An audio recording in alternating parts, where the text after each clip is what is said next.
Hey, what up?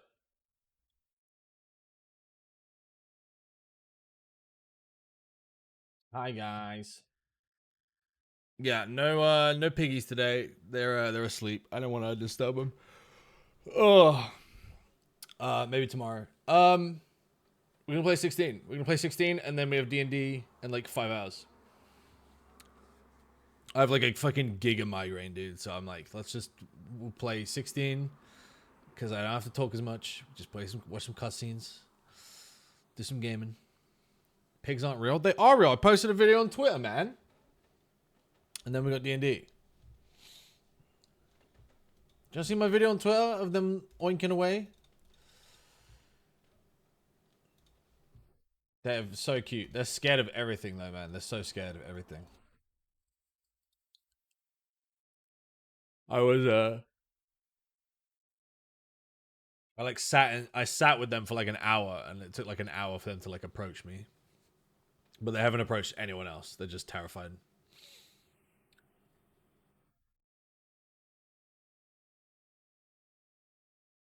How old are they? 10 weeks.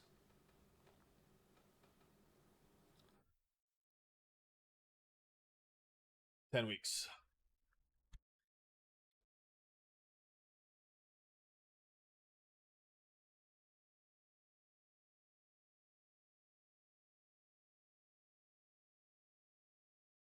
Yeah, 10 weeks. Little babies. They're little babies.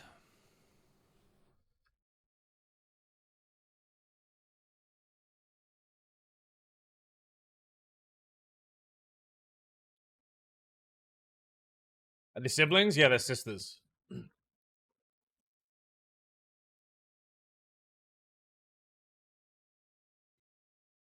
They're little sisters.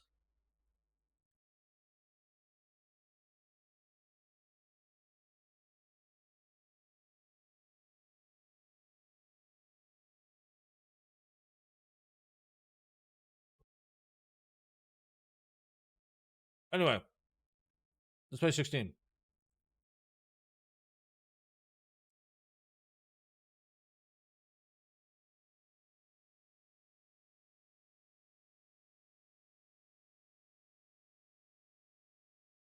Wait, let's talk about it. Then we'll play.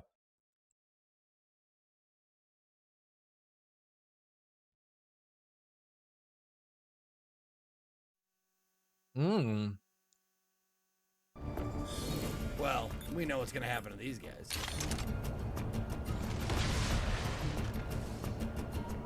We know what's gonna happen to these guys this time.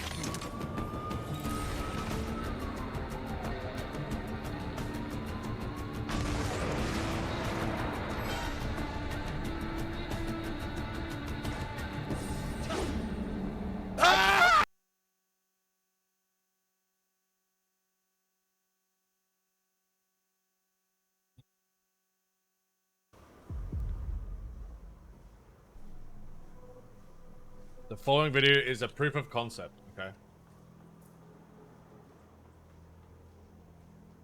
Okay.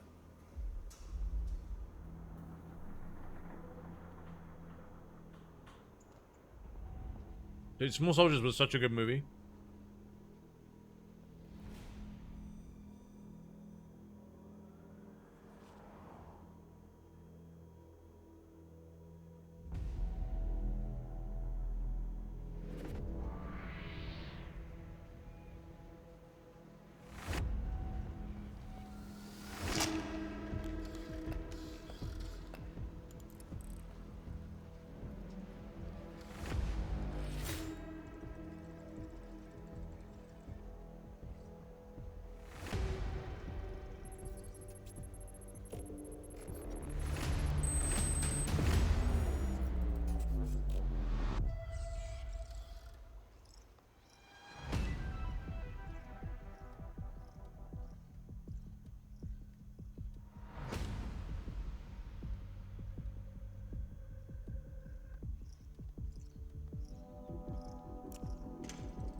Uh-oh.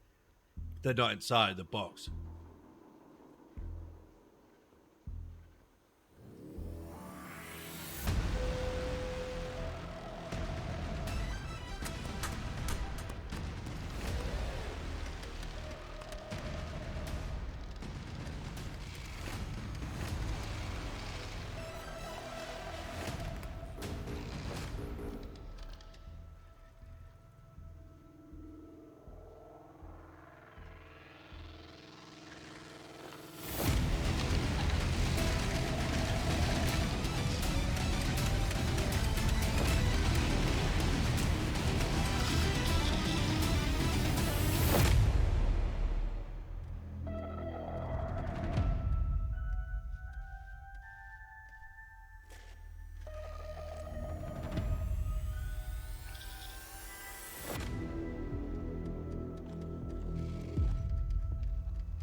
He's like a father or something.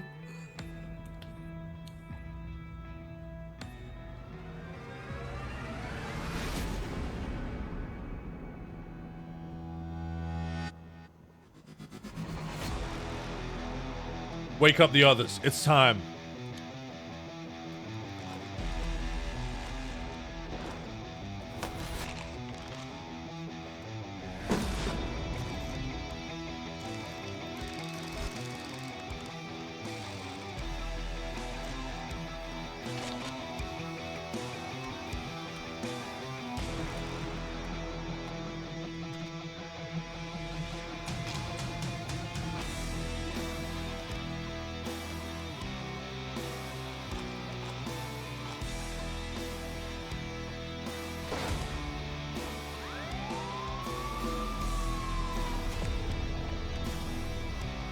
There's a ninja one?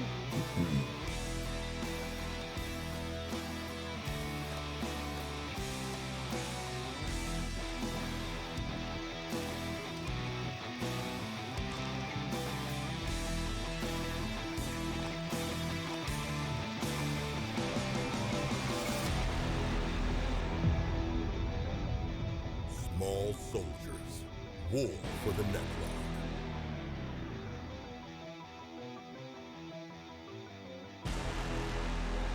Wait, that's fucking amazing, dude.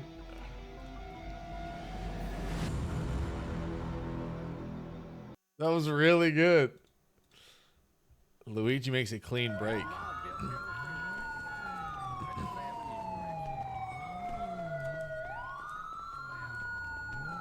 Get the most beer. Give it up. Hey, gotta do what you gotta do, man. Oh, fuck, I tripped.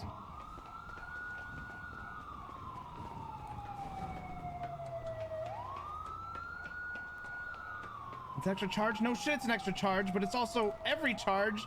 If they fucking catch us, it's no charges if they get away. Chat backseating him, dude. Fucking. Of course they are.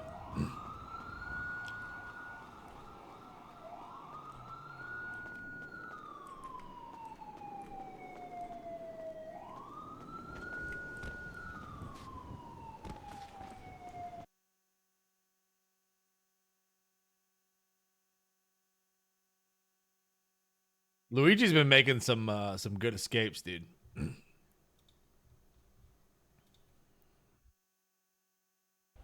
No. Ew, holy crap! Kill? Y'all ain't kill anybody recently, have you? No. Ew, holy crap! Kill? Like dead? Yeah, like take out Oh. a hit on someone for some reason. Whoa, no. Y'all wouldn't be the type to do that, would you? No, of course Oh, not. jeez Of course Louise. not. I love O'Neill, dude. The Oh, cop. God. We're gonna Whoa, fucking kick whoa, your don't ass. pull nothing, man. Oh, there's no reason for that. Oh. Okay, man, be look where we starting are. again. Look- Be look- starting Be again. cool, be cool, be cool. Huh? You pay your fine? Oh fuck. Oh shit. Go drive. Get out of here. Go. Drive. Who's he talking to? Who's he Fucking talking Terminator to? cop. Look at dude. the fucking Mikey. Fucking me. Terminator cop.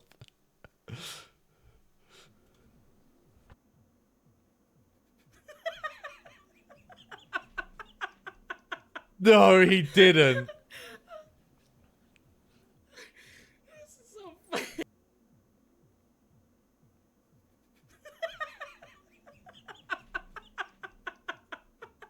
So that is Jam Jar and Classy Packs, and they're cadets. So they're he fucking pulled the fucking NPC strat. What was that game we used to do this in? Blood something. I can't remember. Blood Hunt. He pulled the Blood Hunt strat. Holy shit.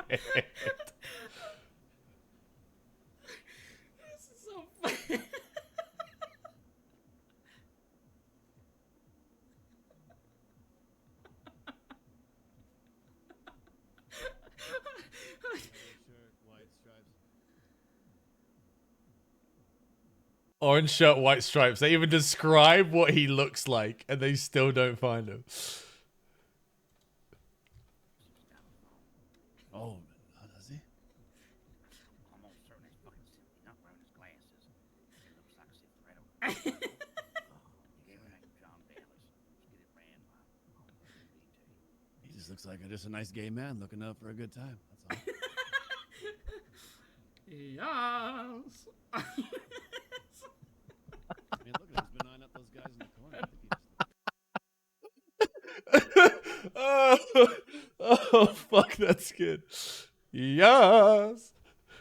Could you please clear out of the street? Hey, what's going on over here, huh? Please clear out of the street. This is unsafe. Please clear. Yeah, it's unsafe. What are we doing? Fucking having a cult in the middle of the street, huh? What do you think this is? We are not a cult. What do you think We are the this angels is? of the sun. We were looking for a vehicle to give us a What are ride. these guys? And look, we have been. Hey, we given got a room. vehicle. Hop in. Mikey, No, wait, we do Mikey, not. wait, Thank wait, you. wait, wait, Thank sorry, you. sorry. Here. Hey, you get the hell back in Oh, the vehicle. okay. Back All right. in the vehicle right now. And you, sir. Oh. He's fucking running. Drive. Get out of the vehicle right now. Oh, this Get is out. not the, I got in the wrong car.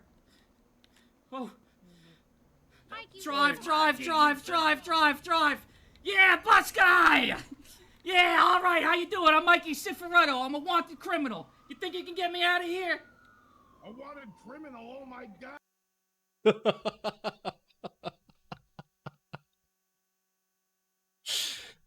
Dude, Mikey is Chief's best character ever. There's no contest.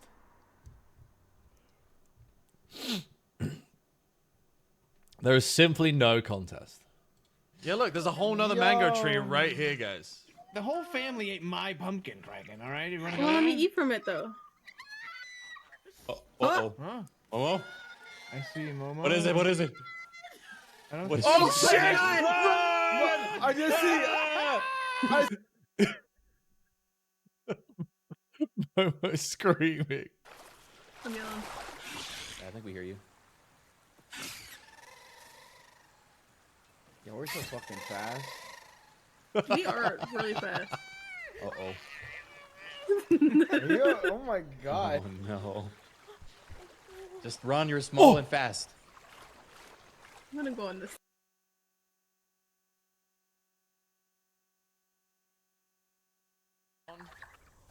Want me to kill him? He's part of our diet. Oh, that was from yesterday. That's good. My game's fun. All right, hey yo. Let's play. Let's play some Final Fantasy, man.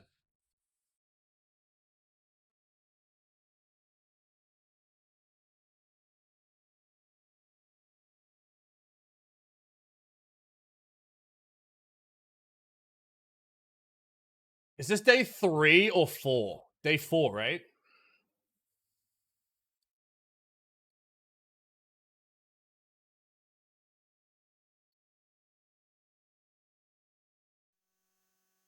Time to balance. Don't get spoiled. I'm 58% through. I think you're ahead of me then.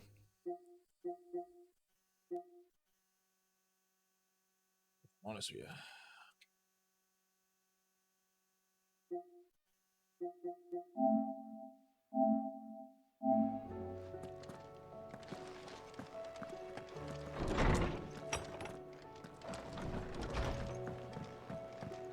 Did you see the pair that got hauled into time? So what do I owe the honor? What do you want? Right bun.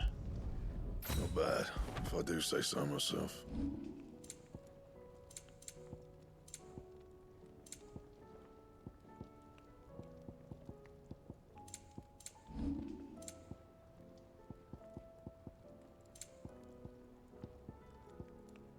And?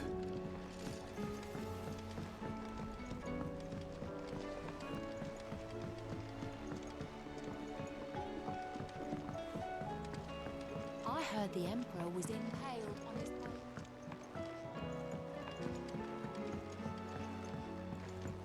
We're all gonna die. I don't know what this plus sign is. I've never seen that quest icon before. I'm assuming it's mid that she wants something, but... Last thing we did was defeat Bahamut? Yeah. Last thing we did was defeat Bahamut. All this fuss over a fleeting dark cloud. Here, Sid. Reckon you might be just the man to help me out of a bit of bother. Let's hear it. Well, it's about this alembic the chief's got me making. Lovely bit of kit it is. Bunging a solution you want splitting, and it will separate it out, just like that.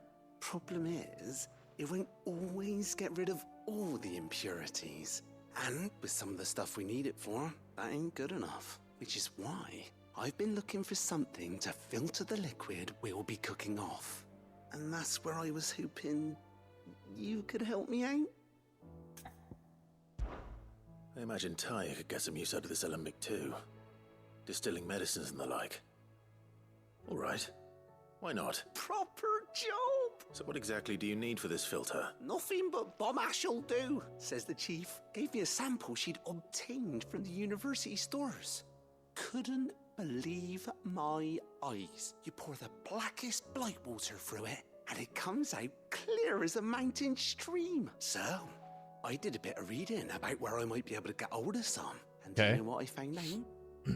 It's only the blimmin' bones of a bomb king. They leave them behind when they die, see? I take it that's where I come in. If you wouldn't mind. I saw a billet on the hunt board for one just the other day. Would have gone myself, but, well, fighting dirty great balls of flame isn't exactly my forte. All right. I'll see what I can do. Thank you kindly. And a good hunting, eh?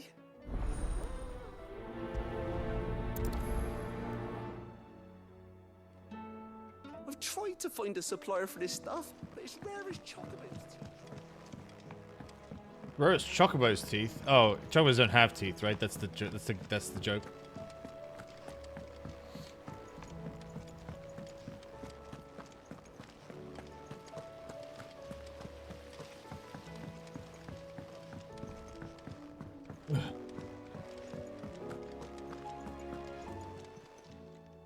Fancy a look at the list, do you? Anything catch your eye? 3 quests in the Dominican Republic? Bruh. Seen enough?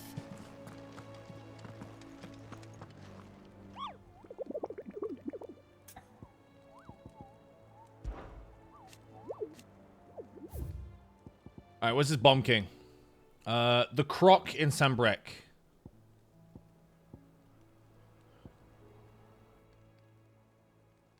Sambrek legend tells of a dead dragon who set half their own light with his torrid breath, was sealed behind a magical mist.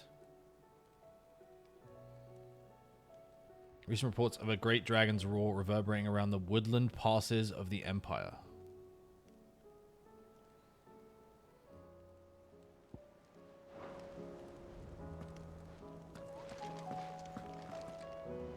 Otto, how fares the realm? The realm?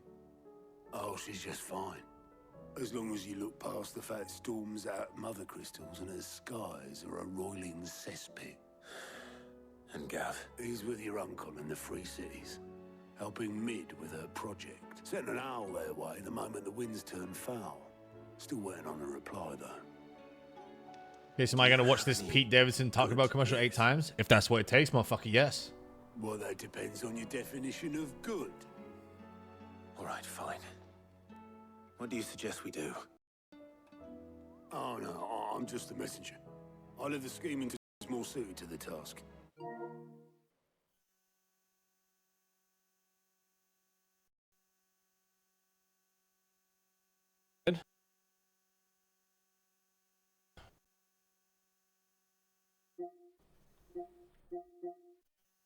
We're okay?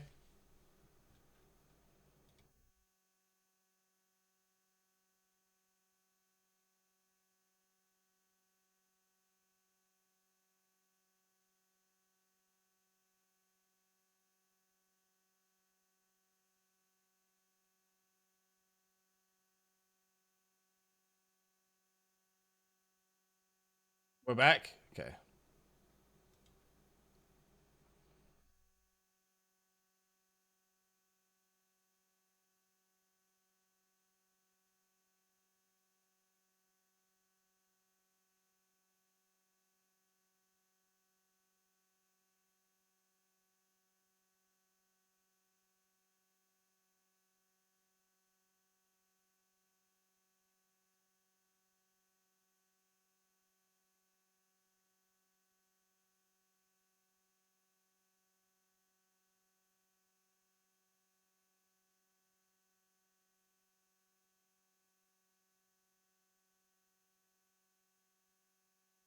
Say himbo so that we hear the delay.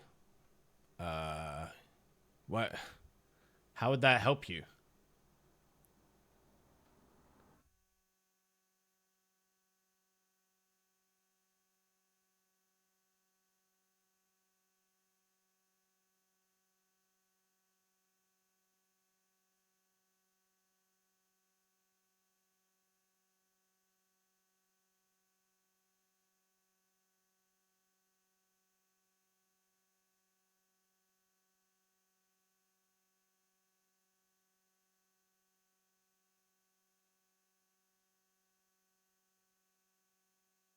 That's a minute? No. All right, hang on. We'll do it this way. Right, left, left.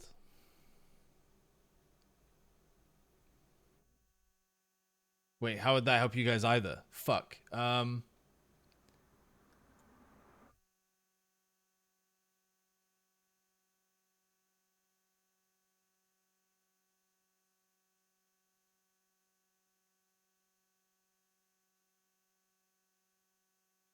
It's not desync, it's chat delay.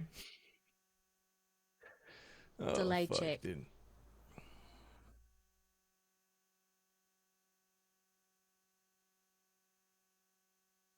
How do I do this? Okay, I will type the word delay, and then I will hit enter, and as I do it, I will say the word. 3, 2, 1, delay.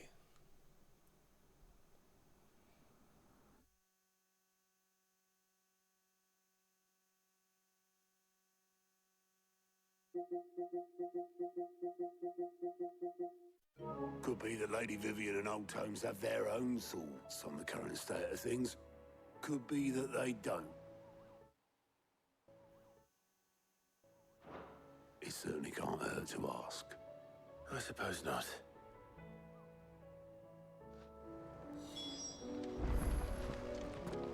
Can I go here now? Clive, here you go. Seen enough? Can't travel this time.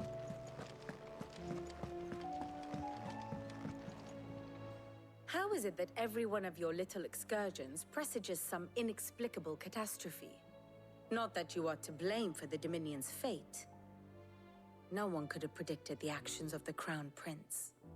I'm sorry I couldn't save your home. My countrymen are stronger than you think. A few toppled clock towers won't break their spirits. They'll be back on their feet in no time. I hope so. Look at us. Bluer than a pair of bog crabs. Tempting though it may be, sulking will not help us find a solution to this mess. You believe there's one to be found? I don't know. But I am certain we're more likely to find it if we first examine the facts. Game's doing wonders for the self-esteem of folks named Clive. Till I play this game, I ranked Clive alongside Nigel in terms of cool names. Beneath these darkened skies, fear and confusion reign over Valisthea. Oh, the lands around the fallen Mother Crystals had already begun to wilt for want of ether. But not like this. Crystals that filled wells and fueled furnaces. Now nothing but pretty shards of rock. And those that hang from the people's necks cast nary a glimmer of light to keep the dark at bay. It is only a matter of time before the common folk convince themselves that the end of days is upon us. Yet I fear a swift end is more than we can hope for. While most of the world thirsts for ether, the remainder drowns in it, spawning Akashic in droves. And amidst the hordes of mindless beasts, with magics as like to fail as function, even the strongest nation would falter. Rosaria and the Iron Kingdom teeter on the brink of collapse, while the tragedy in Twinside has all but paralyzed the Holy Empire. Dalmekia fares little better. Rumor has it the ministers fled the capital after the fall of Drake's Fang, leaving their beloved republic to crumble. Waloed, meanwhile, moves in earnest. The Einherjar has been sighted off-storm. The world, in short... Wait, Waloed still got a crystal? ...is in chaos. It would seem our civilization was nothing but a castle of sand, to be washed away at the whim of the waves.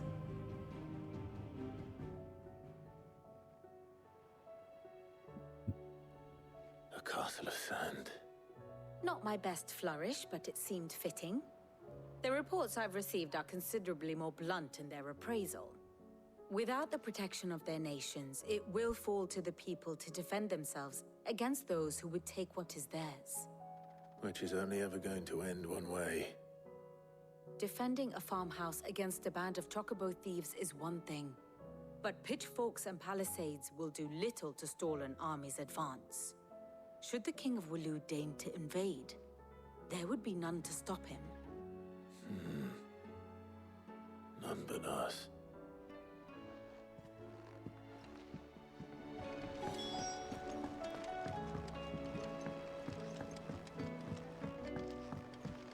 Did you see that? Tell me you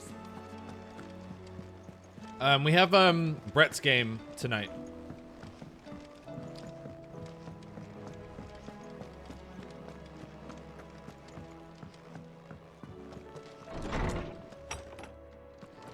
Is a storm coming, Sid?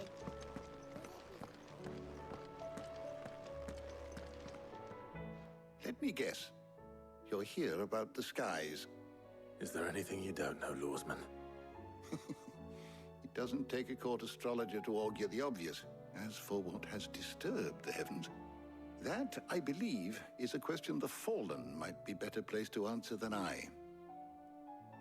And on the 6th day did the gods tear the sun from the firmament, visiting darkness upon their prideful sons and daughters. But I dare say you remember your childhood lessons on the sins of Zemeckis only too well. You think they're connected? That Ultima was one of the gods responsible? Well, he has certainly exhibited powers that we mortals would associate with the divine. There is nothing divine about him. But he wouldn't be the first god of whom that could be said, now would he? Yet for all the fairy tales that tell of the sins, there is almost nothing in the way of actual historical accounts. Had I the Journal of Moss the Chronicler, I may have been able to tell you more, but alas, I fear all remaining copies have been lost to time. You will forgive me, I hope? Certainly not. Because there is nothing to forgive. Even without this journal, you've provided us ample wisdom. And we will always be grateful for it. Perhaps Otto will be more inclined to share his thoughts when he hears what the others had to say.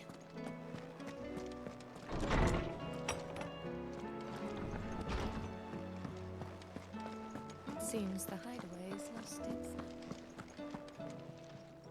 Aye, it's a dangerous world out there. What you got? What you got?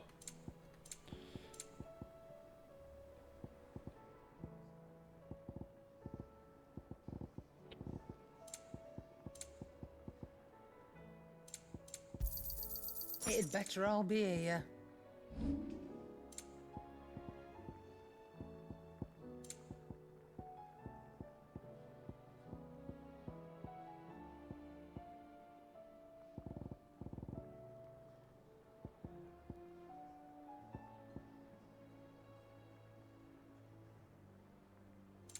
Oh my.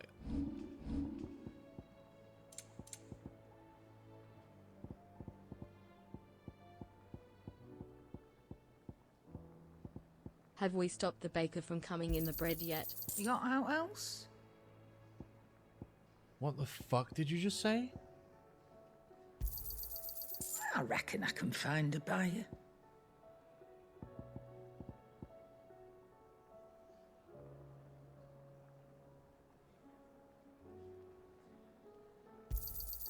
You got out else?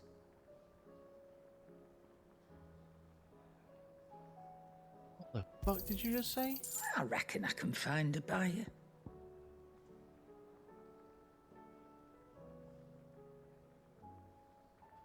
What the hell is wrong with you? I'll be thankful you got that much.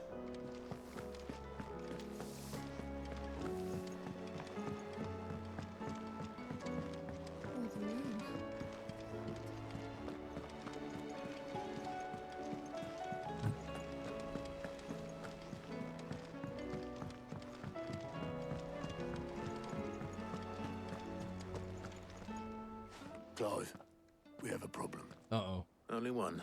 That would be a first. It would. Actually, there are three. We had as many owls arrive while you were at the shelves. Martha's got a cashier at her gates, and talk of monsters roaming the hills outside of Northreach has put the wind up Isabel and her lot. And don't forget Dalimil. Lubor says the village was raided by bandits. When it rains... It fucking pours. The curse breakers are spread thin, taking stock of the damage in the Dominion. And even if I could get word to all of them, I doubt they'd get here in time to make any real difference. Which means there's only two people who can. Jill and I. Let them know we're on our way.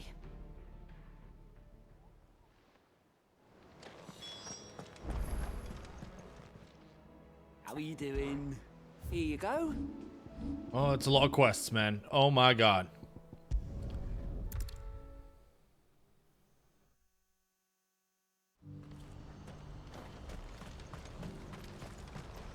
Well met. May Gilbert smile upon you.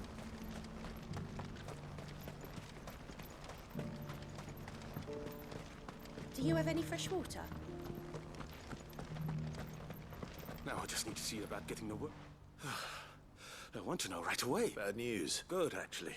Something worth celebrating for a change. Only trouble is, the serving girl's still new to the job, so I can't leave her while I go and invite those I'd like to celebrate with. What exactly are you celebrating? If you don't mind me asking. I've come by a particularly fine bottle of red. A Gotan 66, no less. Gotan Rouge is the only good thing to have ever come out of the Empire. And most wouldn't part with a 66 if you held a knife to their throats. So I've heard. Oh, so you know of it then? Clearly you're a gentleman of taste. A gentleman who might sympathize with my predicament, perhaps? Would you pass the good news to a few friends of mine? I'll give you a little something for your time, of course. So you'll do it. You won't need to go far. It's all free. Stop.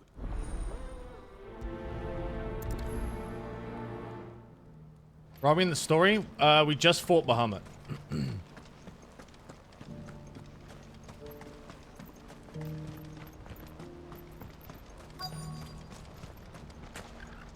needs a porter when there's nowhere to go? I've been asked to find Aldrich, the porter. I don't suppose that's you, is it? That's me right enough. You need something delivered? The innkeeper sent me. He said there's a cup of Gotan 66 with your name on it when you're done for the day. A 66? Look at me. If he's just got hold of it now, it must have been in the crates he had me carry down from Sanbrek. From the Empire to Boklad. You must be a braver man than most. That's a treacherous route to the best of times. Such is the porter's lot. There's not a patch of storm these feet haven't traipsed across. It's Oriflamme one day, then off to Canva the next. The farther you're willing to go, the fatter the purse. Which is why there's no shortage of competition for some of the longer routes. I'd say I've done enough for today to earn myself a cup of something tasty. Thanks for letting me know. Okay. Hey guys, the world's ending, but I will, I'll run around town and let you guys know that there's a cup of wine for you at the fucking inn. Sure. Pardon me, but would you have that well-notched steel and impressive physique? I have need of a sword for hire, and yours looks to be a weapon well worth the coin. Might you be convinced to offer me the use of those formidable arms? How exactly do you intend to use them? Well, being something of a scholar of Zemeckis history, I wish to investigate the ruins near the city, and I require... We're all happy about what happened to the mother, right? Oh yeah, no, we're I find good. myself waylaid by ne'er-do-wells or the beasts sent to roam the area. Should you accept, you will not only earn yourself material wealth, but partake of the true treasure that awaits us there. The rich and storied history of Zemeckis. Well, were you ever party to a finer proposition? My arms are yours. Wonderful. Then come. We must away. But where are we going? Along the old Zemeckis Road. And from there, onward to discovery. Quickly. There is not a moment to lose. Wait. Good luck with your ne'er-do-wells.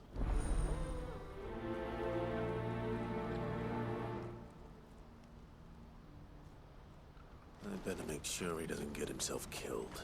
One of the... Wait, no. What's Wait, there's a quest here. Grab this first.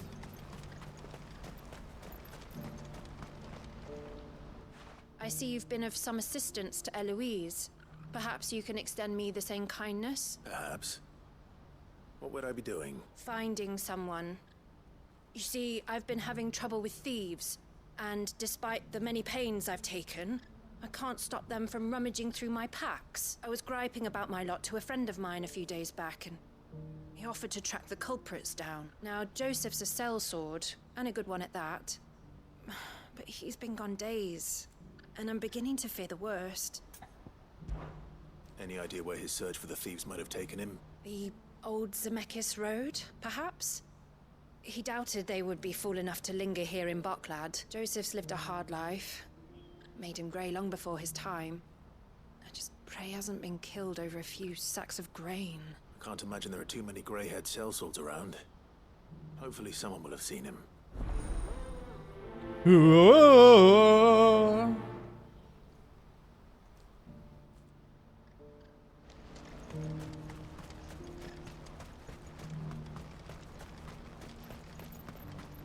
Yeah, the mother thing was weird because she was like, I must preserve my bloodline. And then she ended it herself. But she was a fucking idiot, so it's like...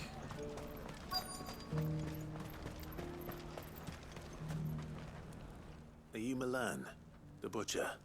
That's me. What can I do for you? The innkeeper's just had a special delivery. He thought you might like to join him for a cup of wine after you pack up for the day. He knows me only too well. And I've got a ham here that will go handsomely with a nice drop. Wine and ham to spare. Boklad clearly isn't suffering then. Comes with being the place everyone has to pass through to get to everywhere else. Those who travel the Crystal Road bring all manner of goods with them. We get meat from Sanbrek, herbs from Rosaria. Why, sometimes we even see curiosities from across the Narrow. Or rather we did, till not so long ago. These are lean times, and even Boklad isn't the bustling trading post it once was. Still, there's no point dwelling on it. Better to live life while you can, eh? And on that note, it sounds like there's a cup of wine needing my attention. You'll buy something, won't you? Please. You've raised the price. I showed you my past. What more do you want from me? I'm looking for Bolek. I was told he'd be guarding the gate. Well, you found him. You're not here to enlist, I take it? The innkeeper sent me. He's just taken delivery of a rare vintage, a Gotan 66. He thought you might like a cup. I've never said no to a goat hand. I'm not about to start now. Thanks for letting me know. You must be a busy man. No one's making for the refugee camps anymore. Not after what happened in the Dominion. Meaning, they linger here instead. I spend more of my days moving beggars along than I do manning these gates. What gets to me are the gangs that prey on the poor sods. As if they haven't suffered enough. Some days you can't help but wonder what the world's coming to. You know what? That wine's sounding better by the moment. Hold on. I wonder if the innkeeper might spare a cup of that wine.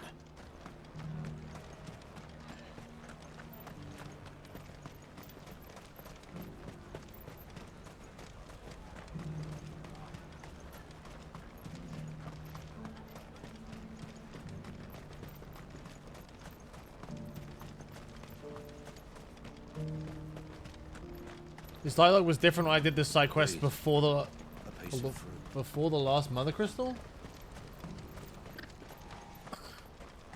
Oh, you did it later on than I did? Or you did it earlier?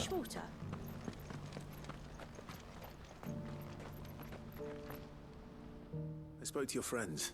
They'll be along soon. That's fantastic news. Thank you kindly. It's been a while since we all sat down together. And the way I see it, that wine is as much theirs as it is my own. How so? Well, I wouldn't be serving anything but slops without Aldrich to go and fetch the good stuff for me. And then there's Milan, who always sends customers my way. And Bolek, an even-handed keeper of the peace, if ever there was one. Those three are the backbone of Boklad. Lose any one of them, and the market would soon fall apart. And without the market, I wouldn't have a single customer. I'd say that's worth a bottle of 66, wouldn't you? And more besides. Everyone needs a shoulder to lean on. Be they world-weary innkeepers or brooding swordsmen. Right. I'd better prepare for my guest's arrival. I hear you had me carrying a bottle of Gotan 66. If I'd have known, I would have sold the thing and lived like a lord. I'll settle for a cup, though, if you're in a sharing mood. A Gotan 66. Just as well I had something special of my own set aside. A bottle between the four of us might not be enough to drown our sorrows, but it can't hurt. Here they are, the three pillars of Boklad. Sit yourselves down, gentlemen. The woes of the world may be monstrous in many, but there's nothing like a few good friends to keep the misery at bay. Never a truer word spoken.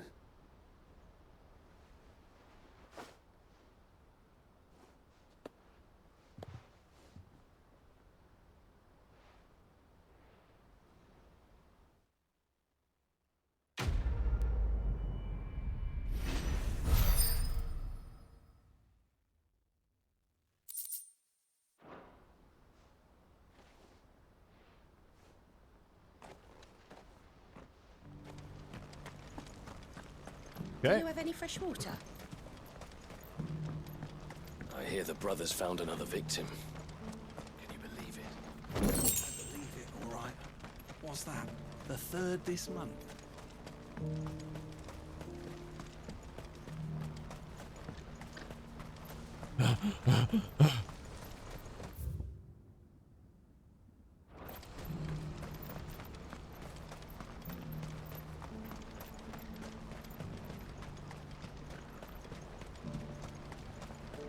What I wouldn't give for a hot. When are they gonna let us through? What do you want? I've no coin on me. Just information. Has a sellsword passed through here? Grey Grey hair. hair. Now you mention it. There was a young man with salt in his mane sneaking around out there a while back. Which way did he go? How am I supposed to know? Buggered off down the road, I expect. Now why don't you do the same and leave me be? Alright, man. Fuck. Chill.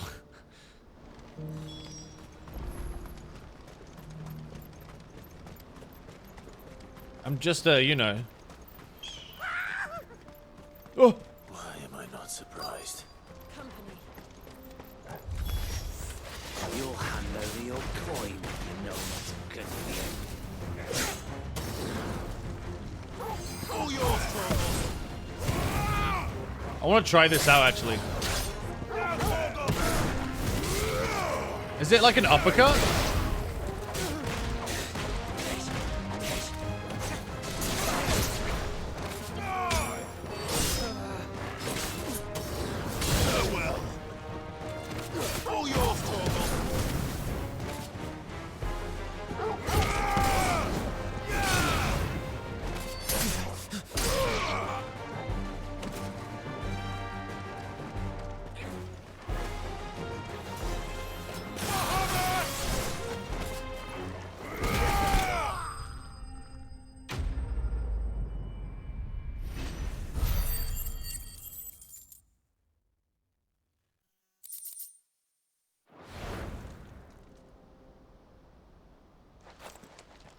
Are you hurt? Happily not, good sir. Thanks to your timely intervention. More importantly, we have arrived. Now, feast your eyes upon the marvel before us. Ruins, a relic of the fallen civilization. A sight so common that man is oft blinded to its wonder. Do some rock, Colossal man. vessels, Come on. dashed from the very heavens. Relax. Airships, we call them. With very little thought to what wonders such a word might describe. Oblige me if you would. Does anything strike you as peculiar about this particular specimen? No one makes airships out of stone, man. Though we ourselves find fallen ruins to be nigh indestructible, whatever gouged the final sin from the rock cleaved clean through the structure you see before you. A tantalizing mystery, no doubt, but merely one of countless enigmas in which Zemeckis history is steeped. Well, I mean, it's an icon. Good sir. An icon cut through Our it. expedition continues, and we still have much to learn.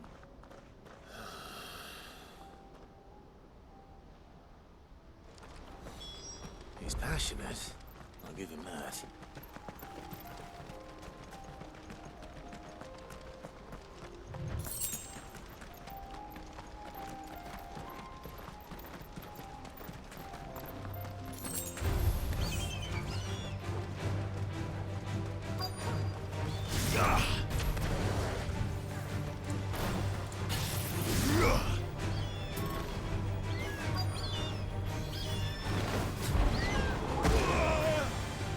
Oh, I see.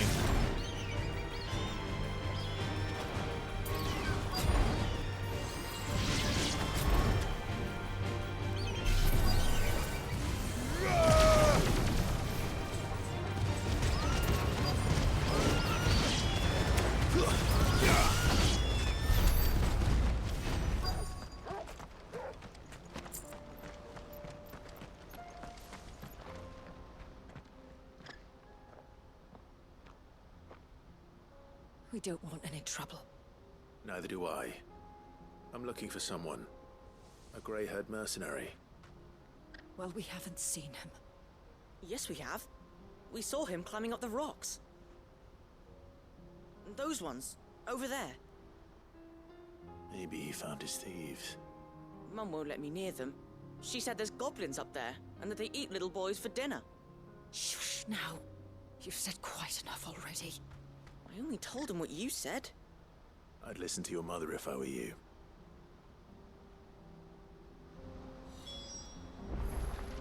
Right?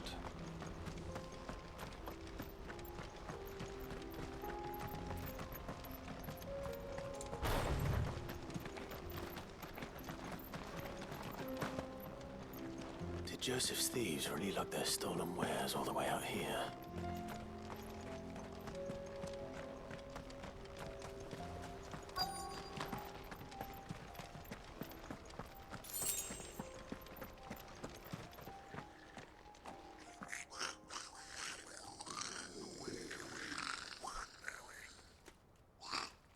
I think we've found our thieves. They don't look happy to see me.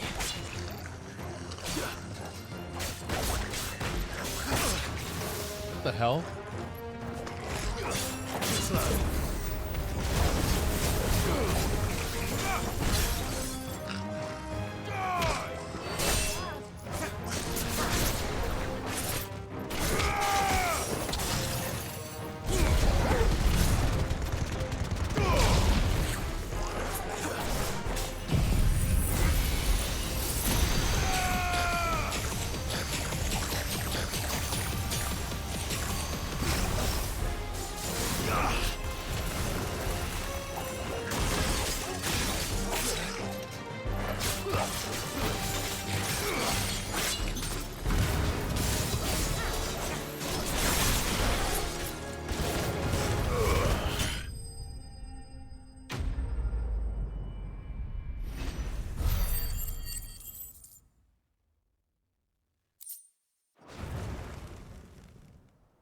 Let's get this over with. Stop! Don't kill him, he's just protecting his home. Joseph? So the boy was right. I don't know you. Your porter friend sent me to find you. She was worried you might have got yourself killed. Have I been gone that long? It wasn't hard finding the thieves. The problem was knowing what to do with them when I did. I take it things are more complicated than they appear. No. They're goblins. Slay them. I'd all but ruled out bandits before I even left the market. You know why that is? Because our thieves had no interest in gold or gems, or anything they couldn't eat for that matter. Add to that the rumors of goblins in the area, and the mystery practically solved itself. I soon found their cozy little homestead and all the missing food. I launched myself at them, full of righteous fury, but their leader was the only one who moved to meet me. The others, they huddled around that food, ready to die protecting it. They stole because it was that or starvation. I've been there myself, back when times were hard. So you spared them? And earned their trust into the bargain by the look of it. These goblins aren't native to the area. They don't know how to survive such barren lands, so I've been teaching them. And once they've learned to hunt and forage, they won't be fool enough to risk their necks in Bocklad. I'm impressed. I didn't know goblins could be reasoned with. They can't. Do me a favor. Let the porter know I'm safe. I'll head back to the market once my work here is done. Oh, and don't mention the goblins. I don't want people coming here brandishing pitchforks. Not now this lot have sworn off thieving. Your secret's safe with me. I appreciate it. Thank you.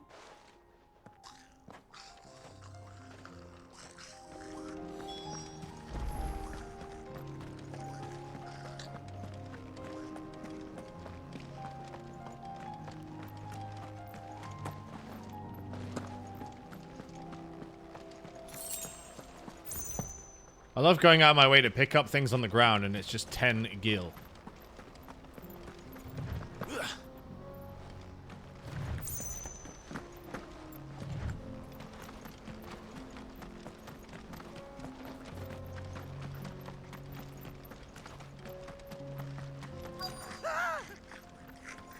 No. All right then. Who's first?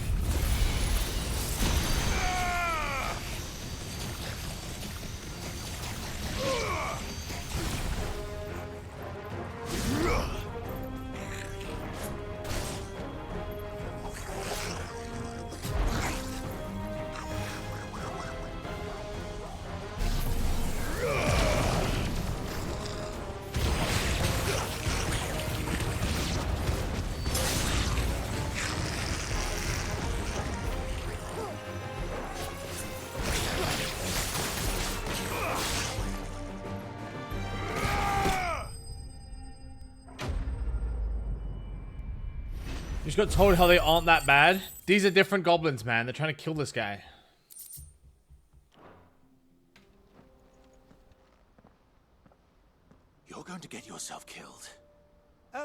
That would not do. That would not do at all. Not when such majesty stretches out before us. Behold. Behold, the final sin in all its glory. As Moss tells us, a battle was fought here in ancient times. A battle of such ferocity that it tore a great crater in the very land upon which it was waged. In reaching for their holy sanctum, did man enrage the gods, and great was the vengeance that was rained down upon him. Alas, the full truth of the matter is lost to time, though I live in hope that I might see it discovered. But we must not dwell upon such things.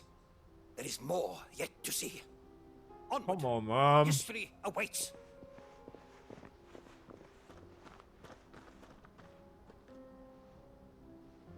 Huh. That's how I feel, Clive.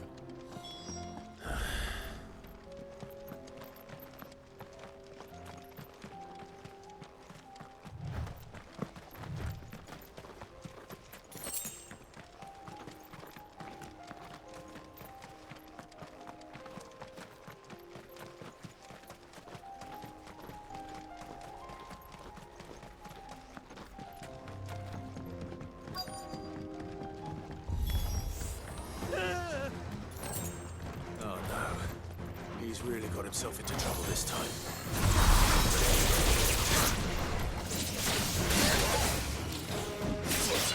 Ow. All right, man.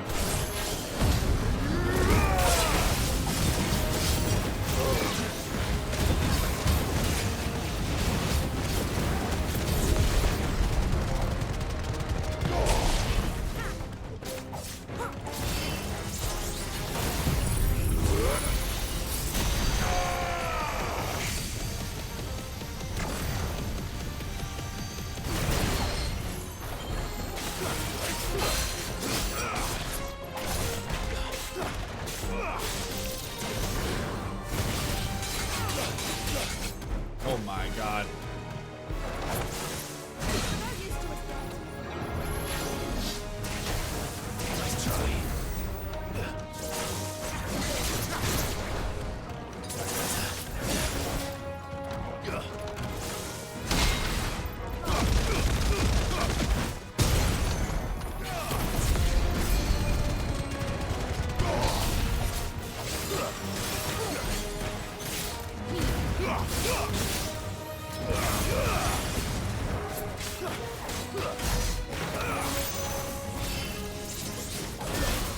Ow.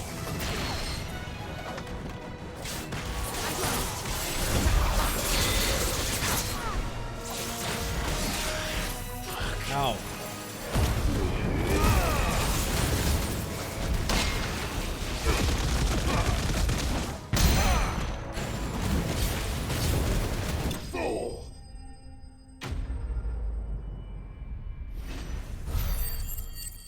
I kind of miss having Judgment from Rama. I don't know if the Bahamut one is that good. It doesn't feel that good. Still in one piece. It would seem so. Once more I am in your debt, and once more you impress me with your prowess. These were no ordinary foes, but ones we in the field call echoes. Though Moss the Chronicler concurs with the legends in attributing the fall of Zemeckis to a wrath wrought upon mankind by the gods, could the construction of such miraculous edifices have been considered an encroachment upon the province of the divine? Alas, all is mere speculation. But one day, perhaps, I will learn the truth. Not if you keep running headfirst into trouble. You are right, of course. And not only have you plucked me repeatedly from the jaws of death, you have proven yourself a willing audience to my ramblings. Glad to help, but didn't you say you came here to investigate something? I fear I may have rather overstated the case on that front. In truth, a captive ear was all I really desired. You see, even my fellow scholars have grown somewhat weary of my musings of late. And so I came upon the idea of purchasing a companion. Badge. A captive audience, if you will. That's what this was all about. I am afraid so. And now, my good man, it is high time we returned whence we came. Fine.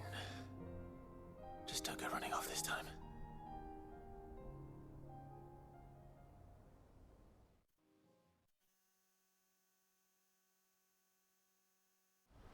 Give me the goods.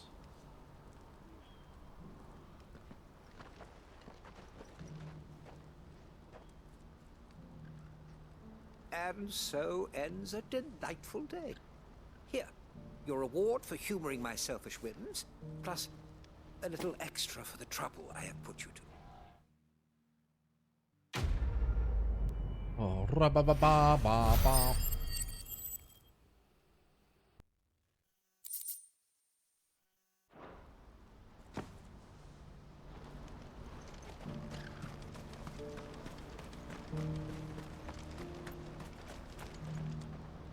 Joseph's fine. He'll be back once he's tied up a few loose ends. That's a weight off my shoulders. He certainly knows his business. You found your thieves all right. And I dare say they won't be coming back. A good man to have around, that Joseph. And if he says there'll be no more thieving, that's good enough for me. Thank you for putting my mind at ease. Here, for your troubles.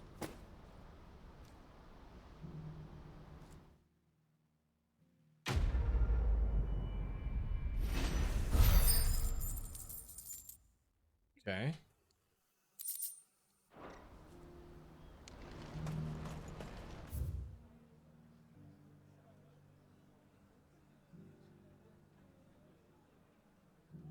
Wasn't I looking for a boss here?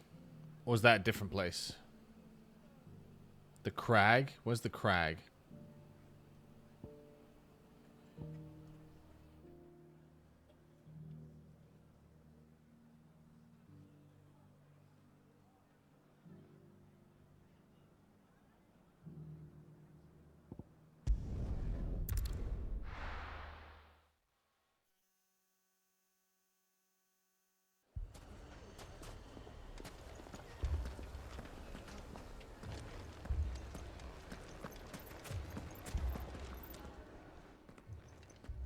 Sid! Your new companion appears much more formidable than your uncle. Should I be worried? You haven't been introduced. Jill, Clive has told me much about you. All lies, I'm sure. Your Stolas said that Dalamil has a bandit problem. Indeed. Although, you're a little late. They left with our food and guild days ago. Any idea where they went? The desert's a big place. Your guess is as good as mine. But the fact is, I have more immediate concerns. What did you say to me? What did you say? Ah, as if by magic. Let's just say we've yet to reach a consensus about how to solve Dalimil's little problem. And at this rate, it won't be the actions of the bandits which prove to be our undoing. It will be our own. I've tried reasoning with the dissenting parties, but even the Desert Hare has limits. Perhaps we could talk to them. What makes you think they'll listen to us? What makes you think they won't? She makes a fair point, Sid. And you won't have wasted much of your precious time if you fail. They're just across the courtyard.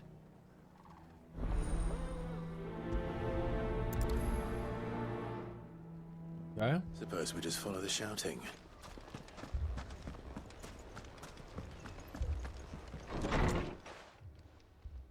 What's going on in here, eh? You wouldn't talk like that if it had been your men whose throats were slit. Blood for blood, it's the only way. We hire mercenaries and have them mount the bandits' heads on our walls as a lesson to the rest. And what happens when those mercenaries are slaughtered like your men? Are you going to hire more?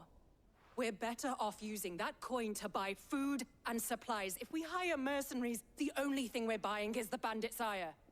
And you cannot fill empty bellies with that. Do you hear me? But what happens when they come back? Maybe it'll be your throat that's slit. That's enough. Both of you. Any more of this and I'll throw you out myself. Come back when you're ready to talk like adults.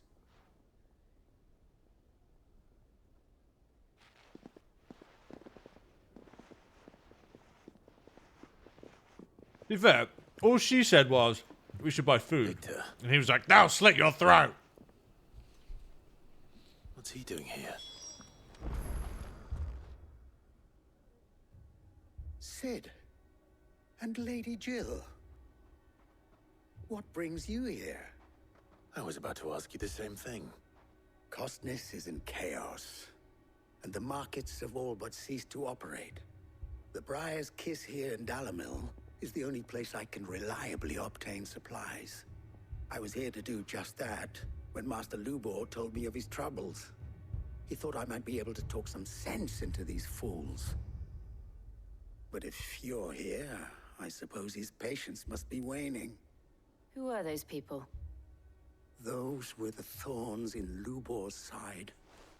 And the reason this Oh, place yeah. might be headed the same way I typed as Final Cosmos. Fantasy 14 day 4. Whoops. It's these accursed skies.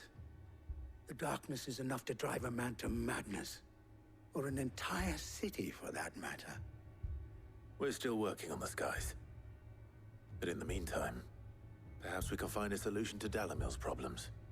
I hope so. For all our sakes.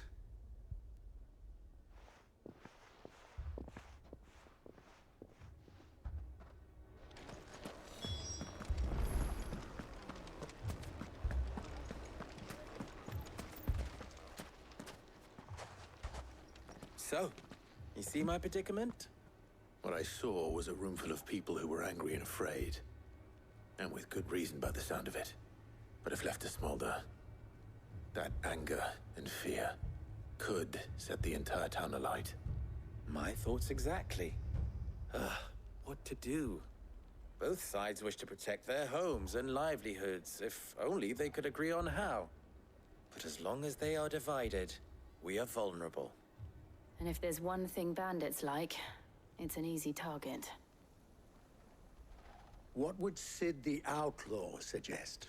Well, I would kill the bandits and you would buy food. Well, if it were my namesake, he'd let them choose for themselves and be on hand to pick up the pieces when it all went wrong. That sounds like a recipe for disaster. A recipe for disaster is precisely what it is. But perhaps that realization would be enough to make them question the ingredients. While it's plain neither Conrad nor Natalie will countenance the other's proposal, it may still be possible to make them doubt their own.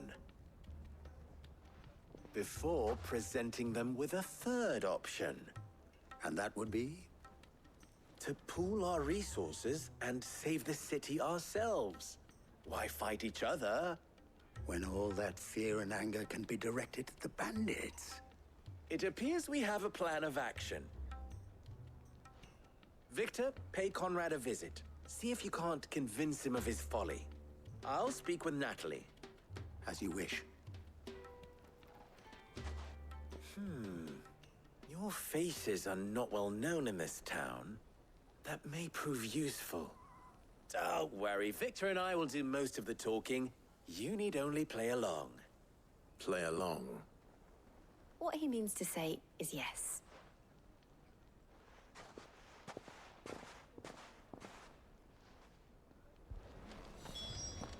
Okay.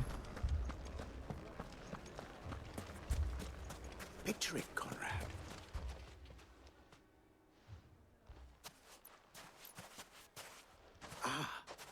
Here she is. The Lady of the Spear herself.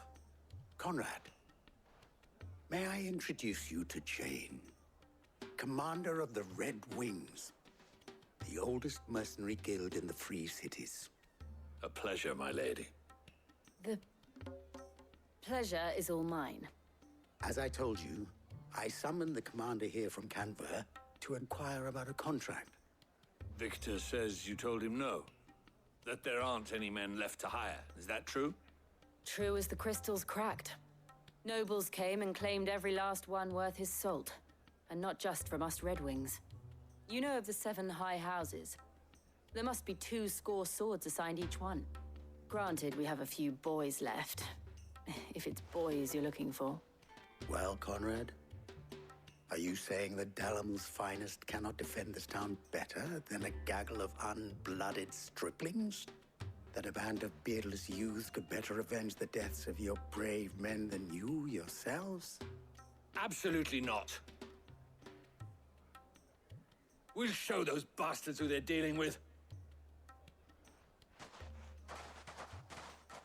Yeah. I can't believe that actually worked. Conrad's not what you called the brightest candle in the crypt. And there's a reason why I had you do the talking and not Sid. Well played, my lady. What the fuck does that mean?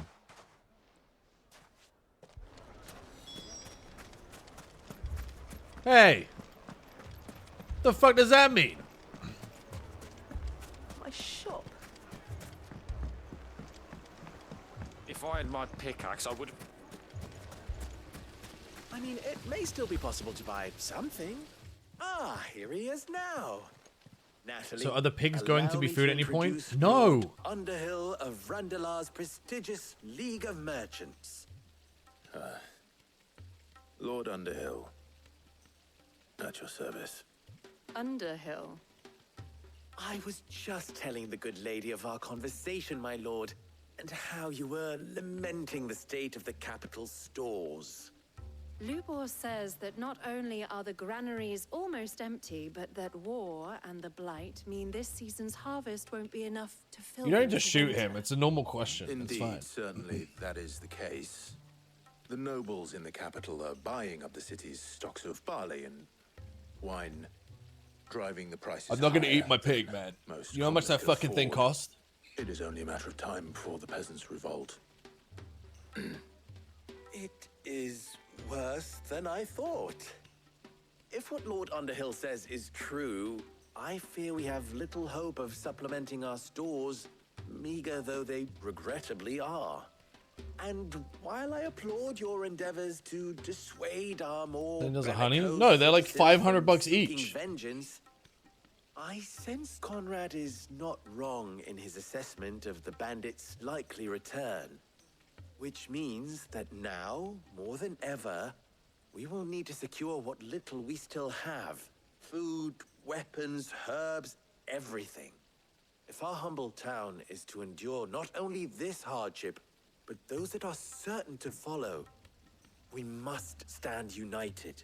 Look how cute they are, man. All right. If it will help to protect my home, I'll do it.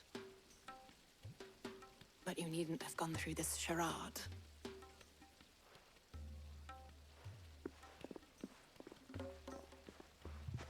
Thank you, Clive. Your performance was nothing if not workmanlike. She saw right through it. I didn't say it was good, merely that it produced the desired effect. You gonna breed and Now, my resell to make scouts your should be bread returning back? No. shortly. Meet me back at the Briar's Kiss, and we shall see what we face.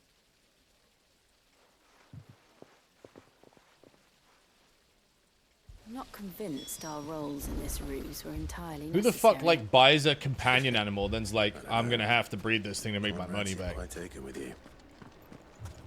That's some psycho shit. Mummy, I'm scared. Oh, I'm ruined. Good news, Sid. A lot of people? Both No. Conrad and No, Natalie not a have lot of people. somewhat gracefully Not a lot of people accepted their at all. roles. With time, they may even learn to. Time no longer appears to be the luxury it was Like before 0.0001% of people. I take it your scouts found the bandits. Technically, it would be the bandits who found my scouts. It appears they march for Dalamil as we speak. All of They're them. gonna get huge, not that big. They'll be the size of a medium large dog. Nah, they'll be pretty big. They want the whole damn town.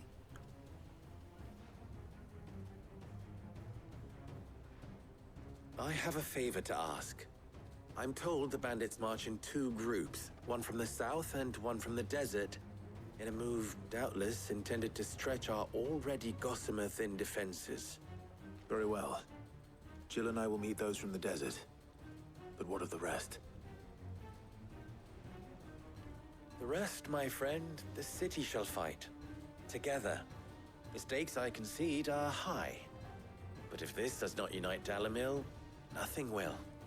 That is a lot of faith to put into those who had their hands around each other's throats but a moment ago. Then it will be for us to see that their hands are kept occupied. Chat. And I do mean I bought a us. pet pig. I thought you might say that. We'll hold them off for as long as we can. And we will do the same. Not for breeding, not for eating. For a pet.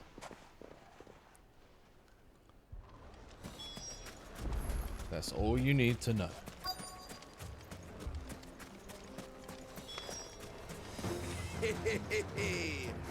The women folk have come to welcome us. I'll take that one. It's all yours. They mean to overwhelm us.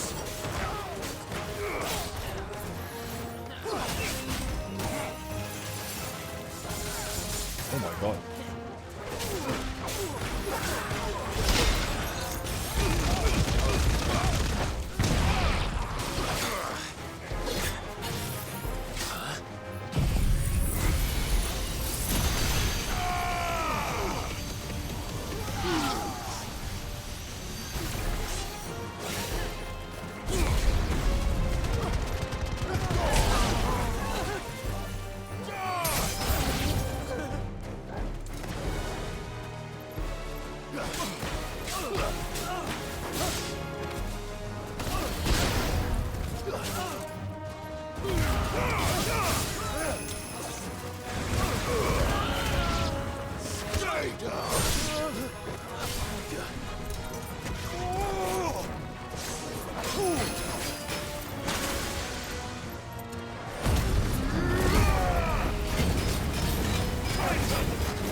Get your dumb ass out of my face, man. That's it.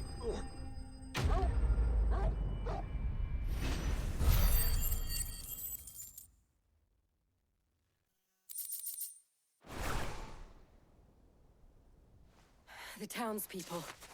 Could they have held out? I don't hear any fighting. What do you think? That we should hurry.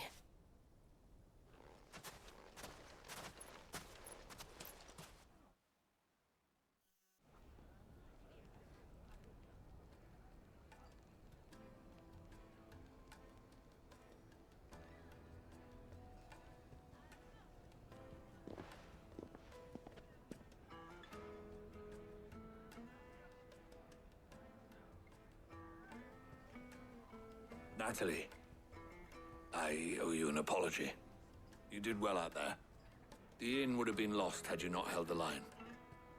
Without you, there would have been no line to hold. You saved us, Conrad. They start You saved kissing. Dalimil. We all saved Dalimil.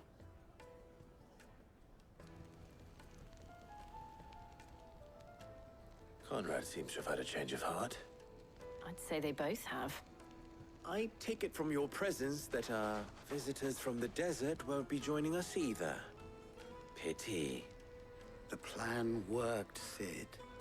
Granted, it only took an army of bloodthirsty bandits at our gate. Calm now, Victor. Why quibble over the details?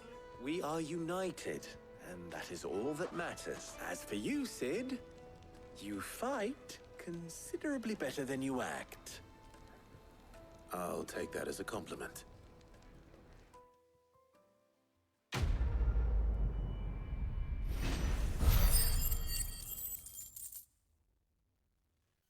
$500, damn.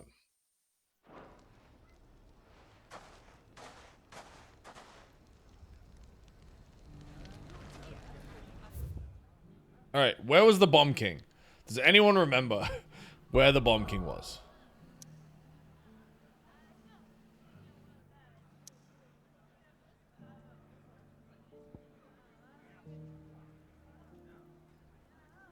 It was in the crag, but where was the crag?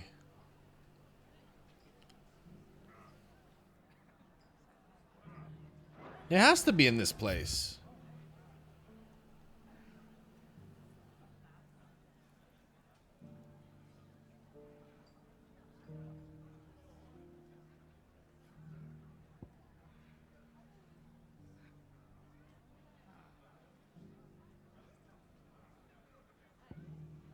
It's in Sambrique. Oh.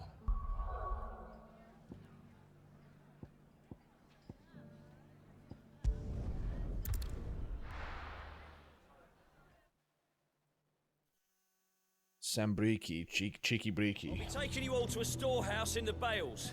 Leave anything you don't need behind.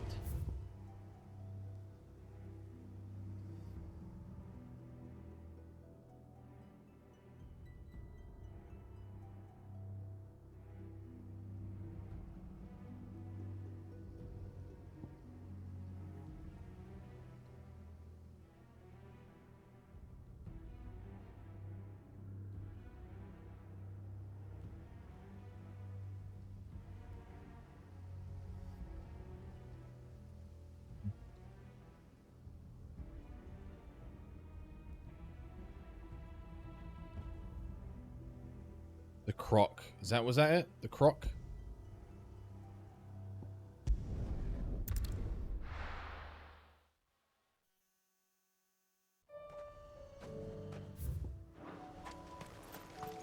Fuck is that thing? Is this a boss?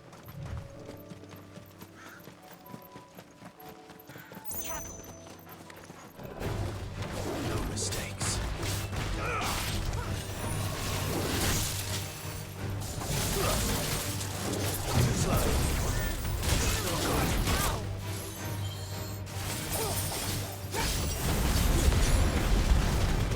Fire and more!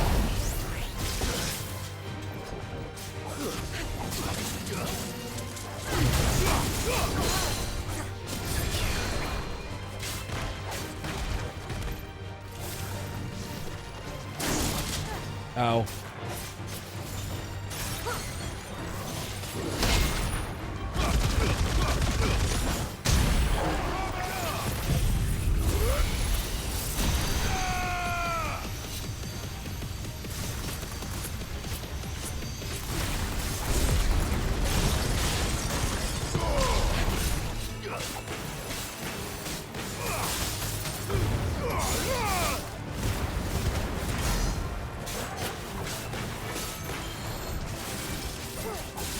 Come on!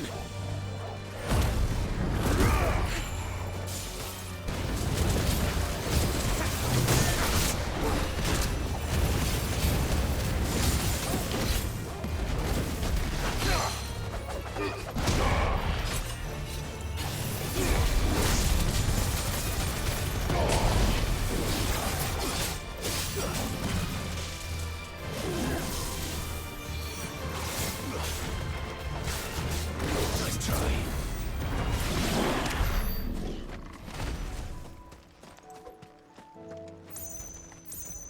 Okay, well I'm suddenly become terrible at the game. Go fix that.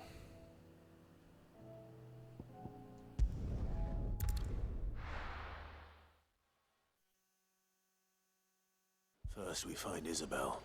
Heard a bloke saying he saw ghosts on the far side of the wall. Do you see anything you like? I will. I do like a customer who knows what he wants.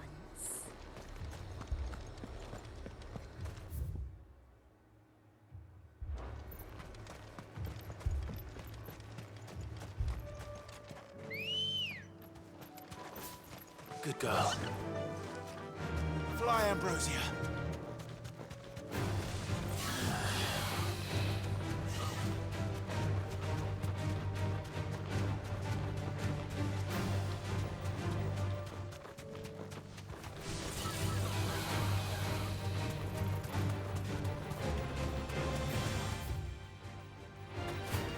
Okay, this way then left.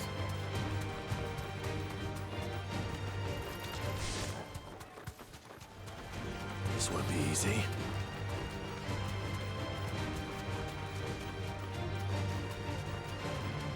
Ba-dum, ba-ba-bum-ba-ba.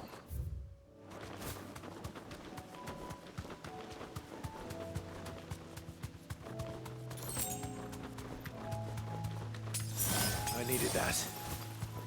I know chocolate tastes. Don't athletic birds typically taste worse?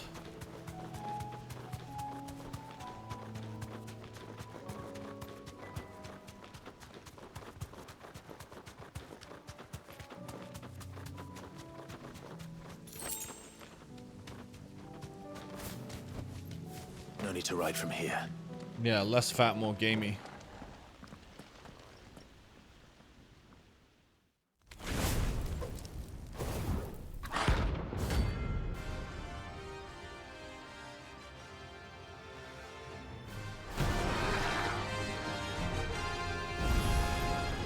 Look what we have here.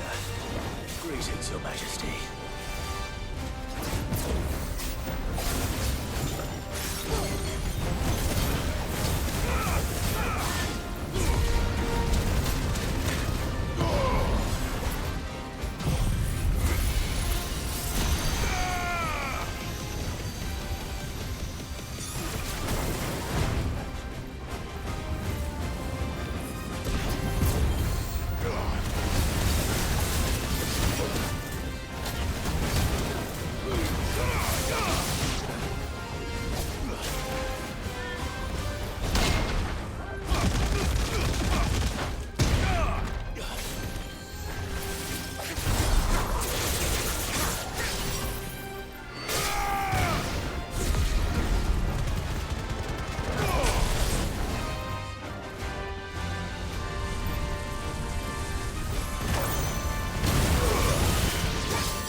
Your reign is over. Now to collect the ash. This looks like the stuff. Let's see if there's any more. It's everywhere. Come here. That should do it. If a wine needs more than this, he can fetch it himself. Chat. Kind of over the Bahamut beam. It's not as good.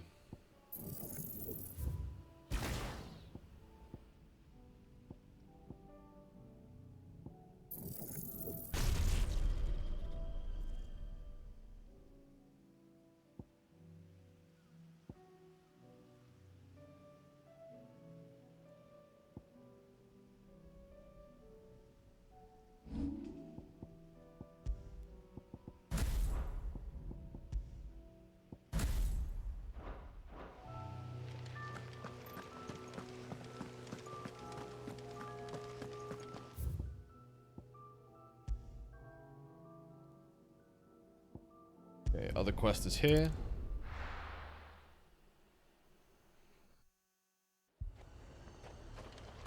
Heard a bloke saying he saw ghosts.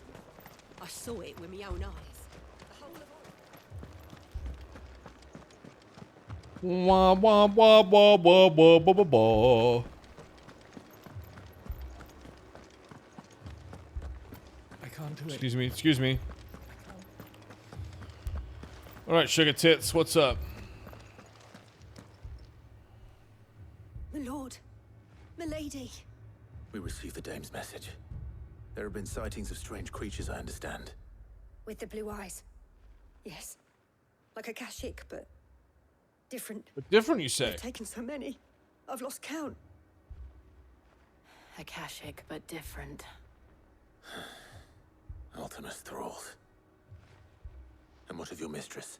Is she here? Oh, no. She went to the garrison to ask what they were planning on doing about all this. Then we'll look for her there.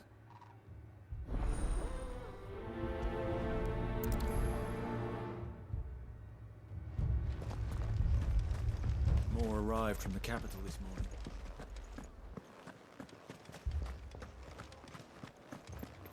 Whoa, whoa, whoa, whoa, whoa. The two soldiers were carrying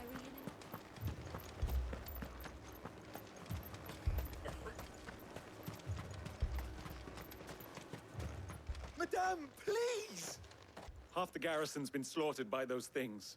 We lost the captain this very morning. We've tried requesting reinforcements, but there's been no word from the capital or the Dominion in days. What more would you have us do? I would have you do your duty. Those at the Vale look to me for protection. And protect them I shall. Because they are my charges, and that is my duty. In case you have forgotten, the people of this town are your charges. But more than that, they are your people. Your sisters, your brothers, your lovers. So you have a choice. Lay down your sword and watch as they are slaughtered, or take it up and do what is right. She speaks the truth, you know. This here, it's all we have. It's all that's left. What we have left is our lives. Do you really want us to lose them as well? Not if we don't have to.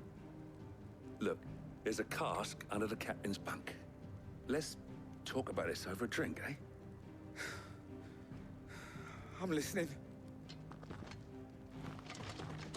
I'll have a word with him.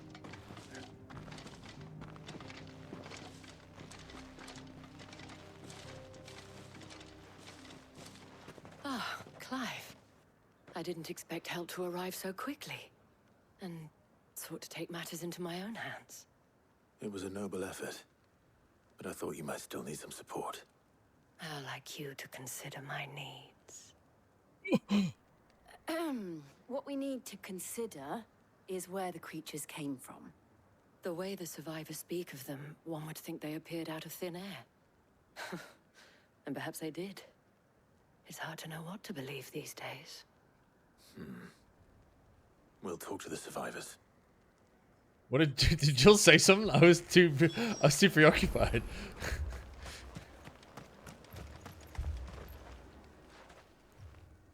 She coughed. What happened? I've got family in Moor.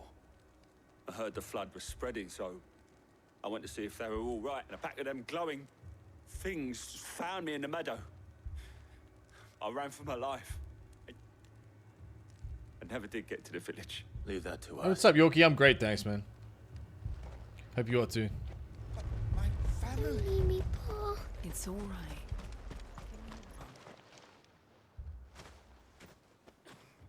Did you see the creatures that attacked you? Creatures? Yeah, they came out of nowhere. They went for Joseph first, then me, and then they were just gone. Do you remember where you were? On the road from Oriflamme. We just passed Moor when... Where's my Joseph? It's all right. Just rest now. At least we have an idea of where the thralls might be now. We should head for more.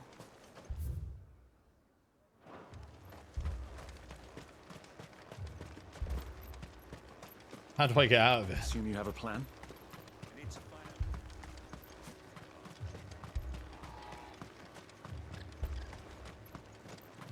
was all they could do to escape.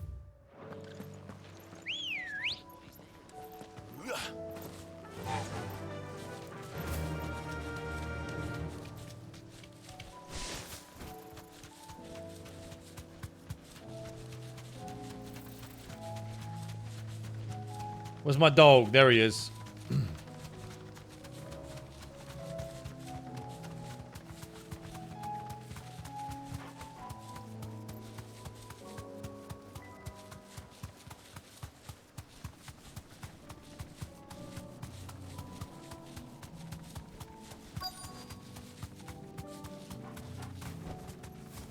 The other one's got the shit off the armor, did the dark cloud thing. Clive, look.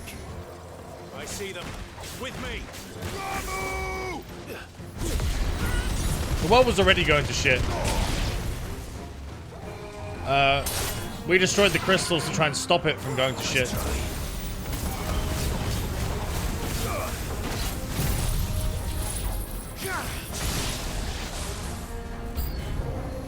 Should I prime? Save your strength.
Fucking die.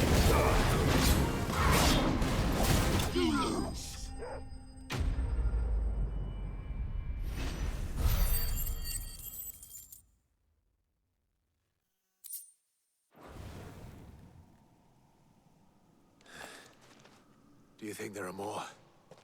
There are always more. But I'd say we've done what we can for the time being. Then we should let Isabel know.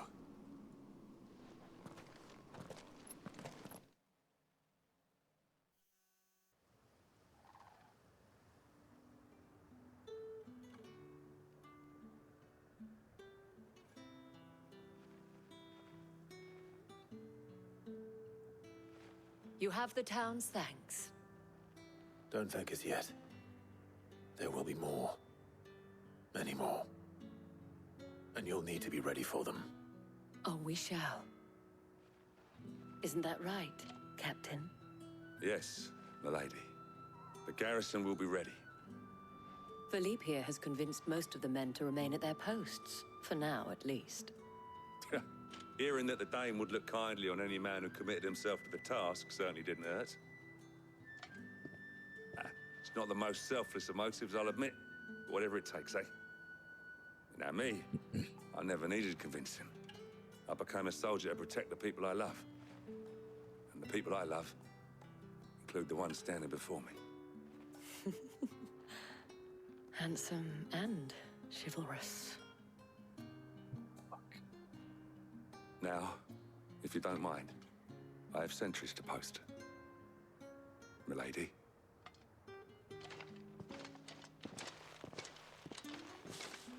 You got Riz. You wonder I'm not foolish enough to believe that this has solved all of my problems.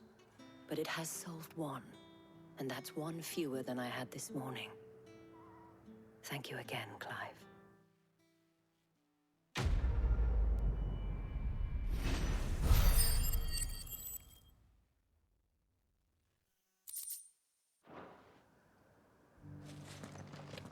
All right.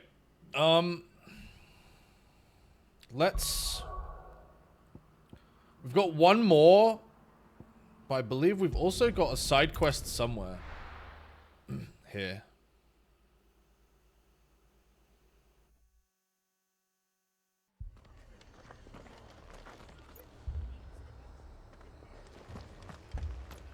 This man's gonna die if we don't get him to a healer. Man's gonna die if we don't get him to a healer. Martha. What, Martha? Good to see you, love.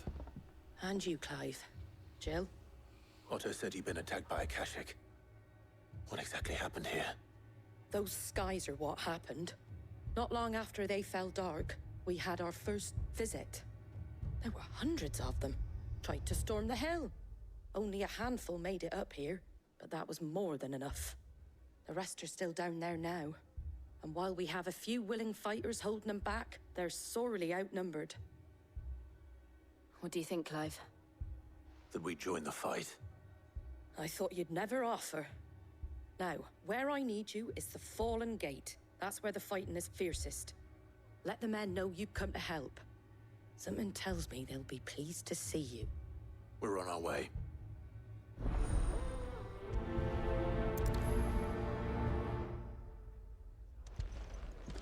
Do you think there are as many as Martha says? More.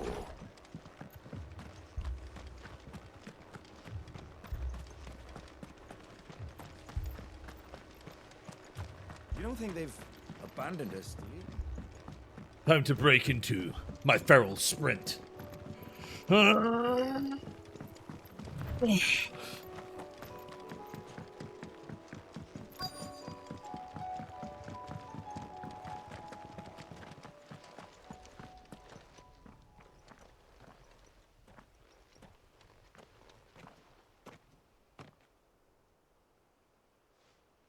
Clive, wounded.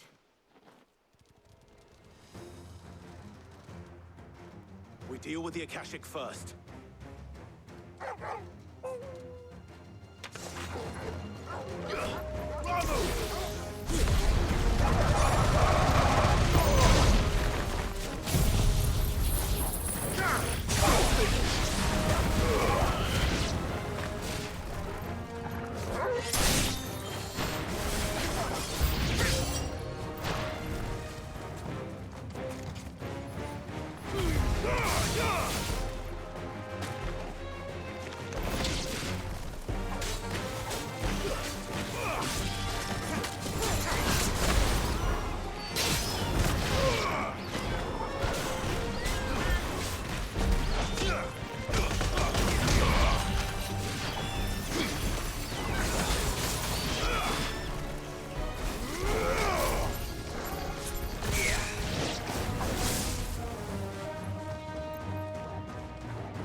Farewell.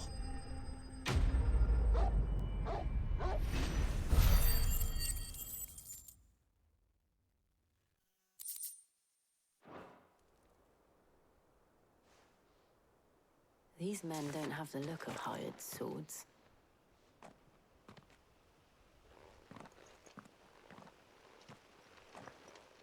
If you've come to rob this place, You are mistaken, my Lord Rosfield. We're here by Madame Martha's leave. how do you know my name? Forgive me, my lord. There wasn't time for introductions. We're with the Guardians of the Flame. Wade's men? But how did you come to be here? Where is your commander? So Wade left earlier with a scouting party to find out where the Akashic were coming from. Did he? Take your wounded back to the inn. Martha will see you're looked after. We'll join you anon. I wish people still used anon in this context, dude.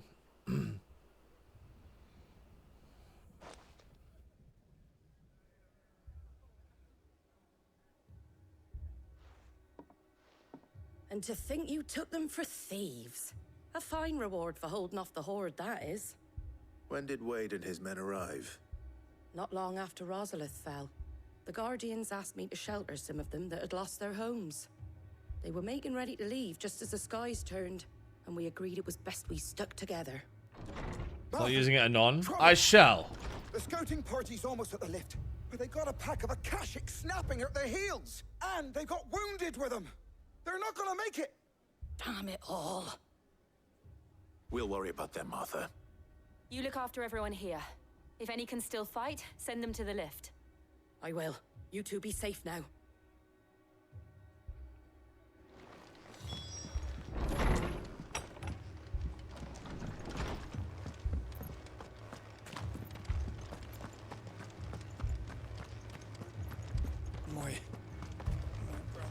Don't forget to tip your fedora to the miladies. Shut the fuck up, bitch. I'll beat your ass anon.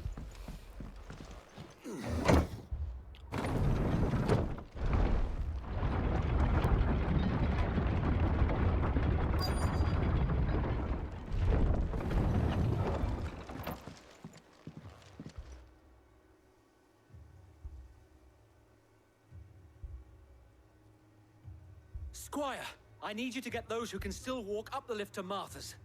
But what about... I didn't ask, Oscar. Sir. Sir Wade. Lord Rossfield. If you aren't a sight for sore eyes. Martha seemed to think you might need some help. And by the looks of it... We thought we could sneak by them. But we didn't know there would be so many. How could we have? Behind you!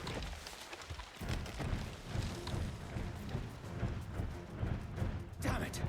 We need to get the injured to safety. Do you think we can hold them off? We can certainly try. Yeah! Sir Wade. Always. Wade, joining the party. Let's do our duty.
Oh, let's go, Sir Wade.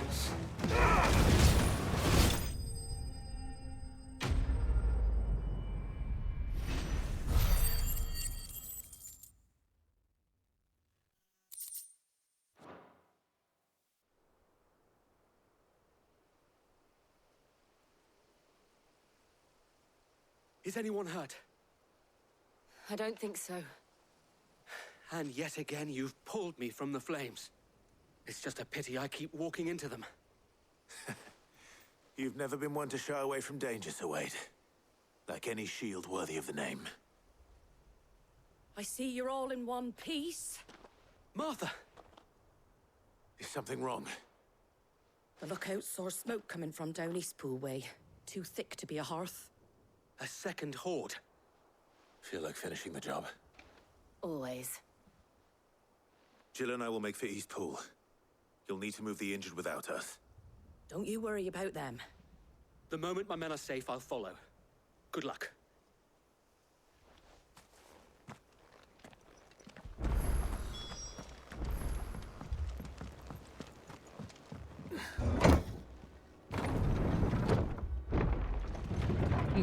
We'll take the lift.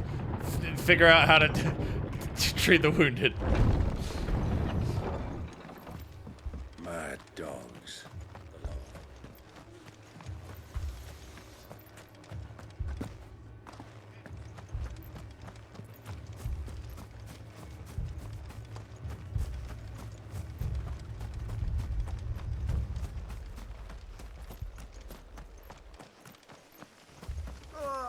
Just patch me up.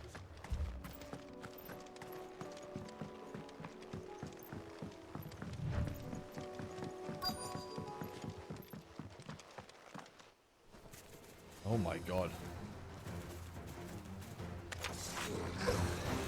They're headed for the rest. We have to slow them down. Martha and the others won't be ready.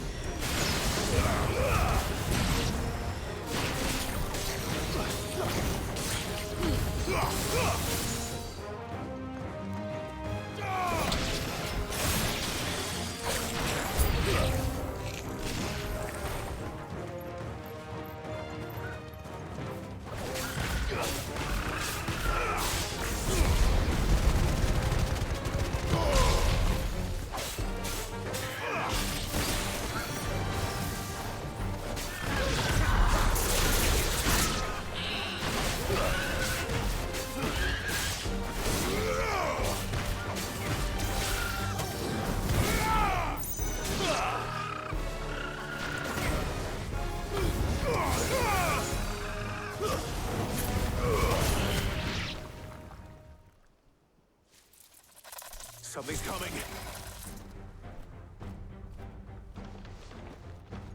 Apologies, my lord. Did I miss anything? No. Only the first round, Sir Wade. Shall we?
Knowing which is better, a world where nothing lives or a world devastated but recoverable?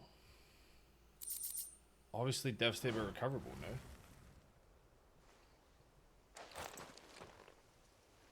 Do you see any more? No. I think that was the last of them. But it won't be long before the next lot arrive. Then we make for Martha's while we can.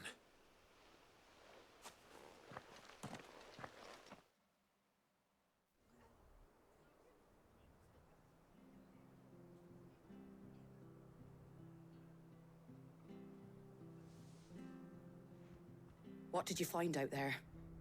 The same as Sir Wade. Scores of Akashic. Well, wherever they came from, they're gone now. Our lookouts say the lowlands are clear. Hopefully we'll have enough time to lick our wounds. How many of your men were injured? A damn sight less than if you hadn't turned up. Thank you. It was a hard-fought victory. But as long as the skies remain dark, I fear the Akashic's numbers are only going to rise. It's not a matter of if the Horde will be back, but when. And whether that's sooner or later, we'll need to be ready. The inn here affords a good view of the land, and is easily defendable. I'd like to make this one of our outposts. What do you say, Martha? You'd have more men to guard the rest. Well, when you put it like that, of course they can stay.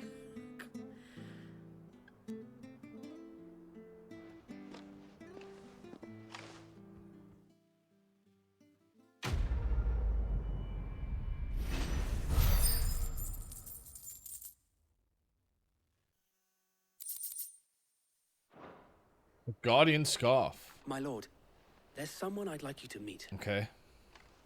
Oscar, over here.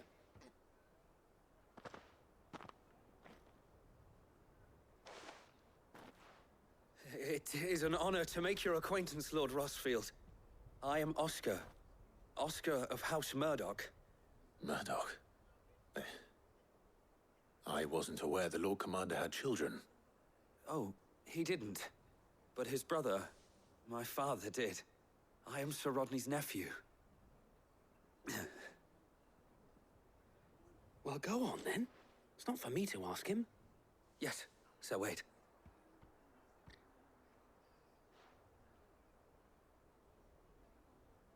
If it please you, my Lord Marquis, might you take me as your squire?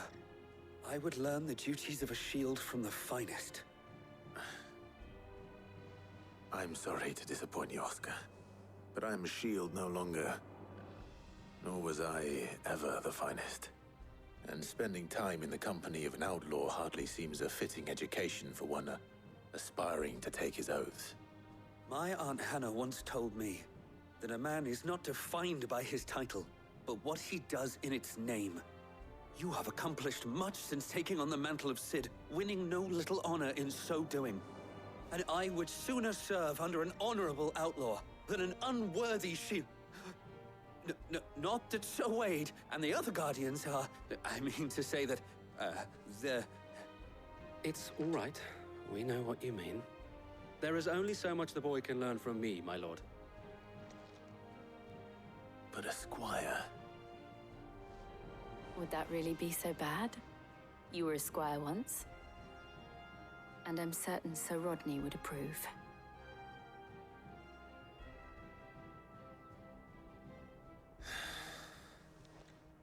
Know that I'll show you as much leniency as your uncle showed me. I would not have it any other way. Our friends seem to have things under control. For now, at least. Let's go and put Otto's mind at rest. Come here, doggy. You're a good boy. You're a good boy.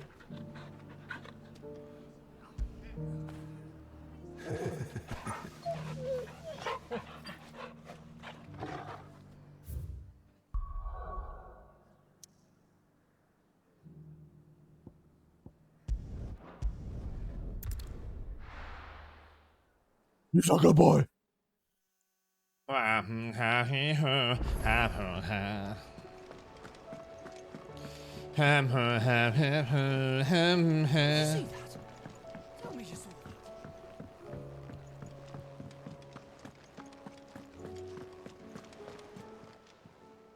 Welcome to the Patron's Whisper. You earned this. All yours. All done?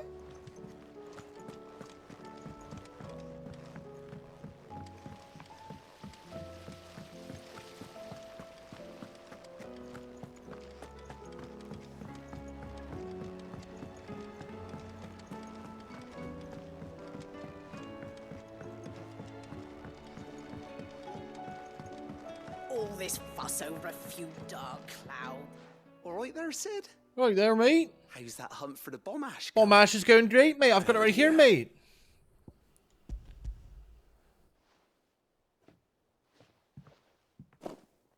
That's the stuff. And plenty of it, too. I know, mate. Enough to keep the alembic bubbling away for a good old while. You're a gent, Sid. Let nothing say otherwise. They don't, mate. I'll see you later, alright? Let's get this contraption up and running.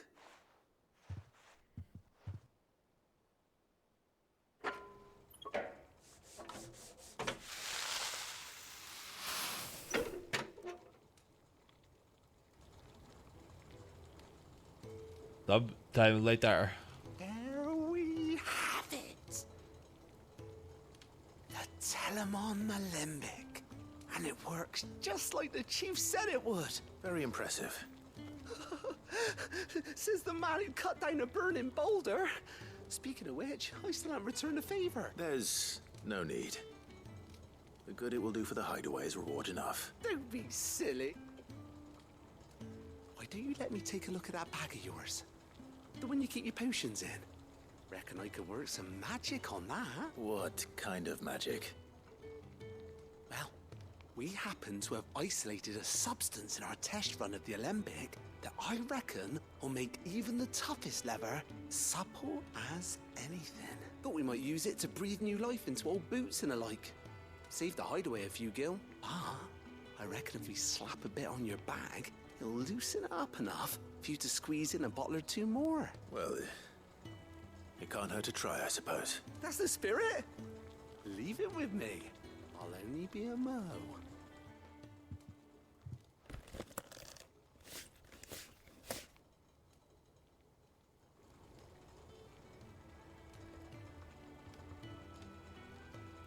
Well, what do you reckon? It certainly feels more flexible. Right? Told you. Thank you. Give us your trousers then. No. We can make the leather more supple for your buttocks. Supporting Mid and the rest of us in our endeavors. Without you, we'd never have been able to discover wonders like that stuff I rubbed on your bag. And I'm telling you, there's plenty more where that came from. Quest complete.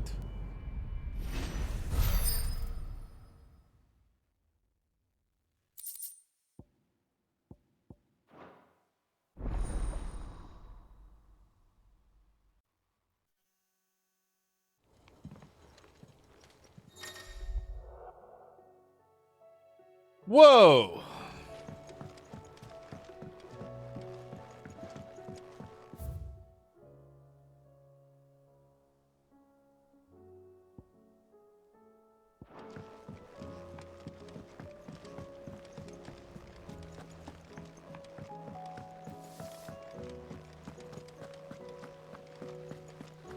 Was that a side quest? Yeah.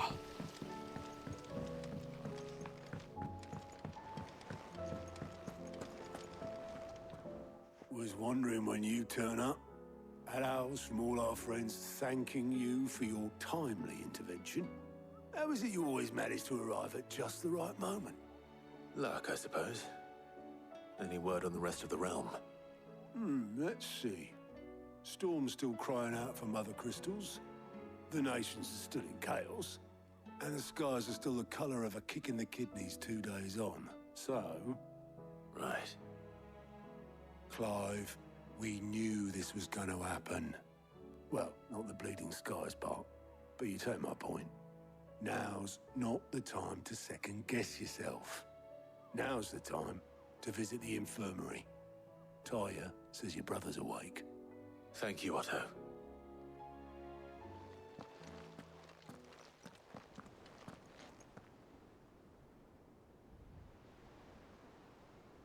Joshua!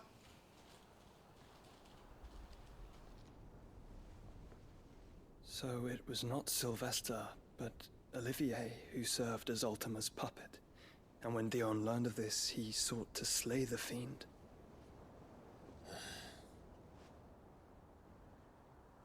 Only for his father to take the spear that would have freed him.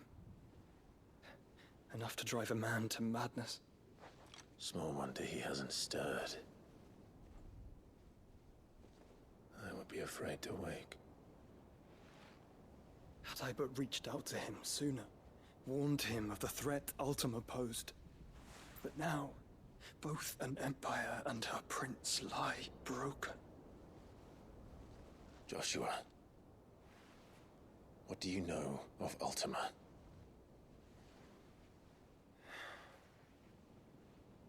Very little, I'm afraid. Despite my best efforts. 18 years ago, as I lay buried beneath the rubble of Phoenix Gate, 'twas not death who came for me, but another. And it was while in my rescuer's care, I first heard of Ultima. I've been chasing his shadow ever since. Ultima is driven by some deep, dark purpose, and for whatever reason, it would seem you are crucial to his designs.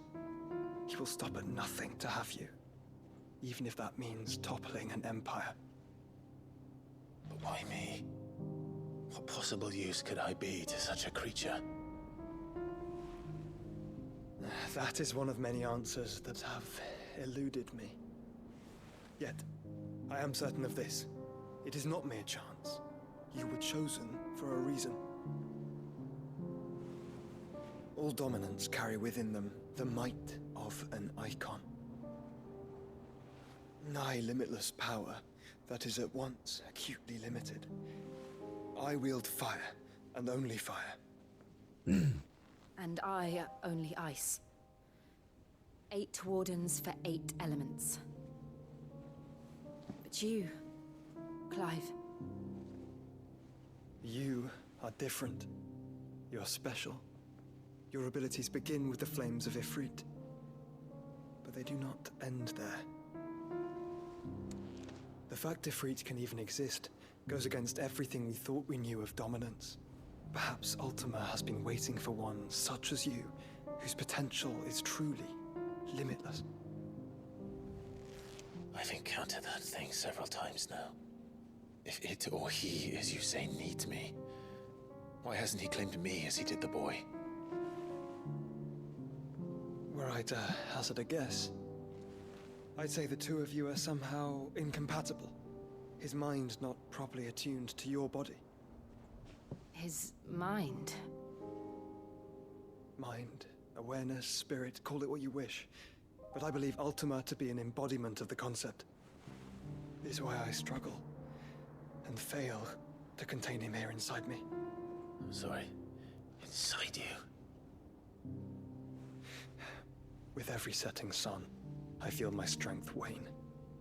And though the Phoenix's flames mend the prison I have made for Ultima, they do so at a cost.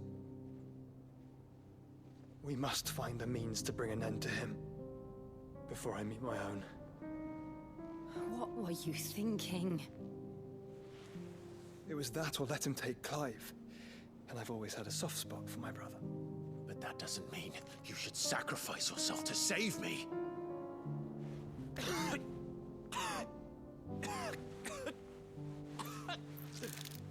Joshua. Clive, it's Gav. There's an army of Akashic at the gates of Canver. Not now, man. Come on. My brother.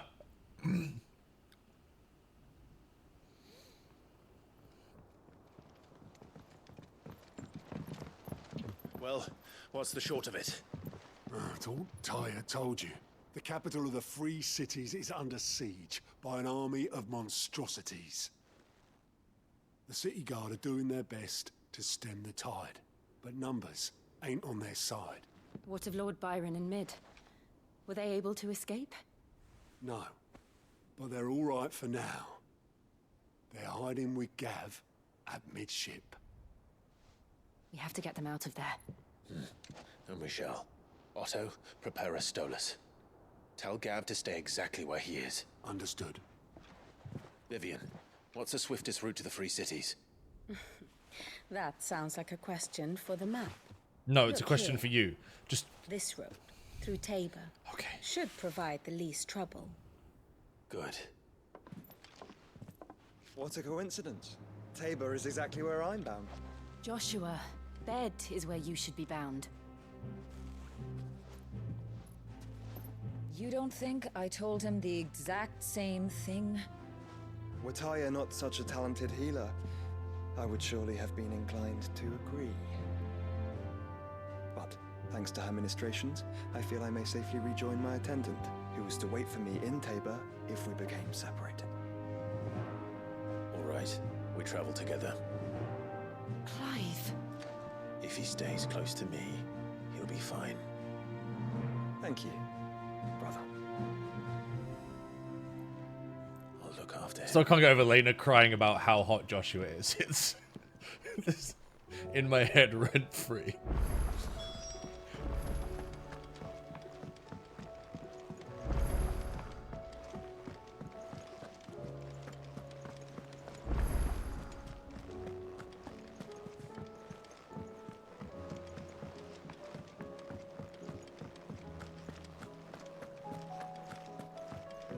What clip? It's just a clip of Lena crying when she looks at Joshua because he's so hot. Is a storm coming, Sid?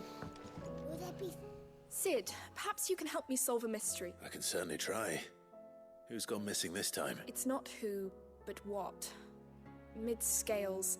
The ones she made for her workshop. I borrowed them to teach the little ones about weight, and shortly after the lesson, well, they vanished. My first thought was that they'd taken them off somewhere to play, but when I asked, they swore they had nothing to do with their having disappeared, which almost certainly means they had everything to do with it. Perhaps. I think it just... I don't like... They were in... Alright, Atrim.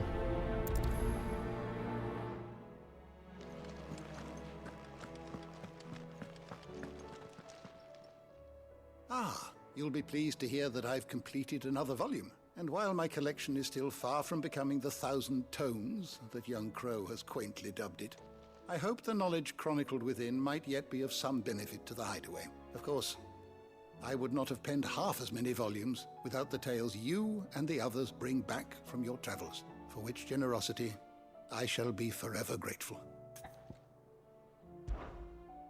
I don't believe you've read this particular chapter before.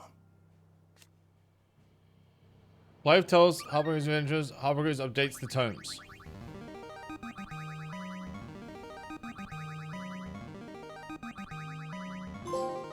Oh, I think this is something I should have been doing the entire time. For you today.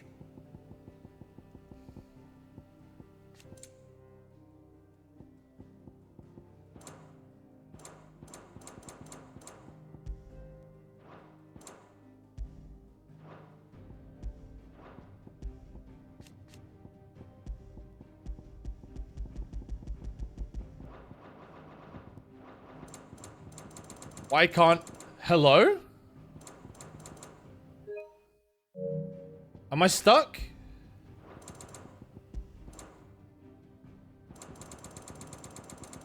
I can't get out. If I click return, nothing happens. What the fuck is this?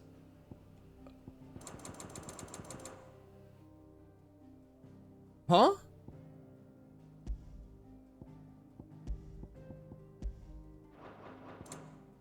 Hold it? It does nothing. I'm literally stuck.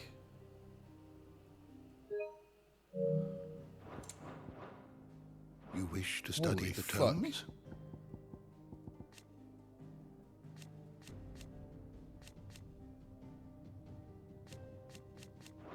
The door to the shelves shall ever be open.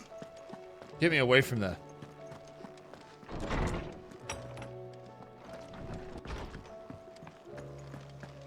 Seems the Hideaway's lost its that blasted book. Here, you put me in this situation, Clive. You can bloody well get me out of it. I need a hand with a recipe. Are you sure it's me you're looking for? I'm not much of a cook. I'm all the cook will be needing. Thank you very much. What I want from you is a little of your time, right? Oh, and perhaps your sword. You remember Ivan's stew, right? Well, despite the look of the thing and that awful stench, people wolf it down. So I thought I'd try making one of these supposed masterpieces myself.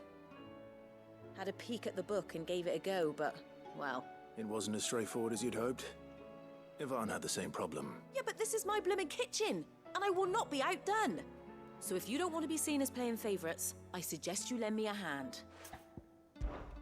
I've never been one to play favorites, Molly. And I would be only too happy to lend you a hand. So, what's on the menu this time? A fried mortress of skyworm. That's one heck of a name, innit? Recipe seemed easy enough to an old hand like myself. Thought I'd followed it to a T. Only, turns out skyworm livers and drake's mint are not what I thought they were. At least I hope they're not, given the rancid mess they made. Yvonne said the recipes in the culinary pilgrimage date back centuries. Who's to say the ingredients even exist anymore? Wow. That's a question for a scholar, wouldn't you say? Perhaps you know of one? Kindly old fella who haunts the shelves, maybe? Fine. I'll go and speak to Harpocrates. Perhaps he'll know something. And if he does, I'll see if I can find your ingredients for you. You do that. Lest we forget, you've got a reputation to uphold.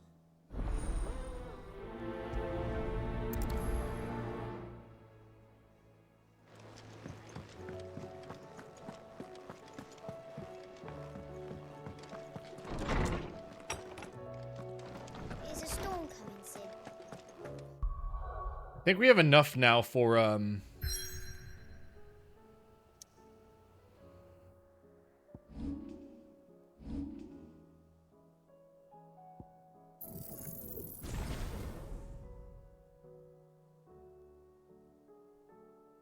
Oh, it hits twice now? That's fucking sick.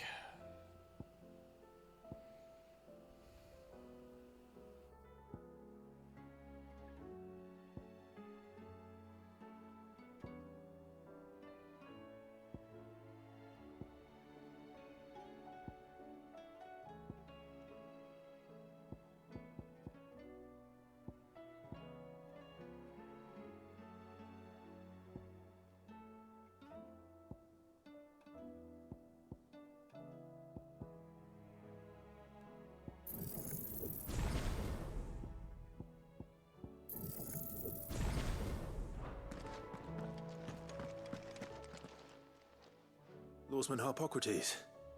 I've come to pick your brain if you don't mind. Ah, Valisthea, a culinary pilgrimage, a classic. One of my favorites, in fact. The young man did a wonderful job with the Chance's stew. I do hope we shall be able to sample more such marvels in due course. That's actually why I'm here.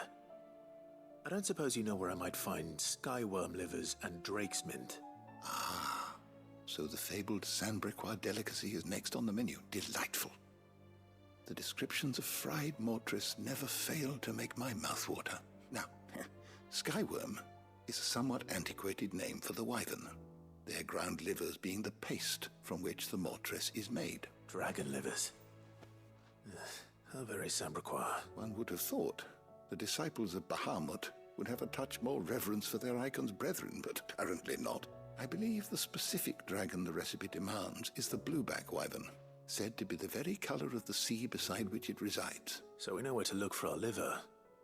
But what about the drake's mint? Saint's bonnet in contemporary parlance, a herb which grows along the North Reach coast. I gather that one can locate the cheerful yellow flowers by their heady scent alone, so I'm sure you'll have no trouble finding them. I may add that people once believed game was best served with the flora that sustained it in life, in which regard fried mortress of skyworm is undoubtedly a typical dish of the time. Meaning that if I find one, I find the other. To Northreach, then. Best of luck, Clive, and do save me a bite once the dish is complete. I will, old fella.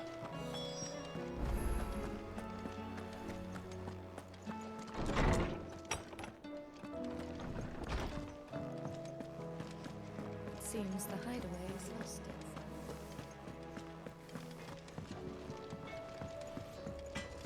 Alright, what's quest number 3? Goats? What am I gonna... Is everything alright, Goots? You seem more discomposed than usual.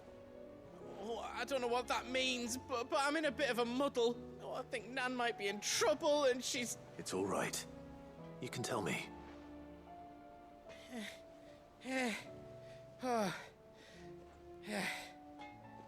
There was a trader came by.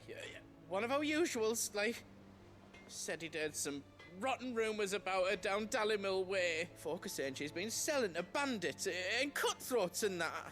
I mean, she's fond of a chance to make a coin or two, aye, but she'd never do business with baddies. Especially not the kind who go hurting people who haven't done out. I wanted to ask her about it myself, but I'm scared she'll give us a tongue lashing. She'd never give your tongue a lashing, though, would she? Don't worry. I'll speak to her. Oh, thanks, Clive. You'll let me know what she says, won't you? Of course. I'm sure it's all just a misunderstanding.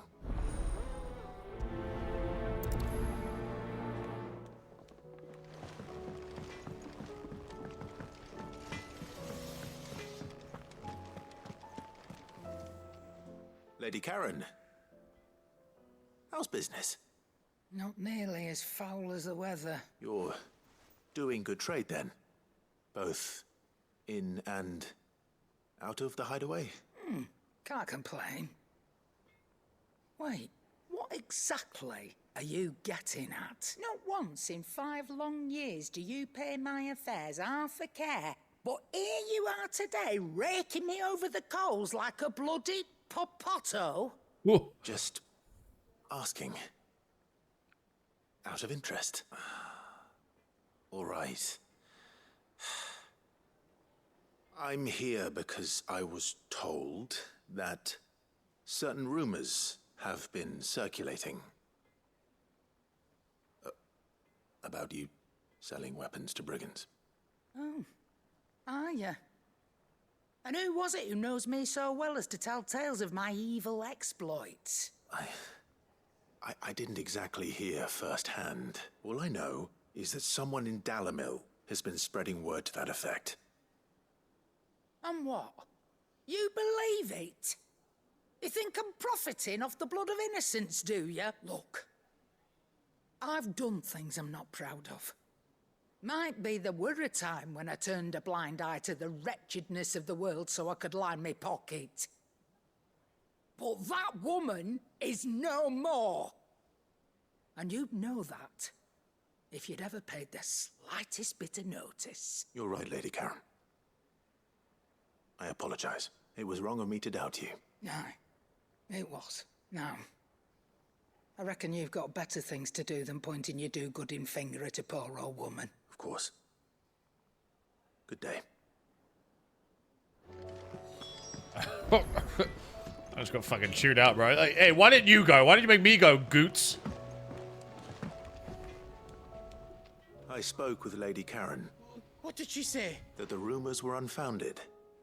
And that I was a fool for thinking they might hold any truth, along with some other things that made her feelings clear. And while it sounds like she may have done things she regretted in her past, she says those days are behind her. Oh, well, that's good. I knew Nan wasn't caught up in out bad. But why would people say she was? What did she ever do to them? It's not right. No, it's not. But people do things for all sorts of reasons. Perhaps we'll never know. Well, I'm going to find out. That trader, he said they were all talking about her in Dalimil, so that's where I'm going. I'll find someone who'll tell me, you'll see. Are you sure that's wise? Whoever's spreading these rumors means Karen ill. Oh, right. Well, that's why you'll be coming with me, isn't it, Clive? I suppose it is. I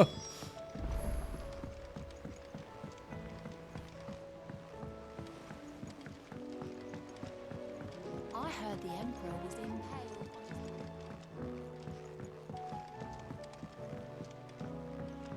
We're all gonna die! You hear me? What do you reckon we should do? I say we should... Uh-oh. Sid! Hard at your studies, I see.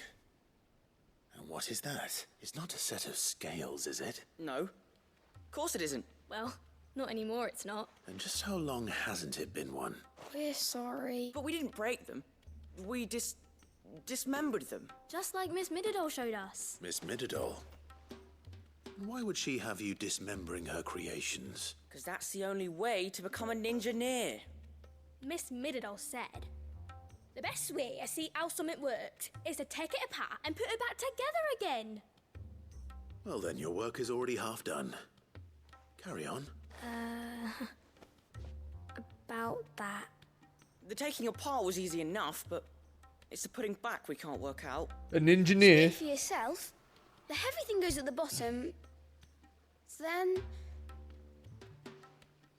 To be fair, my kid's 5 and she thinks that ninja is pronounced minja with an M. So let's have and every time I correct her, she won't hear it. She's like, "Shush, Daddy, we have to be mimjas," and I'm like, "It's ninjas," and she's like, "No, it's not." And I'm like, "Okay." All right. Everything here was once part of Miss Midadol's scales. Every piece has its own role to play, and each is just as important as the others. If even one of them is missing, the scales won't work. So let's think about what those roles might be. You already know one of the pieces, the body. Its role is to support everything else. But what of the others?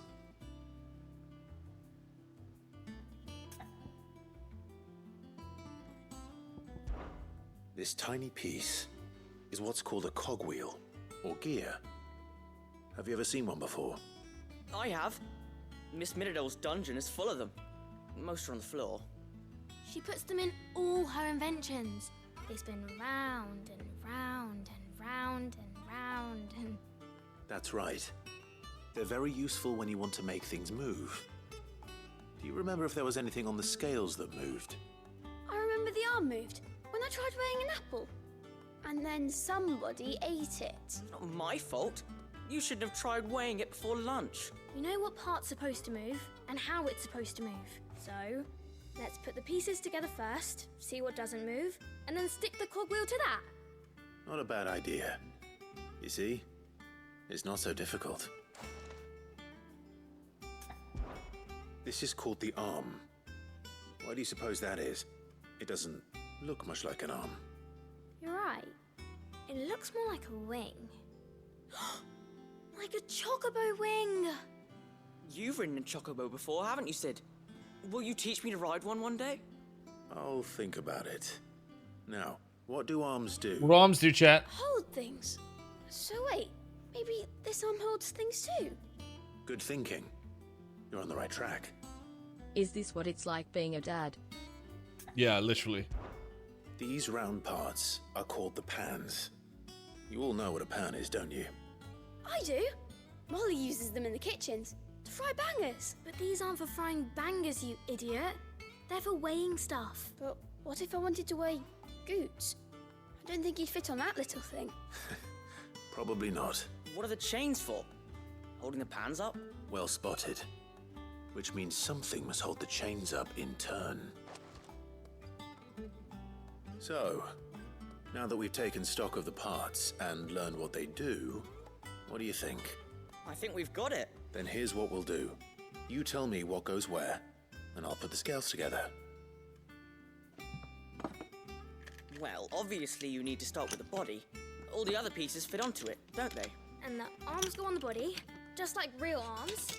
Or wings, if you're a chocobo. And then the arms hold the pans by the chains. Very good.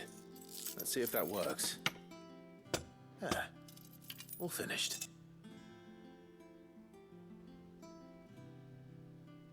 Yes! We did it! Well, with Sid's help. Oh, I just put the pieces together. The cogs on the table still. Who showed me how. That's right. We're Miss Midadol's hairs. Her hairs? Yeah, hairs for the future. She's showing us her secrets now, so we can help out the hideaway when we're older. Hairs. What do you think, Sid? Are we almost ready? With a little more help from Miss Midadol and Miss Shirley, I'd say it won't be long at all. You hear that? It won't be long. Until then, though, do try to be honest with Miss Shirley.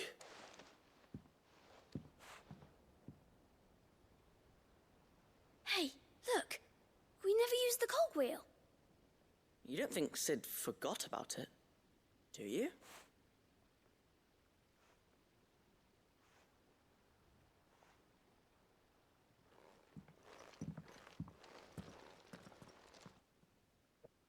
Was this a side quest just to prove how dumb climbers.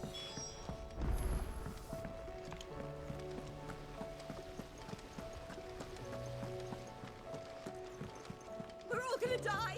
You hear me?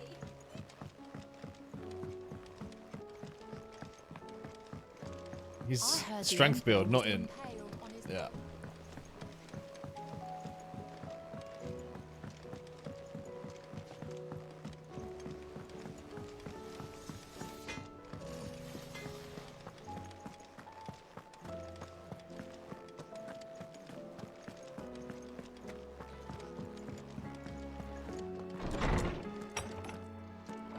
Is a storm coming, Sid?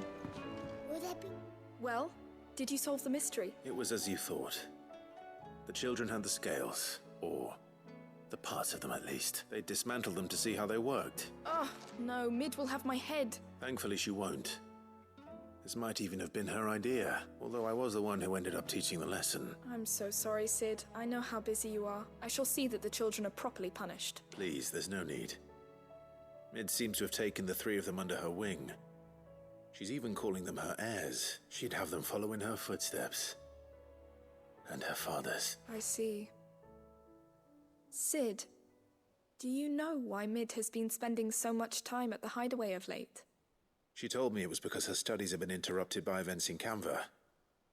Is that not true? No, it isn't. The university offered her a commission. In exchange for full tuition, room and board, they asked her to oversee the design of several new war engines. To anyone else it would be an opportunity, but to Mid, who lost both her parents to war, it was a bitter pill. One she was none too keen to swallow. But that should come as no surprise. She's only ever cared about bringing people hope. The very last thing war can be said to do. Which explains her heirs. She's working to give them a better life. And so should I. What's the odd engineering lesson? Oh, you've given them far more than that. And I'm sure they're very grateful. Clive, you literally built the scale wrong, man. We shouldn't be giving lessons.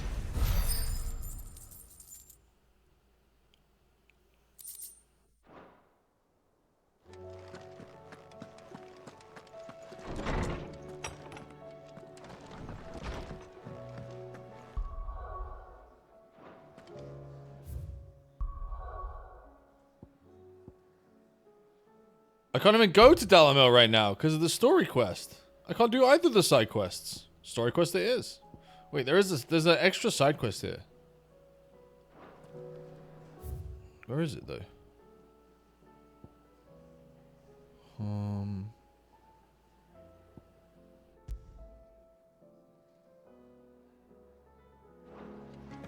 It might be at the reading table. Did you see the pair that got hauled into tires?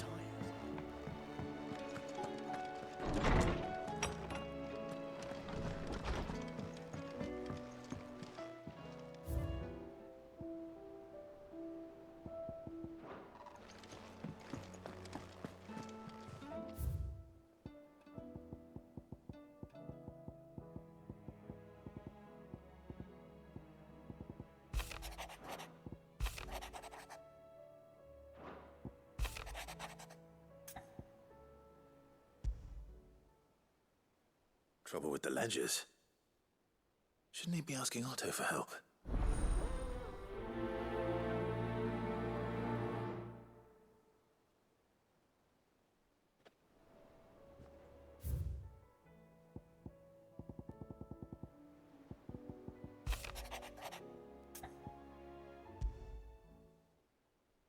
What could be wrong with Torgor? He seemed well enough when I last saw him.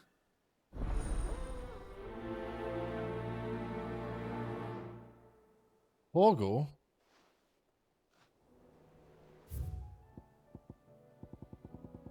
There's so many letters, dude. Jim drank back out of the dumps the other day. Thing is, I reckon he's gonna throw himself back in, judging by the droop of his jowls. So I'm thinking maybe it weren't just the leather on his mind, maybe there's other demons. Hopefully it's nothing. But I should speak to Blackthorn just in case.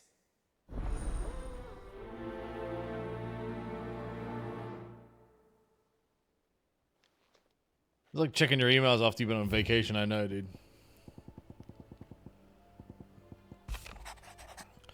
If the event travels, ever bring you back to market speed.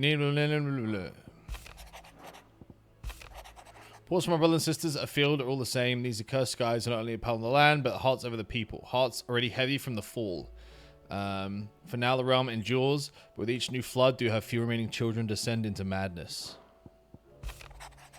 What our twin side is that there's little left of the capital after the Mad Prince's tantrum, but what of you and yours?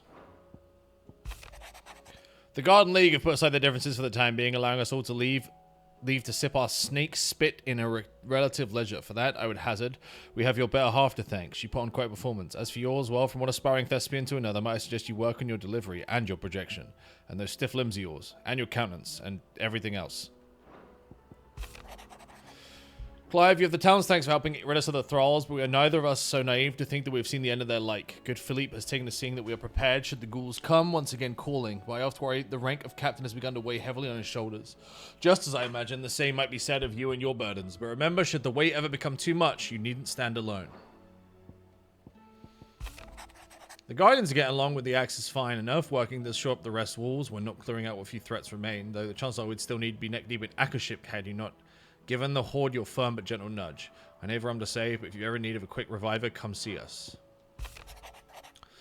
You have an uncanny talent of showing up where you're most needed, my lord. Without your steel, I fear the rest would be in the hands of the Akashik, and us but more of their nameless number. However, with the Horde now both thinned and fractured, we Guardians can focus our efforts on putting down the smaller packs without the worry of being overwhelmed. As for young Oscar, he will forgive my sudden request for taking him under your wing. He's a good man, attentive, polite, hardworking, so as you can see, he already has learned everything he can from me.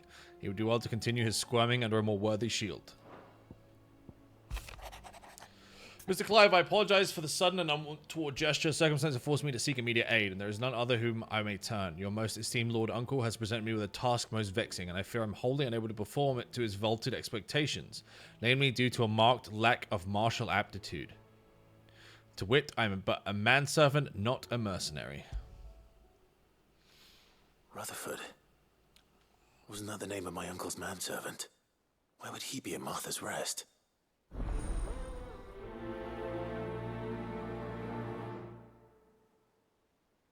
Right, I think that's everything. That's all the quests.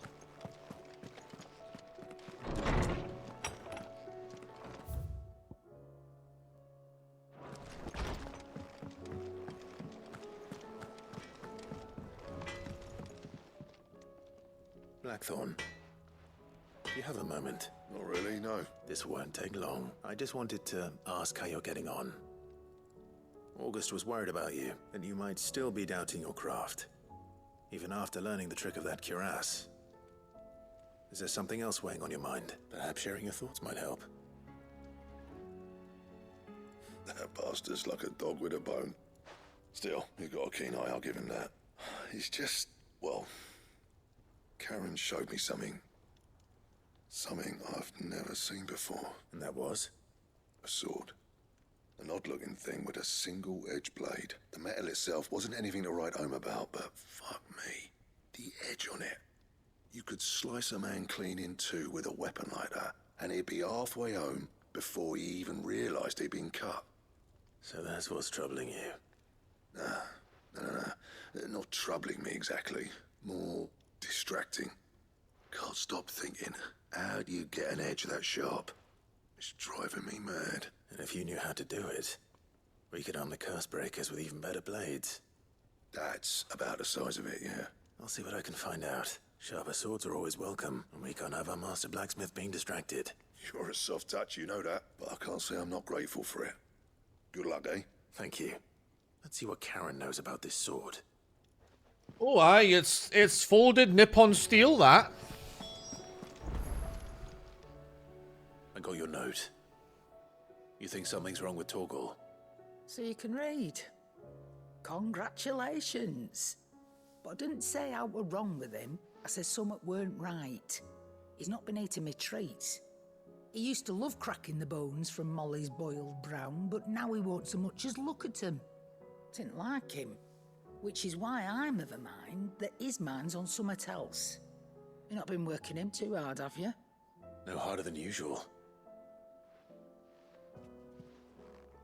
Is that it, boy? Do you need a rest?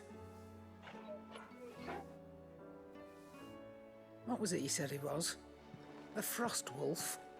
That's what the lawsman seems to think.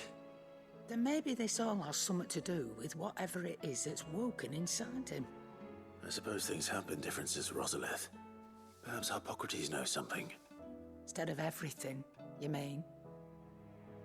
Perhaps. You're looking well, Karen. What do you want? Out with it. What do you want? I want to know about the sword you showed Blackthorn. Single-edged and extremely sharp. Running around after him again, are you? I suppose I am, yes. But I need to help him find out how to work an edge like that. It's driving him to distraction. Little wonder, I suppose. There's not many like that make it as far as the twins, and those that do go straight into private collections, which made it nice and easy finding a buyer. Can you tell me who bought it? Where is it now? You think I tell people who my clients are? Suppose you're not likely to go nicking him off me, are you now? Fine. If you stop mooning at me like that. Lord Ignac's the man you want. Dalmekian bloke. Collects weapons and the like. And he's got more money than sense, which is why he's one of my favourite clients. Reckon he'll still be at the inn in Dalamil, where I left him. Thank you, Karen. Oh. And he's a touch eccentric. If you take me meaning. I appreciate the warning. You take me meaning. Alright.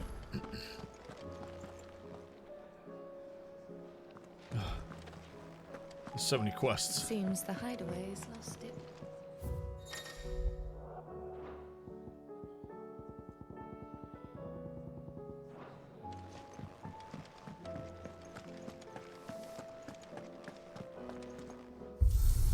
I just want to get these fucking things off the map, dude.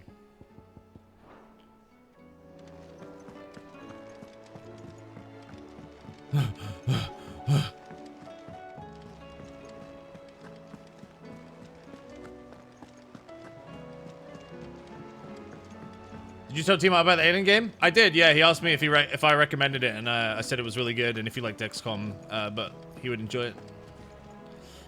Clive, did you get my letter? That's why I'm here. Shh. Otto might be listening. Is this better? A little. Listen, I've some bad news. It turns out the hideaway may be slightly behind in its payment to certain lenders, and it's maybe my fault. But I swear to the goddess, I thought I had the numbers square. Sadly, that square turned out to be more of a circle. Zero, you might say. I can straighten it out, I swear, but it's gonna take some time. And I'm gonna need help keeping it from Otto. Bit late for that, I'd say. There you are! What a surprise! So let me get this straight. You forget to pay our lenders what they're due, and instead of coming straight to me, you get Clive to come to you. And I hope he'll dig you out of the hole you've dug for yourself. Clive, the man in charge of the place you've been cheerfully trying to bankrupt. And you thought this was a cunning plan. Why? Well, who needs paying? Oh, just Martha. And the dame. And, well, Lady Karen. But only 500 talents. We owe 3 of our most trusted friends 5 million gil. Each. 5 million each. What the fuck? They lent us the bulk of the money we used to rebuild the hideaway, you see, and well, I must have made some sort of oversight. Those ledgers were my responsibility. And it was my decision to... How fucking rich is Lady Karen, dude? What the hell? This is my fault. Do we have that much to hand? I can always ask my uncle. No, we don't.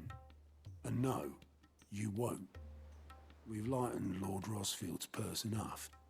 After the king's ransom we had off him, he deserves better than to see our begging bowl. Besides, We'll need to learn to stand on our own if we're gonna make this work. All right. But that doesn't mean you have to shoulder the burden yourself. Is there anything I can do to help? There might be. How'd you fancy taking these to Martha and the dame? Rocks. Rocks, he says. Worth 1,000 talents apiece, these are. A little something Sid and I set aside for when times got lean. And I reckon 15 million in overdue debt probably qualifies. I just hope our associates' eyes are a bit more discerning than yours. I'm sure there will be. Should be me making the rounds, really. But you know how it is with this place. Orders to bark, arses to wipe, and all that. I know. Which is why I don't mind going in your place. Go. Do you know why I only gave Master Clive here 2 star rubies? Because you'd rather Lady Karen killed me. Because I'd rather Lady Karen killed you. Yes. Well, I suppose this is goodbye then. Don't worry. I'm sure Karen will understand. Really? Do you think so? No. No. I don't.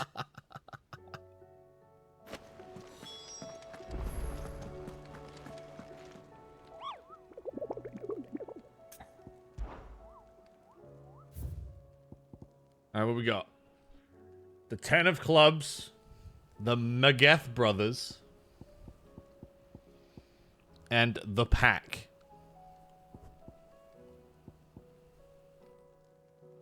Chat, remember these. Vermeer Dalmekia, Quiet Sands Rosaria, and Tabor Dalmekia.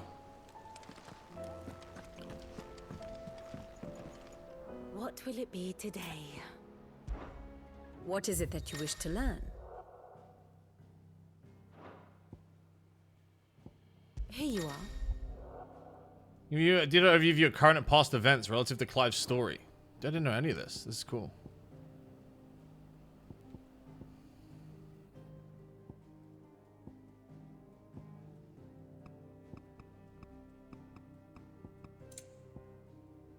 Present day.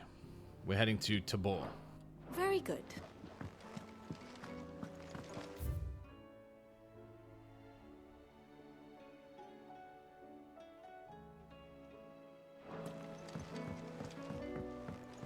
Alright.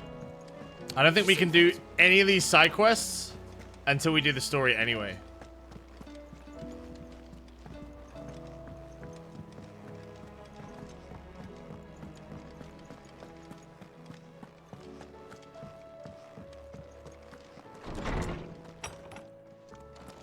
Is a storm coming soon? Lawsman, I need to ask you about Torgal. Something's not right with him. He isn't ill, is he? I don't think so. But according to Lady Karen, he seems to have lost his appetite, which is certainly a new development. She says he's hardly been touching his bones of late, and she believes it may have something to do with what happened at Rosalith Castle. I rather think she might be right, though not about his appetite. All canids are instinctively inclined to crack open bones for the rich marrow that resides within, and I see no reason why a frostwolf should be any different. Accordingly, I suspect it is not a lack of appetite that afflicts Torgal, but a surfeit of it. If we assume that his newfound magics require additional nourishment to sustain, it may well be that the bones Lady Karen is accustomed to providing are no longer sufficient. Frostwolves, after all, habitually prey upon far larger animals, whose bones may yield altogether different nutrients. As to where one might find a suitable substitute, some antelopes that graze the meadows of eastern Rosaria have been known to grow to a size more than double that of their lesser cousins. I don't recall ever seeing any that large. And little wonder. The oldest and largest such creatures rarely leave the safety of the highlands for fear of predators. The last elder antelope sighting I recall hearing about took place near Cressida, and that was long before the village was abandoned. Even so, it It seems like a good place to start. Good hunting, Clive.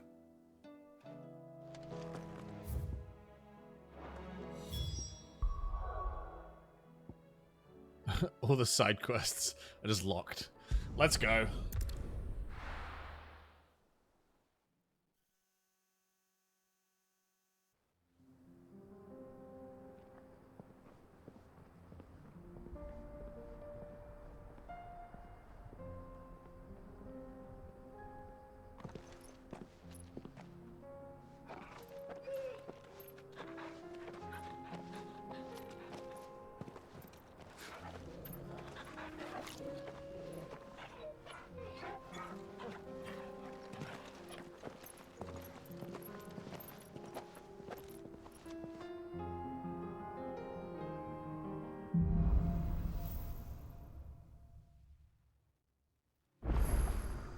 It's like a dream.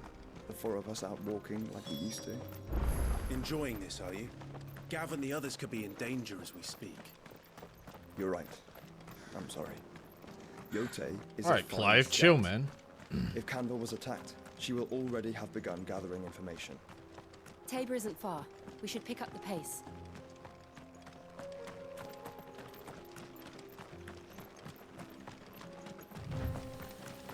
We can use the ruins to...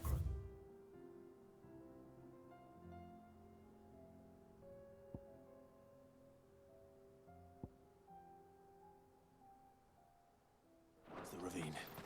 Assuming they will allow it, the Echoes have a will of their own.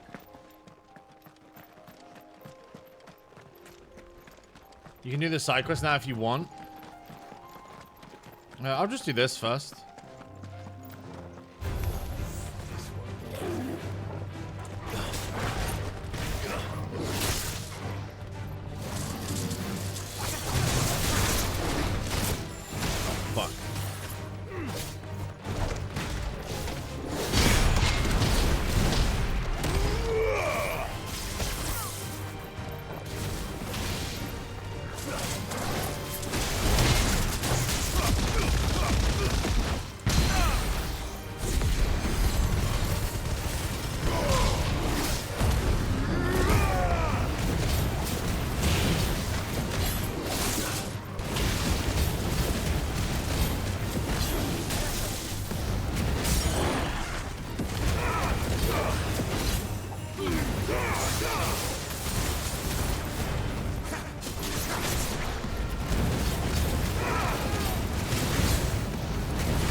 What's over here?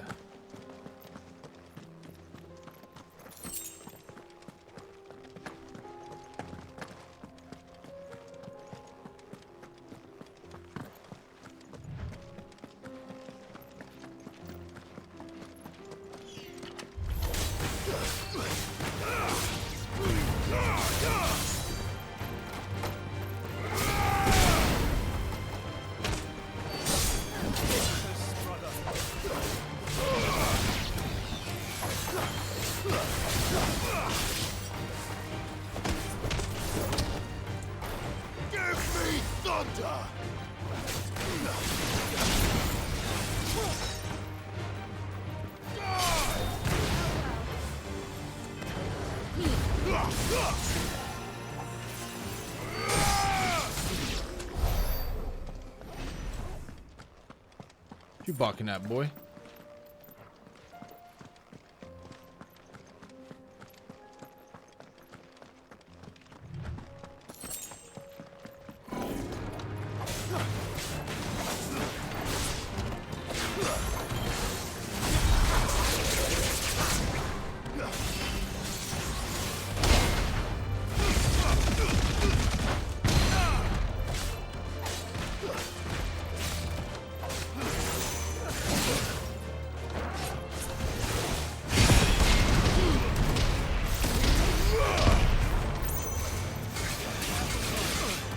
Ow.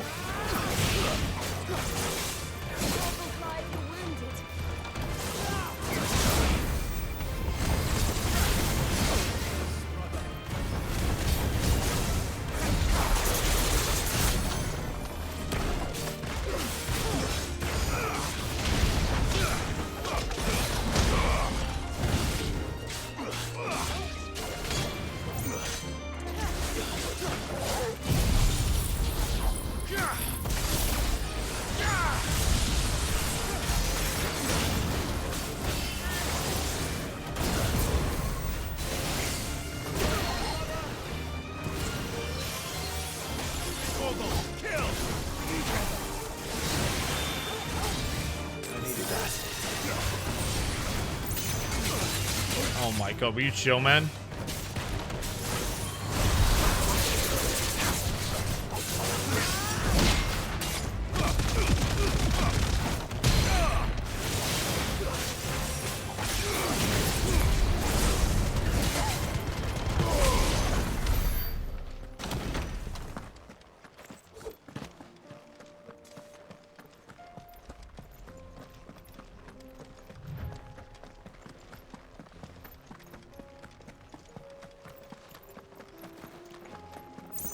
Tell us about Yote, Joshua.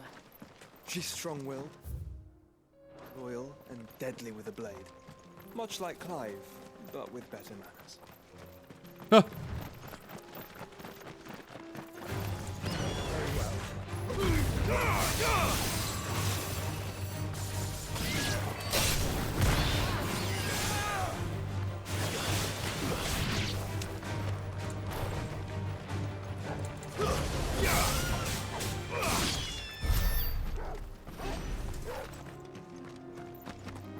Wait, these eagles killed these chocobos? Sad.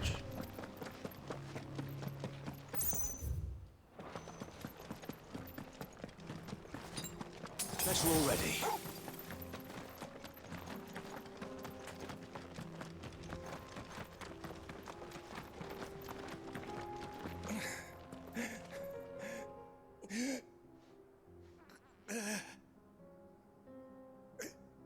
Heal him, Joshua.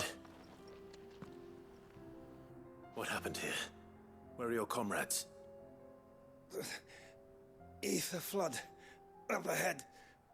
It swallowed our camp while we slept.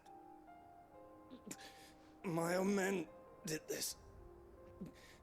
Turned every last one of them. There's a village not far from here. Tabor. The people were kind to us. It's only a matter of time before they won't stand a chance. We can't let those monsters reach the... I'll go. You catch your breath. Thank you. I like how catch your breath is just an expression for you die. You die when I walk away.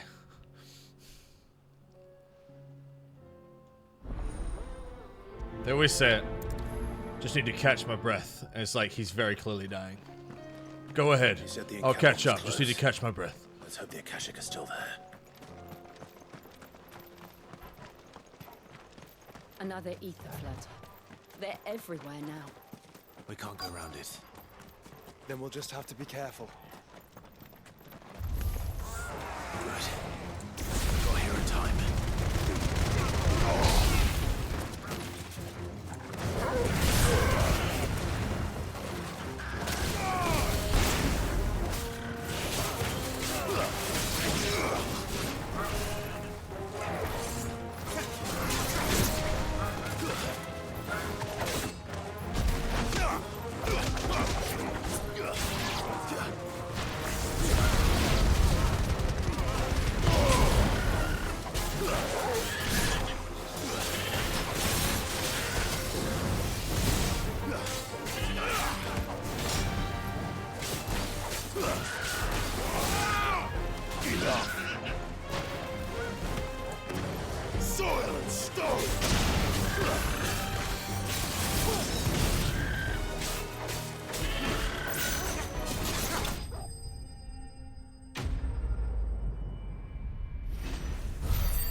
Someone there!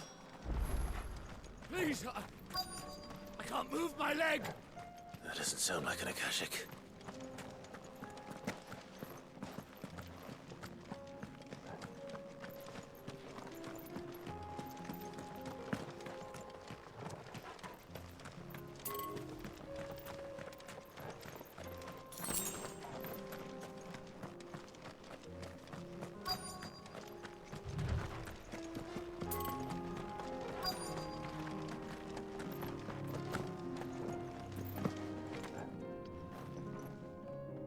With the battalion? I am. I heard the fighting. Are the others? Taken care of. One of your brothers in arms told me what happened and asked for help. Another survivor? Where is he? Tell me. His wounds were too deep.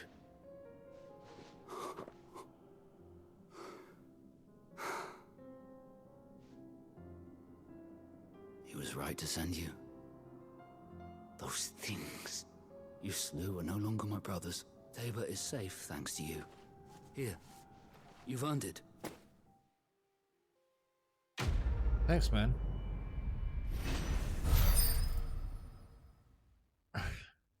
Here, 25 reputation, 0 money. You seem familiar. Have we met? You must have me confused with someone else.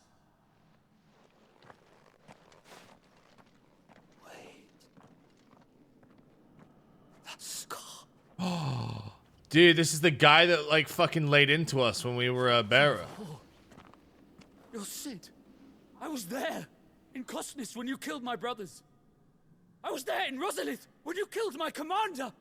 My war with Hugo Kupka is over. I bear no ill will toward those who followed him. And what of my ill will? Coward! Draw your steel. Lord Kupka shall be avenged! Fine. If you insist. For Titan!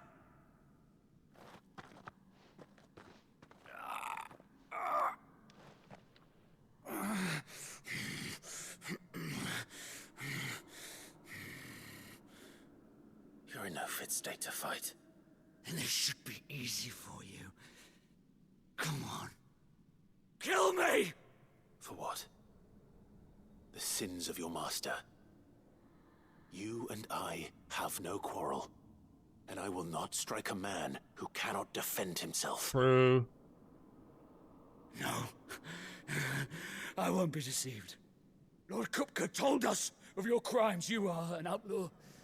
A murderer, not some... Man. Like you or anyone else. I am nothing like you. But if you're not gonna kill me, then go. Leave! Just know that I will find you, Sid. Someday. Dude, I love side characters just popping the fuck off with their VA, dude. It's so good.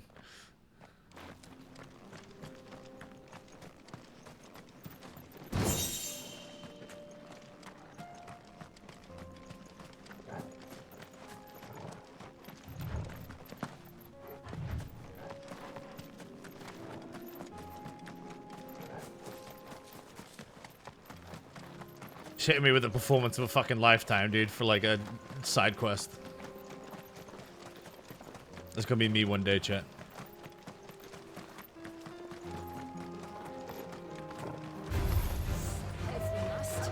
Don't do this, guys.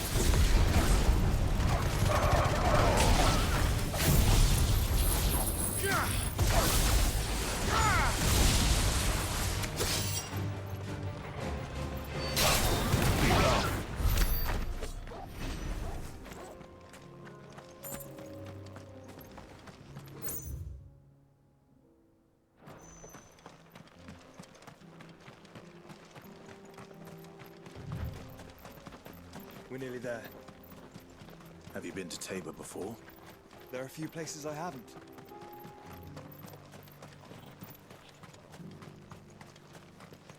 Where now, Joshua? There is a residence just inside the city gates. She awaits us within.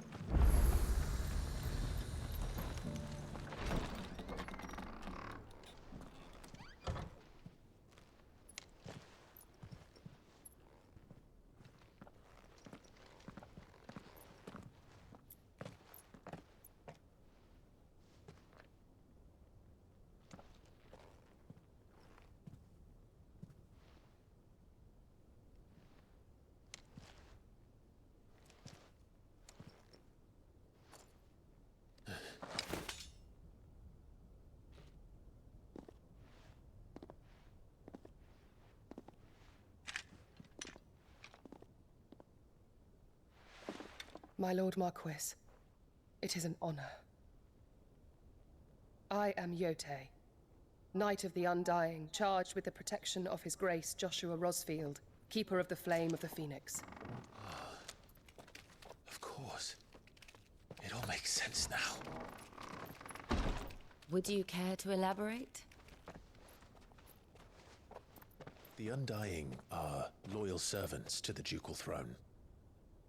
Or more specifically, to its heir. They have served our family for generations, albeit from the shadows. Since their inception, they have been tasked with the preservation He's a and ninja. enactment of the rites of ancestral communion. After the events at Phoenix Gate, it was the Undying who delivered me to safety. And since the day I left Rosaria, Yotei has been my constant companion and protector. Without her sword, I would not have survived my journey across the realm. Oh, so Yotei's the one that dug him up after the Phoenix fight. Rise, Lady Yotei.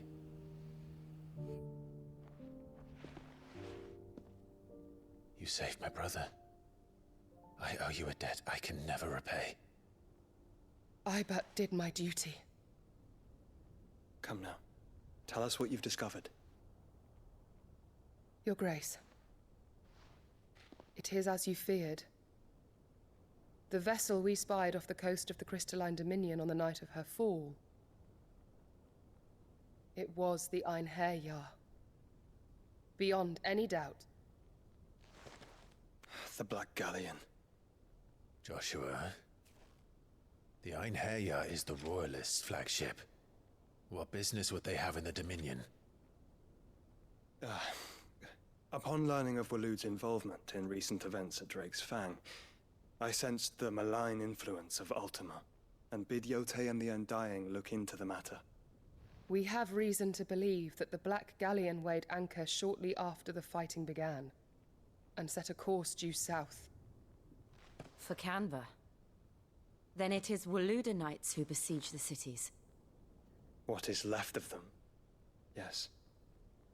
And the Black Galleon sails at but one man's behest. Barnabas Tharm.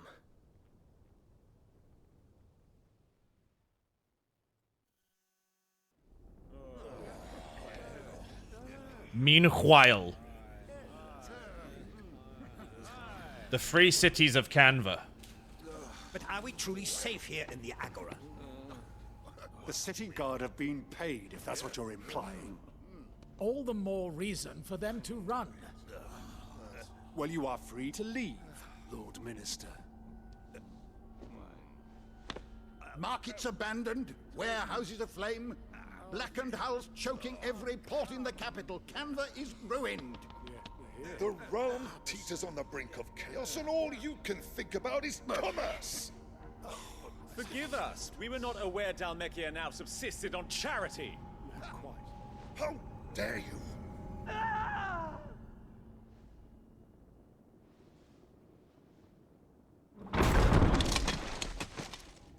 Distinguished members of the council, you must forgive His Majesty this intrusion. What did you... Chet, you reckon that guy's What is Leviathan? the meaning of this? A trifle crowded. Harbored. But I fear it will have to serve, my liege. Very well. My colleagues, do you not see? The king, he has come to save us from the Akashic.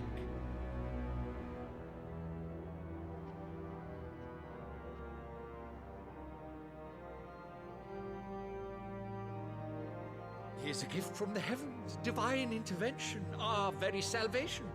And of course, if it is compensation he requires, we would be most willing to negotiate a fair price for services rendered. Fools. Your ignorance unbecomes you. Your Majesty, correct me if I'm wrong, but I would swear that the fiends washing the cobbles of Canva with the blood of her citizens wear the colors of Waloed. Ha! So you do not deny it. Guards, fetter them, and see our guests to the dungeons!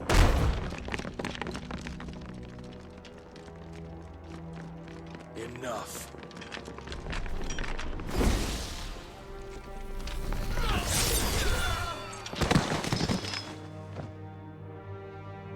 Wait, he killed everyone in the room? Pathetic creatures.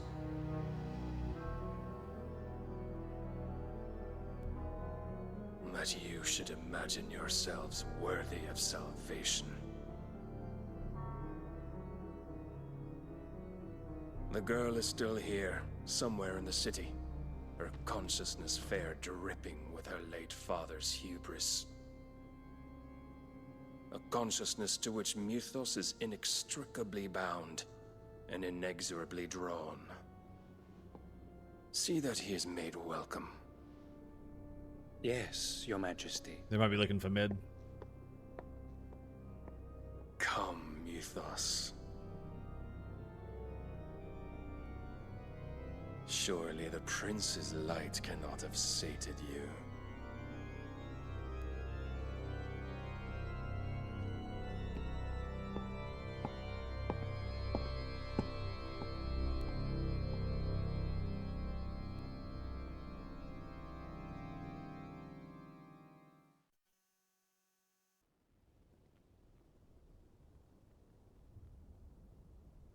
So then, how long has Waloed been under Ultima's control?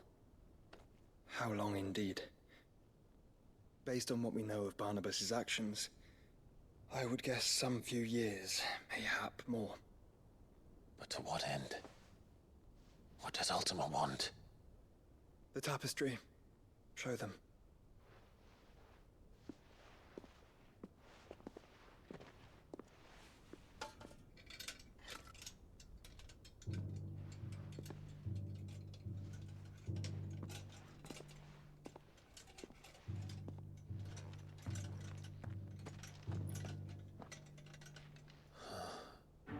By the flames. Phoenix Gate, Drake's Breath, and now here. But what is it? It is old, ancient, even. Naught remains of the faith it represents, save what can be gleaned from the image itself. None could tell me what the one in the apothecary meant, even the Undying. But I believe it may be the key to discerning Ultima's purpose. That figure in the center, the one beneath whom the icons congregate, that I believe to be Ultima. He is a god, or at least godlike. His very existence beyond our ken. The icons, and by extension their dominance, are meant to be his subjects, and while some, like Barnabas, have accepted this role, others have rejected it. I like you, Clive, which is rather inconvenient, as it appears he needs you most of all. And gods don't like to be disobeyed. No, I don't suppose they do. Clive, may I tell Yote of the lake? By all means.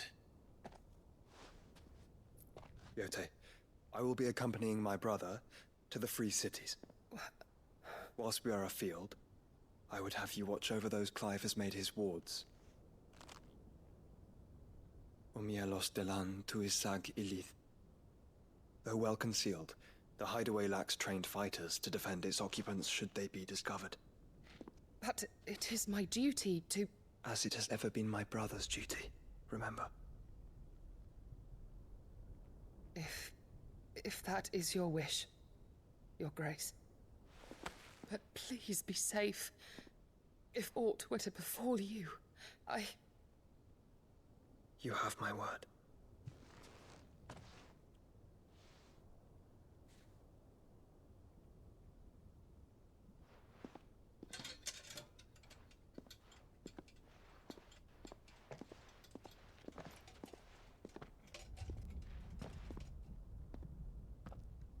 Farewell, my lord, my lady. We are in your debt, Yote.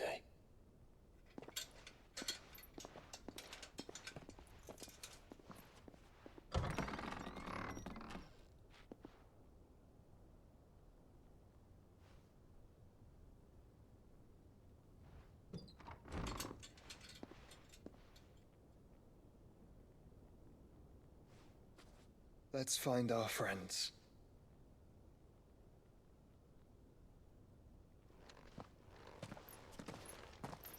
Yote got more action in 5 minutes than Jilko in 5 years. God damn it.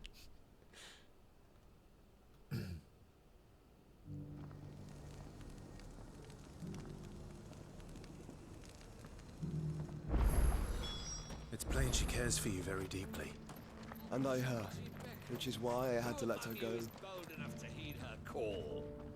Is that blade for hire, perchance? Because I have a mind to make a killing. Figuratively, I hope. Well, yes and no. A passing caravan carried with it a rumor most fortuitous for one in my trade. That an elder Dread Evis had been sighted in the fields of Korava. Dread Evis are aggressive beasts. Compelled as they are to acts of violence, few survive to maturity. But those that do develop a hide of phenomenal value. A hide you want to sell? Eventually, yes. Though I would have it tanned first that it might be crafted into marvels the likes of which the world has never seen. Dread Evis skin is a rare thing indeed. But the worked hide of a well-aged beast, now that would fetch such coin that Gilbert himself might weep with envy. Bring me that beast's skin and I will share with you the bounty of our combined labors. All right. I'll hunt your evil. Of course you will. When one lives in such troubled times, it is a fool who lets opportunity slip his grasp. Leave Tabor through the east gate, but take the path that branches west. Once you reach the checkpoint at Tovany, you are a mere stone's throw from the fields of Korava. I eagerly await your safe, and above all, triumphant return.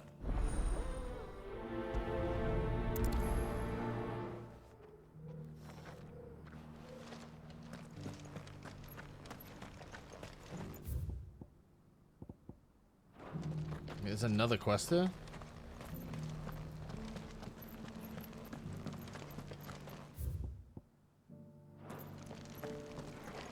Oh, up there. So many side quests, dude. Are you buying or selling?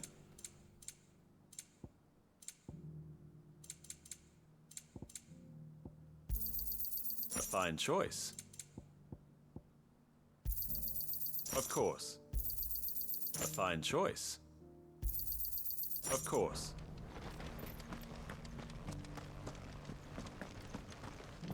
Careful how you pack that leather. Any crystals? You! Finally. No one was paying me the slightest heed. Is something wrong? At the wrong? university, the students would hang on my every word. Sadly, this far from home, I'm just a vagrant greybeard. The university? You're a scholar.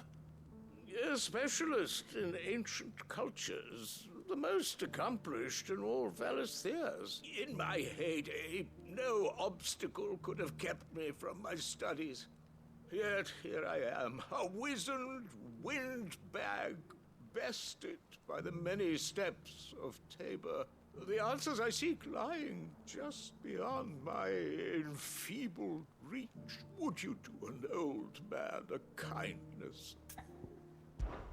Climb the stairs and... And memorize a few inscriptions for me. Assuming you know your letters, that is. Some courteous soul is rumored to have carved clues to Tabor's rich history into stones dotted about the village. 3 of them, to be precise. 1 each to the north, south, and east. I'm here in the hope that those carvings might shed light on a riddle I've been pondering for some time. Namely, the otherwise undocumented origins of Tabor's unique people. I can't promise I'll remember everything perfectly. Remember what you can. I'll piece together the rest. Make for the domed pavilions, and you'll have no trouble finding the stones. Alright, man. We have like fucking 8 million side quests right now.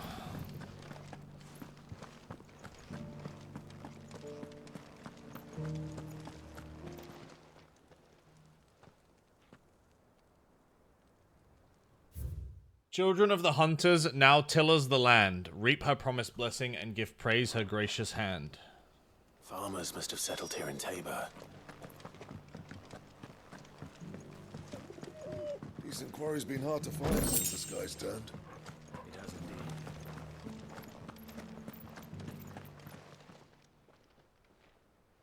What's next? Wanderers of the Golden Plains, lay your roots in stone, with pride recall thy noble past and make these rocks a home. What golden plains might the wanderers have called home, I wonder? Have you noticed the elders? Not a scratch on them. So it's these stones to Canva and the rest of the boxes.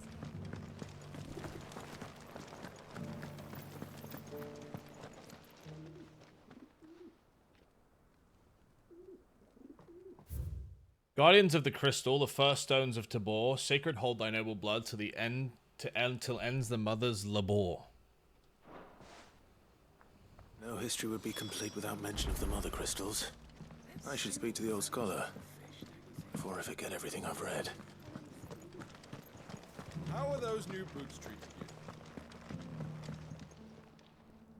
The engravings were in good repair considering their age. Oh, would that I could have seen them for myself. Come, don't tease me now. What did you learn of this place and its people? Let's start with the engraving to the south, shall we? What did it say?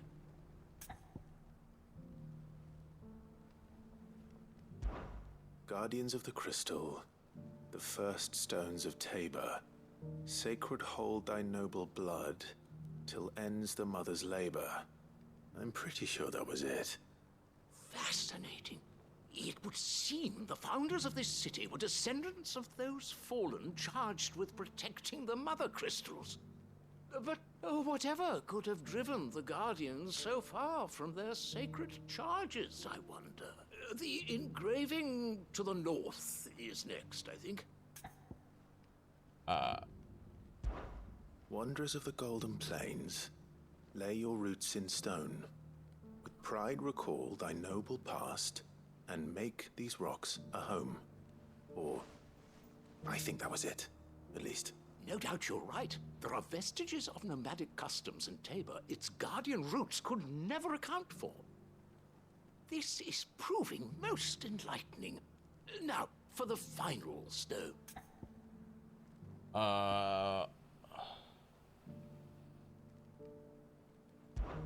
Children of the hunters, Now tillers of the land, reap her promised blessing and give praise her gracious hand.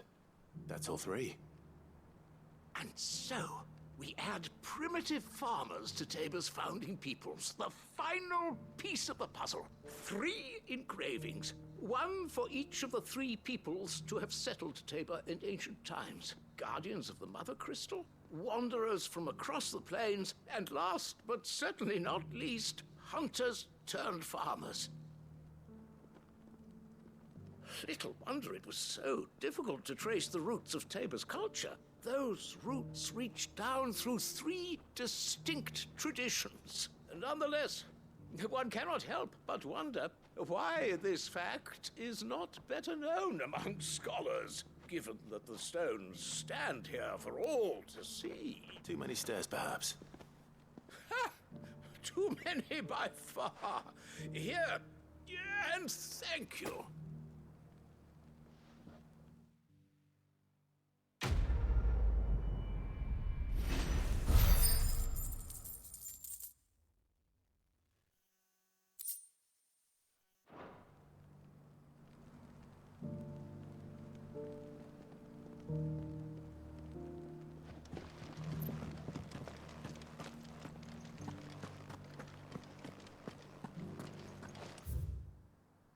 Okay.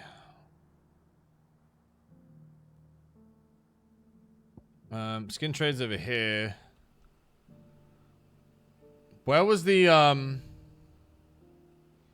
was there a hunt here, chat? Or am I crazy?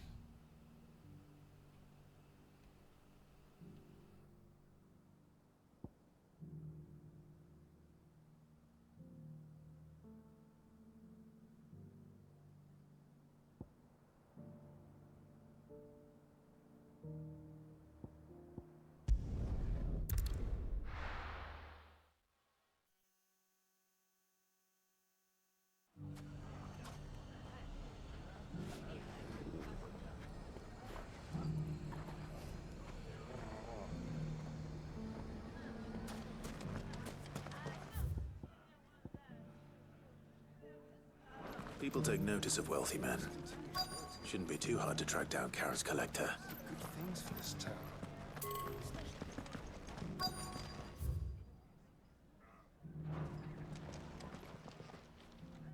My reputation will be ruined! Ruined!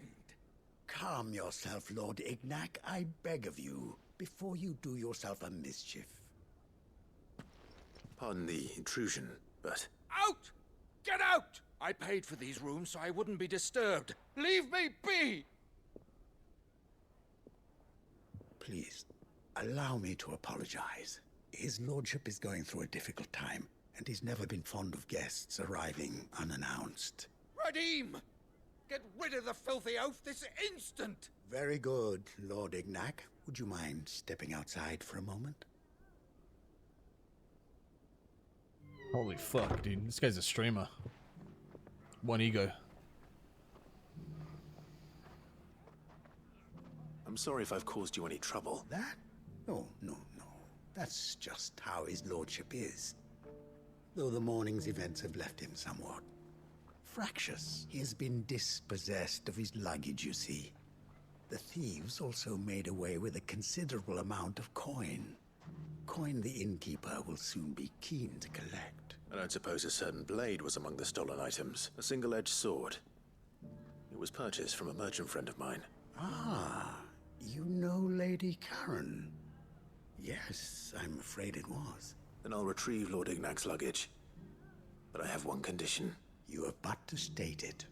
You are welcome to anything that is within my power to grant. I want an audience with Lord Ignac. A few minutes should be enough. Then I'll be on my way.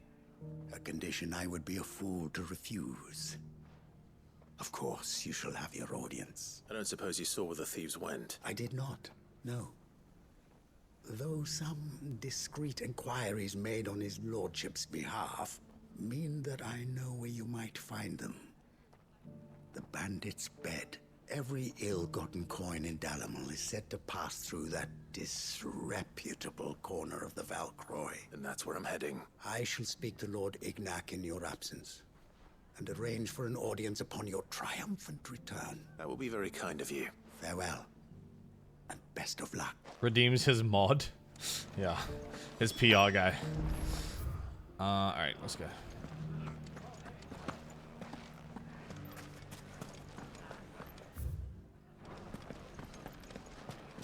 The bandits may be no more, but look what they've left us.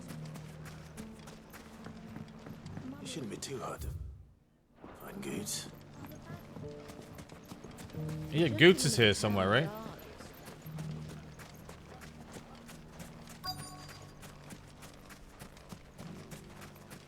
Could be I know something more.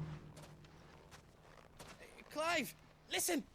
I found someone who says he's heard the rumors about Nan. Have you? Go on.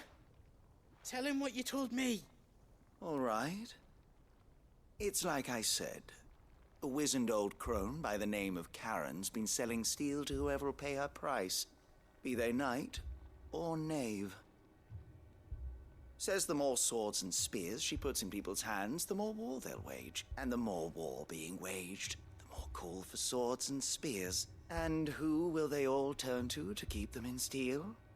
Why, the good Reaper herself. And you've seen this Reaper at work? Aye, it just so happens I have. You'll find her right here plying her trade most days. Here in Delamil? Where exactly? She has a stall here in the market, but if you're not the patient type, you can probably find her at her storehouse on the edge of town. But it'd be a bolder man than me that braved that particular nest of vipers. Feeling bold, traveler?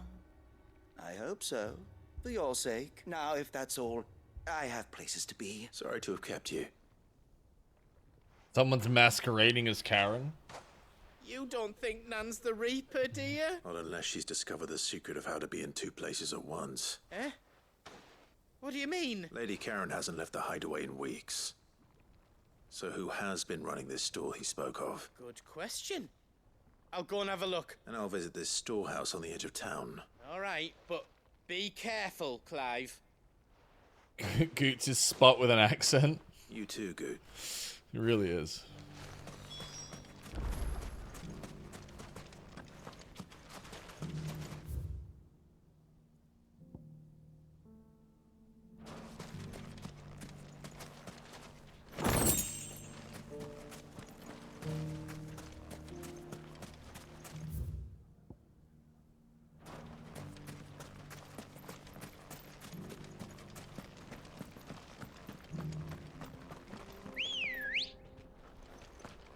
Come on.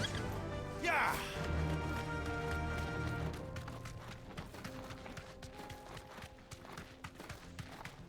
Hitting a random side quest non-stop.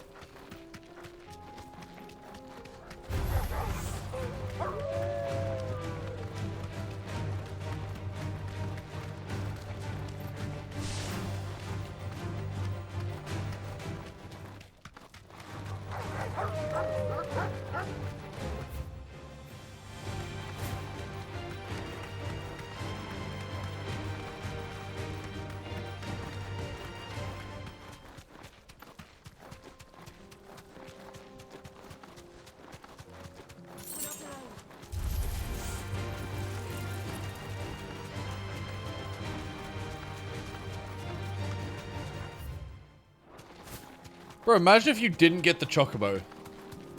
You'd just be fucking walking at all these quests. Time to fight.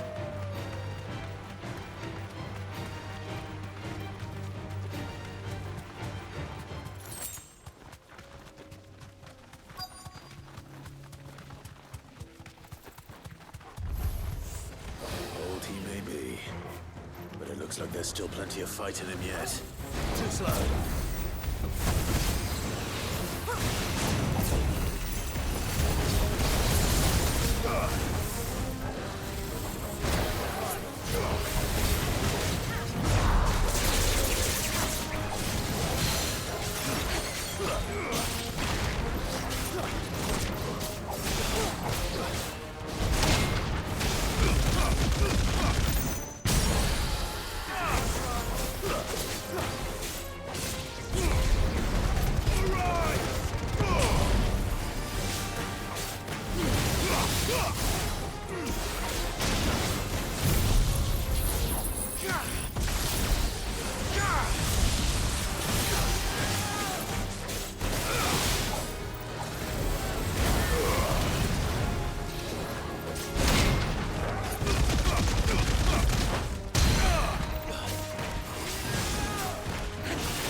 All right, one down. This thing reeks. The sooner it's off my hands, the better. Okay, one down. Go here. Second side quest.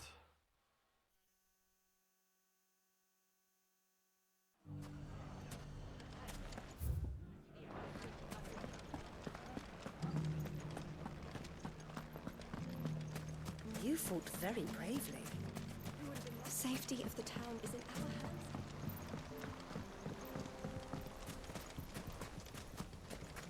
Did you see Ko's build if you think this is strong? I've seen Ko's build. I think my build's stronger. The Viper's Nest. I've got 4 counters. Just you, is it? Thought I might have laid it on a bit thick. It was a fairly unconvincing tale. So, what now? That's up to you. Die a slow death, or a quick one. Boys, he's all yours. But that sword is mine.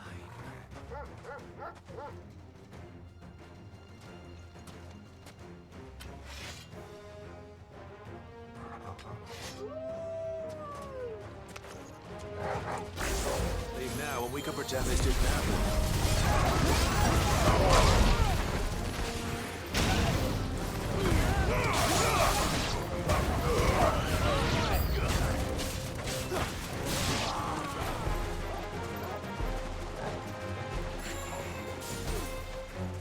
There's a wizard. No, there isn't.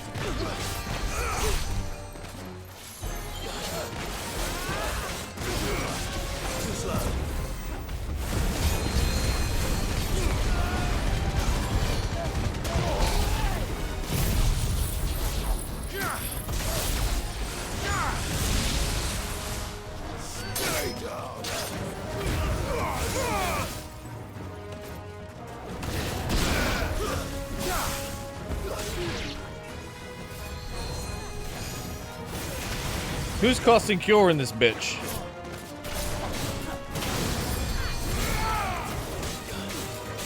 It's you.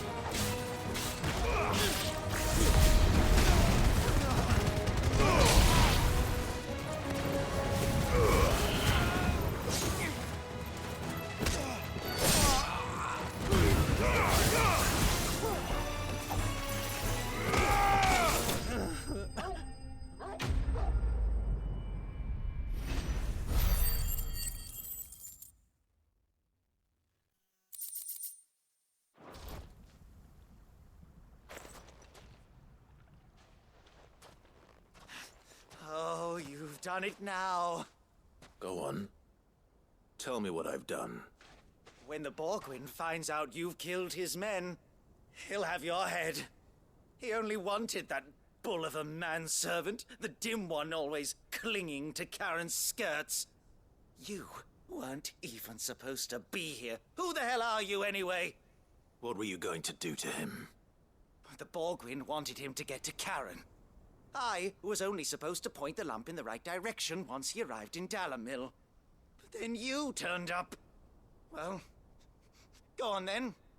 If you're going to end me, end me. You're not worth the effort. Now be gone, before I change my mind. Fucking coward! What? I'm the coward? Right now.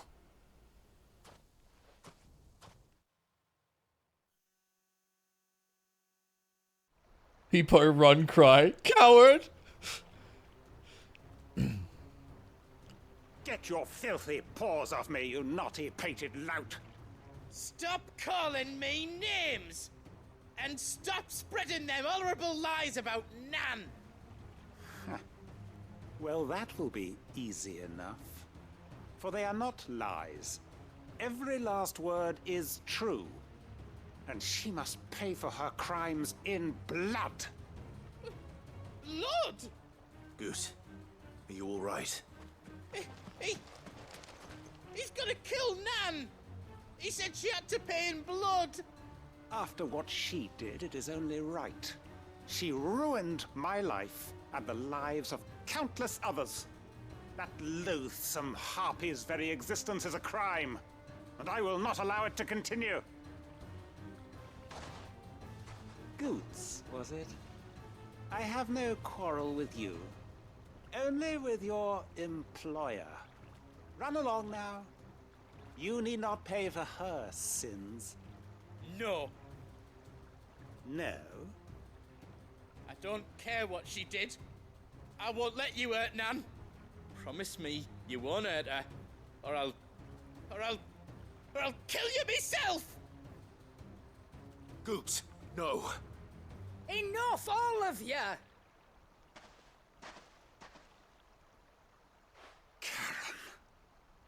But how did you? Chat, is this going to be a son? You're a sight less clever than you think you are, the pair of you. Did you think I wouldn't notice the two of you slinking off together? Well, the whole thing got me thinking, who in Dalamil might bear me a grudge? And a certain snivelling shit I ran afoul of in my fairy years came to mind. Though it was just Bogan back then, wasn't it? I thought the years might have taught you some sense, but I see you're the same pants-pissing craven you've always been. Oh, she's so fucking awesome. Wet legs. You bitch! Everything that happened. Active law. Active law. Oh, he's not here. It was all your fault. And now you'll finally pay for what you did to me.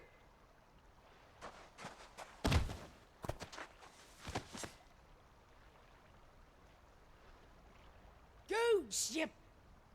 If you want a piece of Nan, you'll have to go through me. Fuck. You great galoot. Out of the way, I can handle this myself. So, wet legs, you remember what you told me when we last met? An eye for an eye. Wise words, Sam. Wise words. Wait, this is the guy that took her eye? Now, it's time to collect.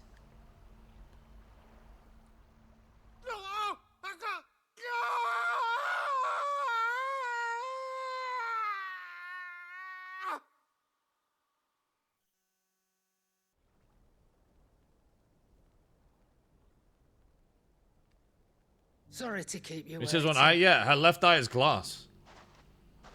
Is he... Dead? No. But I reckon he wishes he was. It isn't easy going through life one eye short of a pair. After all, I should know. You don't mean... Oh, don't tell me you didn't notice. Lost it to old Wet Legs back when we were working the same routes. Said I'd stolen from his strongbox. I'd done nothing of the sort, mind. But that didn't stop him taking his little revenge. So took some of my own. Sorry, lost everything. His coin, his clients. Always knew he'd be back one day to claim his due. But he crossed a line dragging poor Goots into this. He didn't hurt you, did he? No, Nan. Still got all my arms, see? Legs too. But what if he comes back again? What if he does? First we take the other eye, then we work our way down. He'll learn his lesson soon enough. But something tells me that Wet Legs has learned it already. Right. Let's get you back to the hideaway. You've attracted quite enough attention already. Ta-ra. Ta-ra, Clive. Ta-ra, Karen. Remind me never to cross you, Karen. Why are we dealing with Olma? Just leave it to Karen. I know, dude. She's fucking absolute beast. We got a quest up here that we got to do.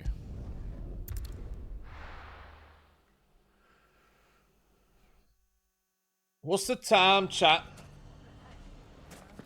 When's D&D? I don't fucking remember when it is. You fought very Only bravely. reason she hasn't yet is nobody's offered enough cash.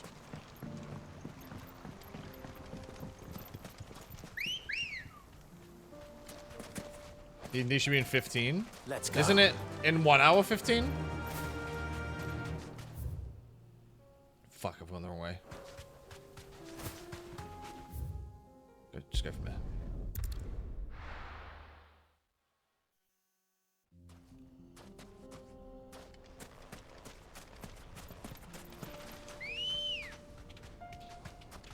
Come on. Currently 6:47 Eastern.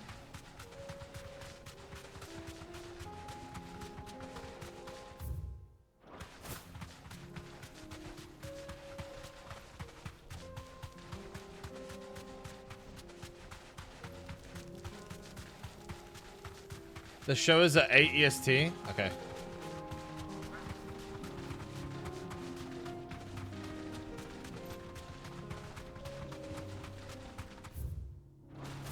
We're not alone.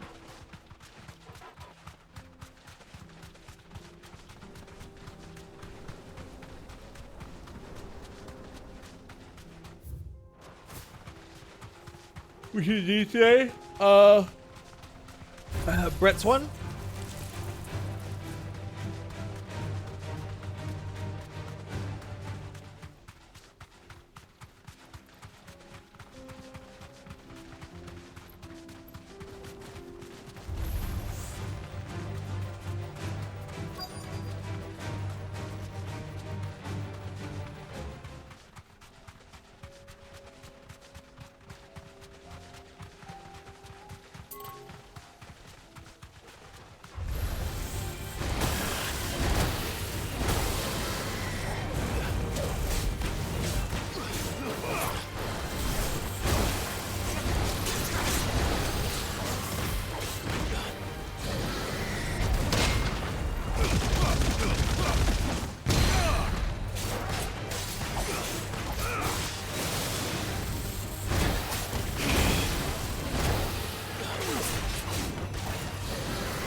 Feels so bandit hideout.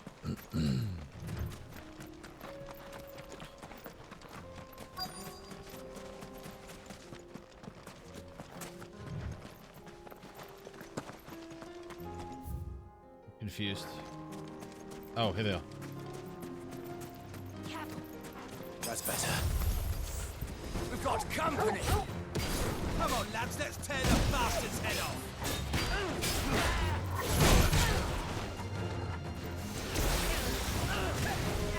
Let's try.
This is all our shite.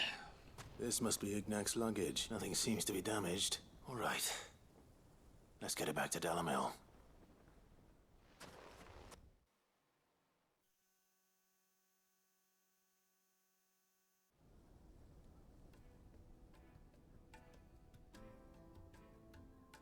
I hear I have you to thank for the return of my effects. What shall I call you, my good man? Wyvern. Glad to make your acquaintance. A formidable name indeed. Well, Wyvern, I appear to be in your debt. Redeem here tells me you wished for an audience. Is that all? A few moments of your time should suffice, yes. You're a peculiar fellow, Wyvern. All right, speak. Master Wyvern was wondering if you could tell him about a certain single-edged sword you recently acquired. Oh, a true work of art, that one. Karen drove me hard on the price, but I would have sold her Radim here to get my hands on that sword. It was made in the Outer Isles, far beyond the Twins, and is used exclusively by the practitioners of a unique school of swordsmanship. They believe no combat should ever exceed a single strike, and hone their blades to such perfection that none ever does. Each sword is made for that one perfect stroke, and for that stroke only. They crack upon a second blow. There's a brutal sort of beauty to it, really. But how do they hone such an edge?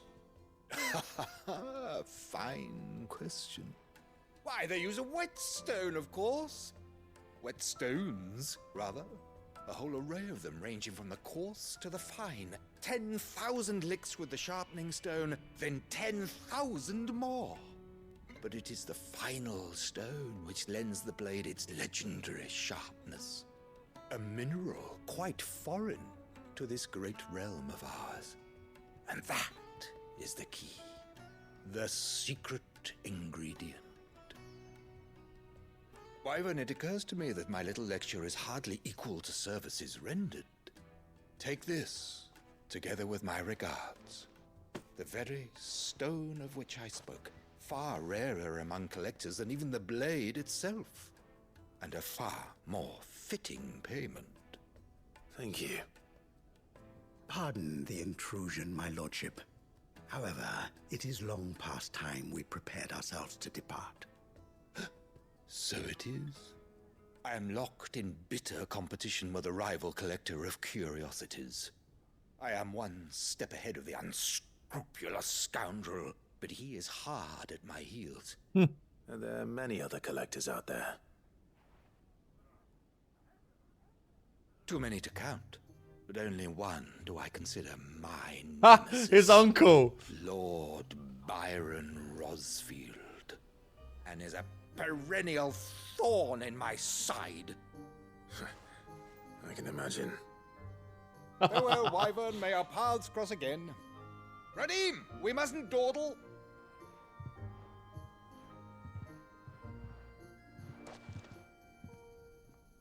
I think his lordship is rather taken with you, Master Wyvern. Thank you again for your assistance. Coming, my lordship. I'll be right there.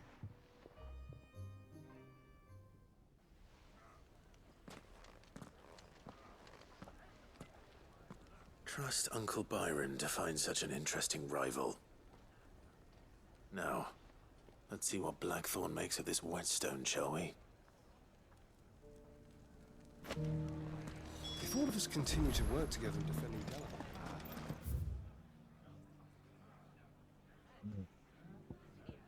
Some kind of quest over here.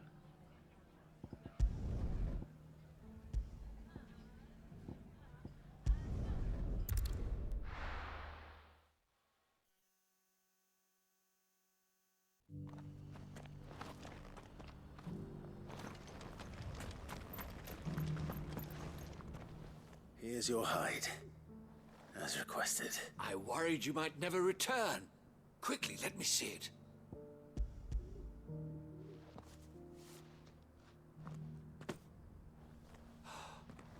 Oh, as supple as a maiden's cheek. yet as adamant as her virtue. What the fuck? This is everything I had hoped for, and more. Clearly, my trust in you was not misplaced. You must be a hunter of considerable talent to have bested the beast with nary a scratch. Join me as my honored partner. With my means and your might, we shall be as wealthy as the merchant kings of Zemeckis. I don't plan on making a habit of this.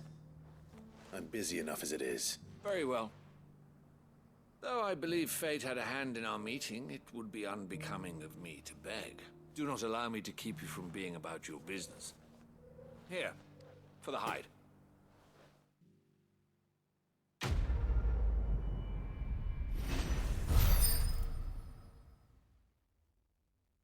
I'm realizing these guys are they're handing me nothing. Like, literally nothing. I'm just getting street cred. That's it.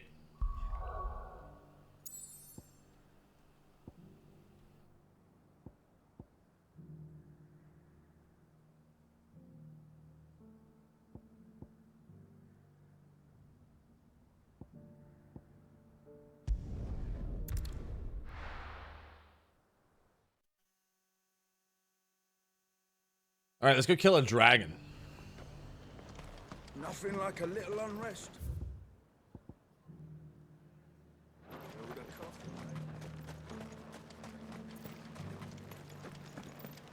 But there were ghosts at the... It's not days ago.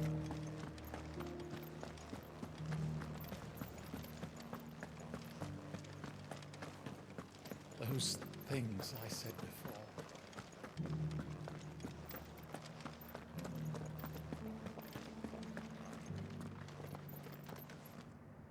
Milady, I come bearing gifts. Gifts? Whatever is the occasion. One of 3 brilliant gemstones acquired and set aside by Sid for a rainy day. Otto now deems that the day has arrived, which use the rubies to pay off 3 outstanding debts. The Lady Karen Martha of Martha's Rest and Isabella of the Vale.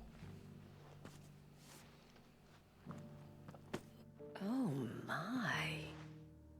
Clive, you really have outdone yourself. Otto asked me to give it to you. To settle the Hideaway's debt with the Vale. And to compensate you for the time it took us to do so. You disappoint me, Clive. I thought you might finally be warming to me. Tell Otto he can keep his baubles. I tried to tell him as much the first time around.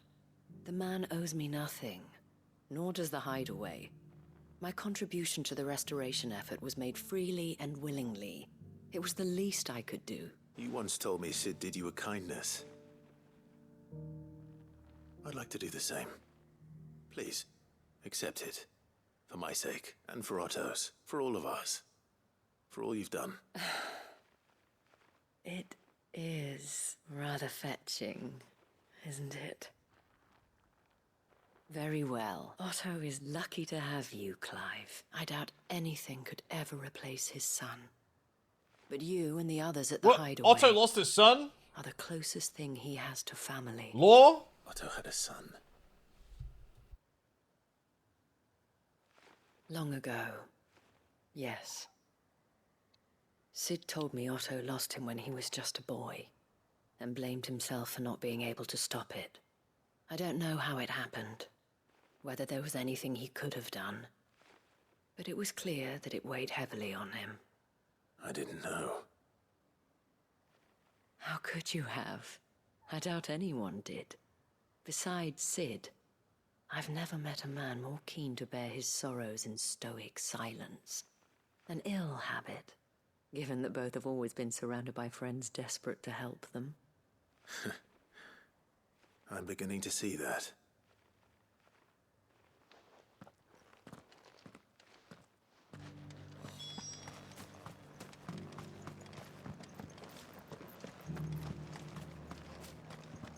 Alright, let's kill a fucking dragon.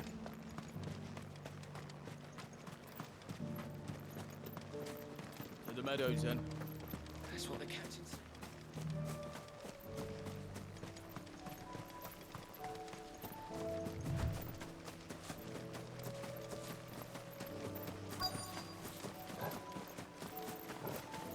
It's gotta be this fucking thing. Property said I should be able to find what I'm looking for somewhere nearby. Bright blue dragons and bright yellow flowers. Should be easy enough to spot. This must be our wyvern. All right. Let's get this over with. Oh.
That's the wyvern's liver.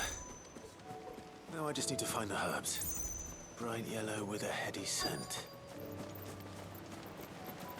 I see them.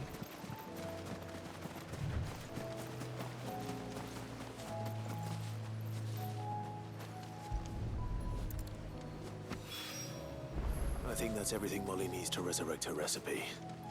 Better.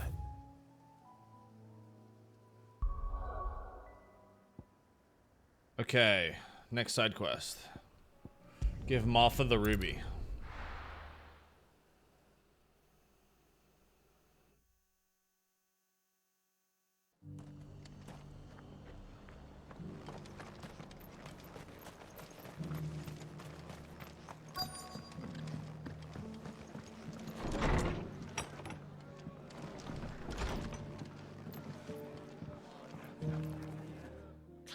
The 14 structured side quests, they label important quests, while the ones with are mostly flavor text with final lore. That's not true. We still owe you unlocking the Chocobo was not labeled as an important quest.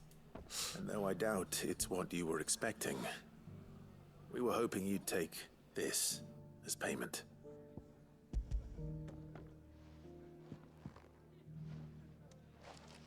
A star ruby? Didn't have a plus? Wait, did it? This? It's worth at least twice what you owe me.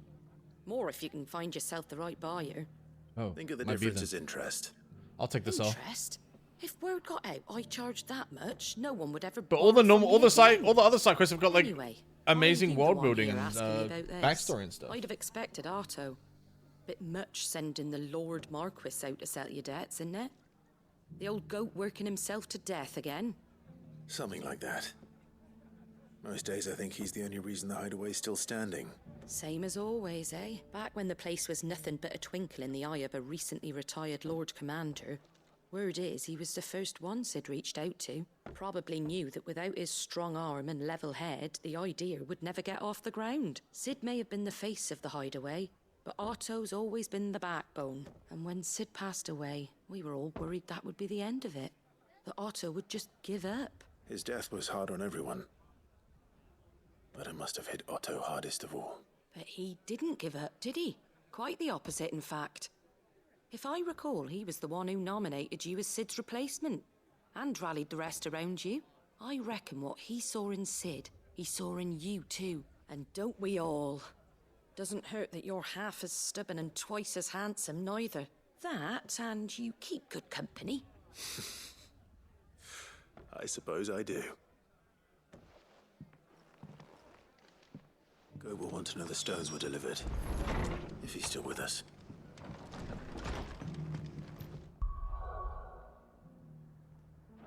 Wait, is there a quest there? There's another quest called Smooth Like Butter.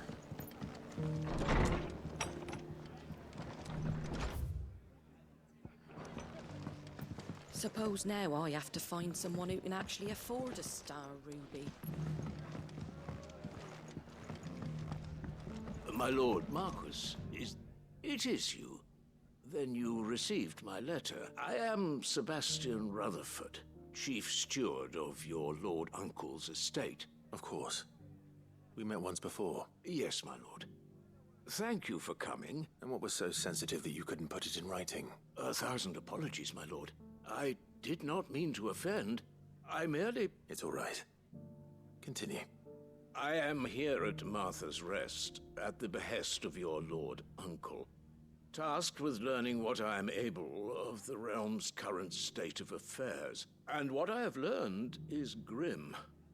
The fall of the Mother Crystals has left Storm in a state of utter disarray. The subsequent darkening of the heavens has only made things worse. The gears of governance have ground to a halt, and without a steady hand on the tiller, the realm threatens to drift into utter chaos. Your lord uncle, however, believes there is a way to avoid this fate, and is determined to see it set in motion. That sounds like quite the undertaking. It is. Hence my having enlisted the aid of several colleagues serving the 7 high houses. Alas, I have lost contact with 2 of those colleagues already. They are both able-bodied and trained in the sword, yet in these dark times even that may not prove sufficient to keep a man safe on the road. So you want me to find them? I'll need to know where they went. One I sent to investigate the Republic, the other the old Imperial capital of Oriflamme. That doesn't exactly narrow it down. I suppose I'll start in Dalamil and work my way east. Thank you, my lord. I shall pray for your success and safety. Okay. There's more? A bone to pick.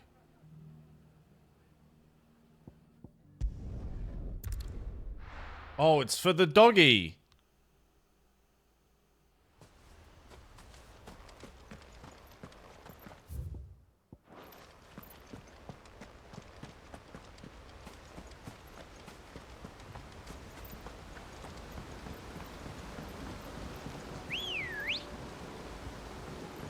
Ready, go? Faster!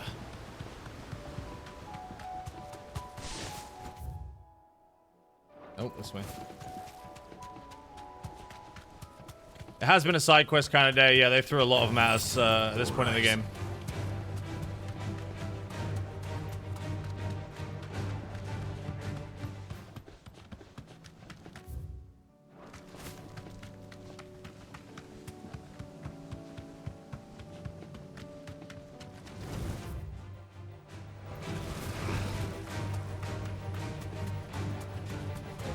Yeah, you can change Torgal's skin and put him in the icon form. Doesn't he just go into the icon form on his own?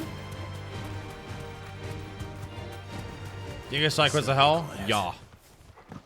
If I were a giant antelope, it seemed like just the place.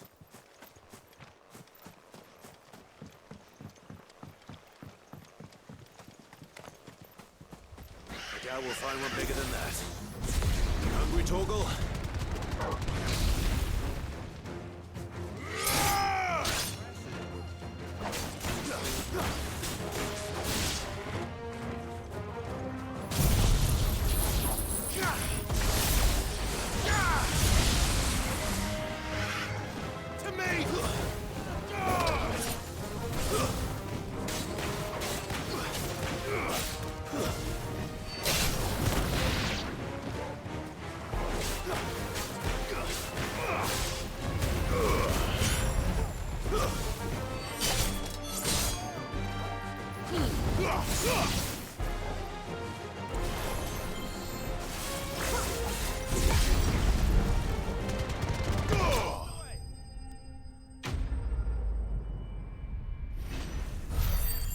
I thought we were going to kill like one, but we just killed all of them.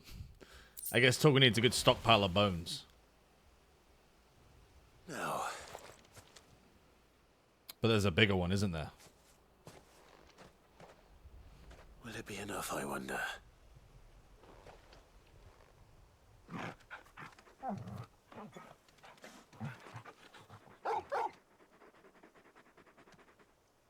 Oh.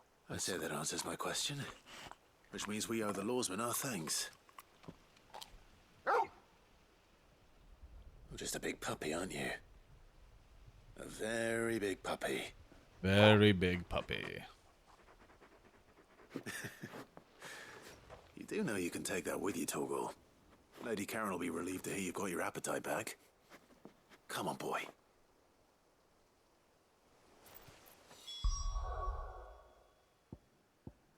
Okay. What the fuck is this one? There's so many side quests.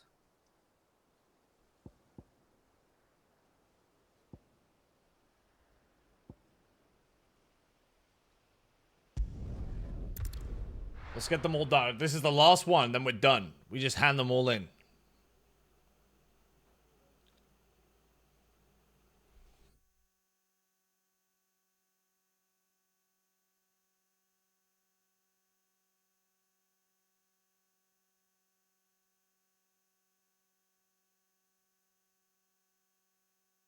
Hello? Game? Game?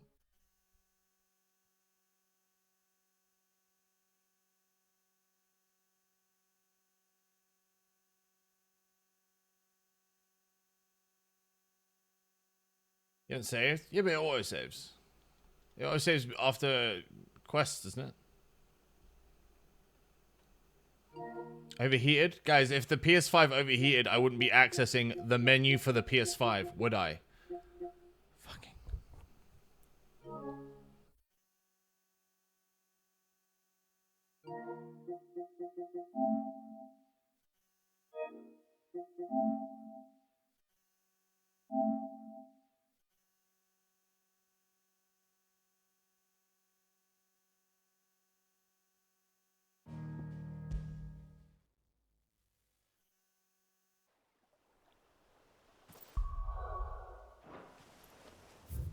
There we go. It saved like 2 seconds ago. We're good.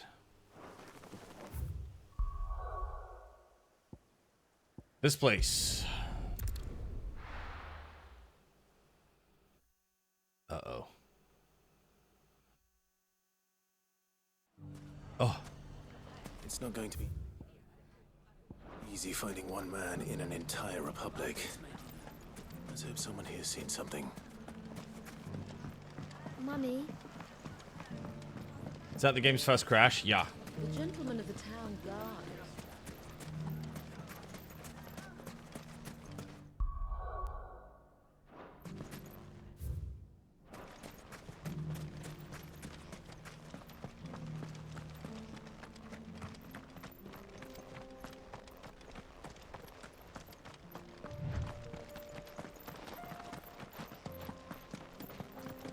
Someone's got himself in trouble.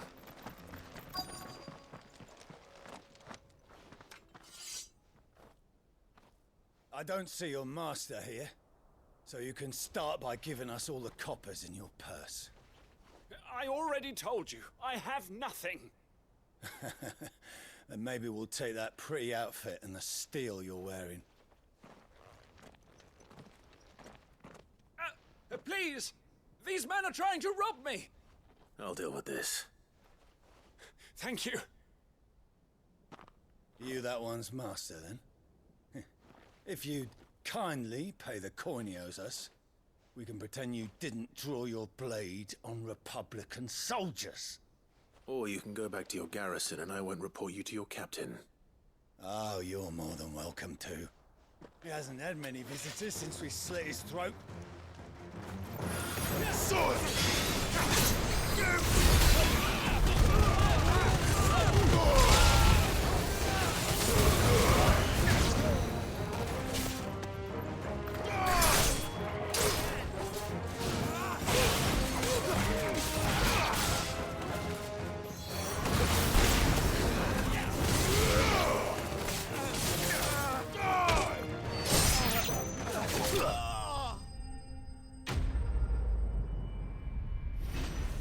Yeah, it looks like there's mutinies happening now in the Republic.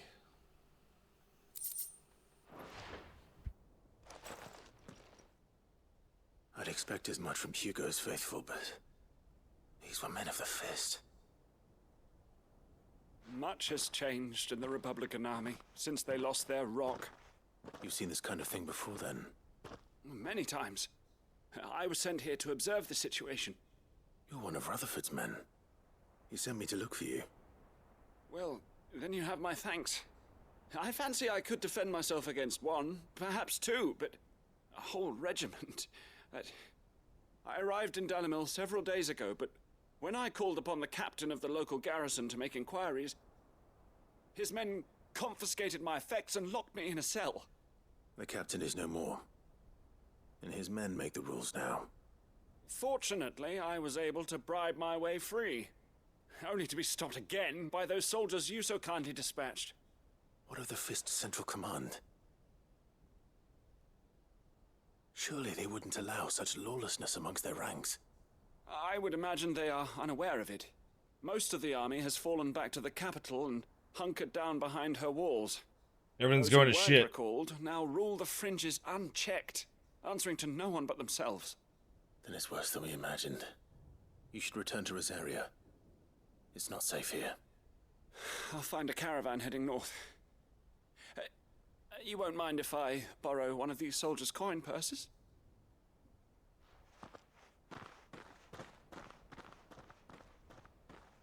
Not at all. Now, to find this second associate of Rutherford's. If he was bound for Oriflamme, I'll start at Northreach and see if I can pick up his trail. All right.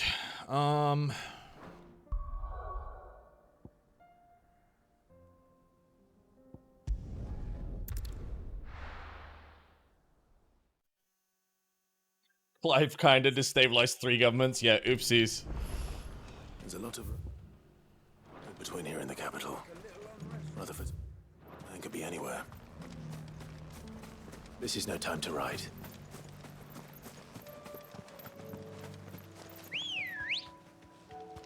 Good girl. Run like the wind.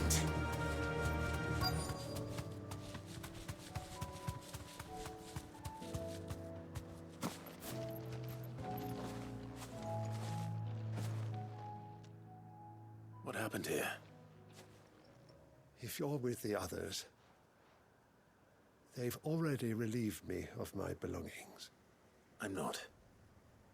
I'm looking for someone who was sent here by a man named Rutherford. And then you found him.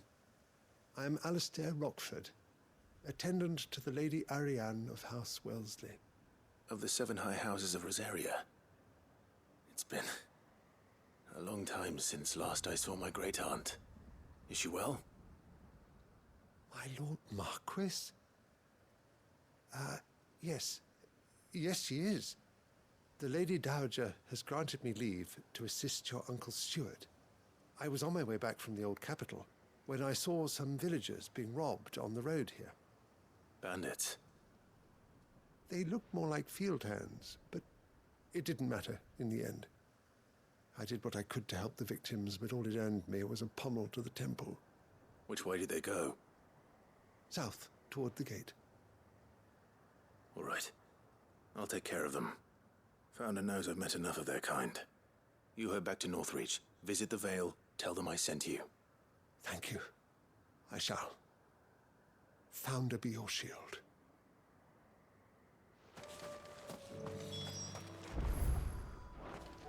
Let's go get his effects back.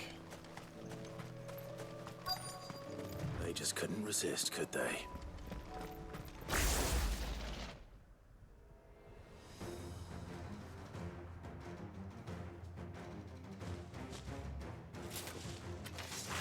This one's ours, pretty boy.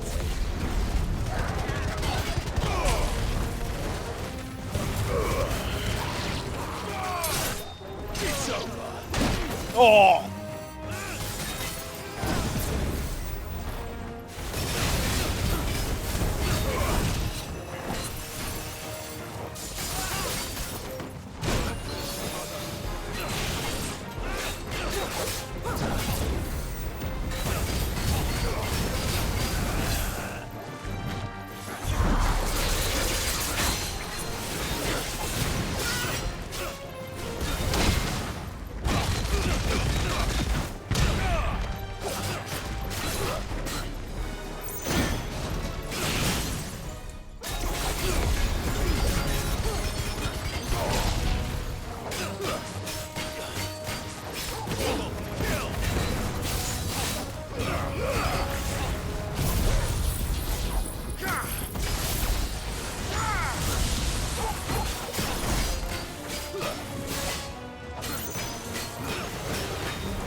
Sunlock Bombardment's powers. I haven't tried them. The only one I tried was the beam, and it was like, eh.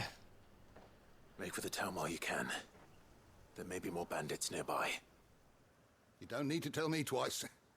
Many thanks, traveler. This looks to be all of them. What's the move that JP uses? He's And stand by as ill might befall the heir to the ducal throne. Garuda or something? Garuda's tornadoes? He's just Clive, and I'm fine. Which is more than can be said for you. I will survive. Strange that the garrison wouldn't intervene in such a brazen attack so close to their gates. The garrison have their hands full inside the city. Some days they don't even send out patrols. There are few hands left to work the fields, and even fewer to transport the grain. The market stalls are nearly bare, and the price for what remains is exorbitant. It's not uncommon to see a fight break out over a crust of bread. When I said the ones who attacked me didn't have the look of bandits, I meant it. They were probably just desperate. Rockford, listen to me. If you are to continue your investigation, you first need to seek the attention of a healer. Of course. I shall return to Northreach right away. But allow me to thank you first. Had you not happened along, Don't thank me. Thank Rutherford. It was he who sent me. I suppose he'll be wondering where I've got to. I shall send a Bistolus as soon as I'm able. Good day.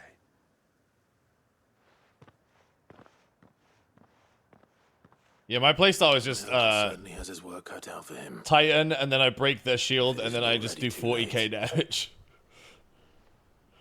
I should go and tell Rutherford that his colleagues are still in one piece.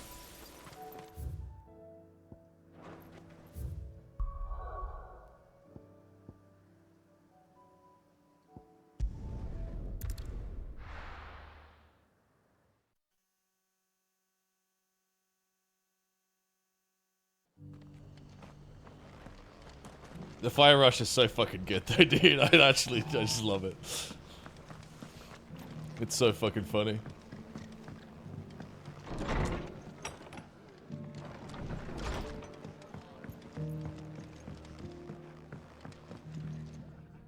I see you're still here. The Rest's location affords a constant flow of traders, and with it, a constant flow of information. Speaking of which, I received word from both my associates.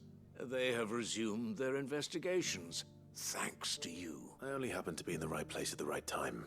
They both seem to think the realm's prospects rather grim. I am afraid that grim would be putting it lightly. Storm is in crisis, and if we are to free her, we must work quickly, and we must work together. As it is mine.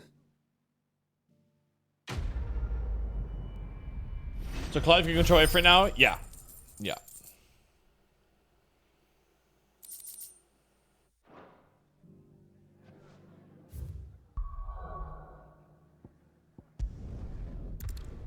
Alright, let's get these 15 side quests handed in, dude.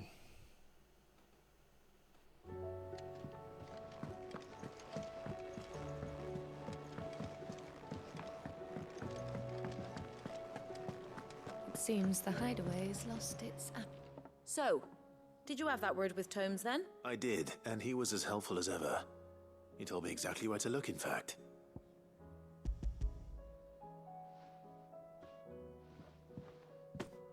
And what precisely will I be cooking up? Do I have to do the hunts before the story, or they become not available?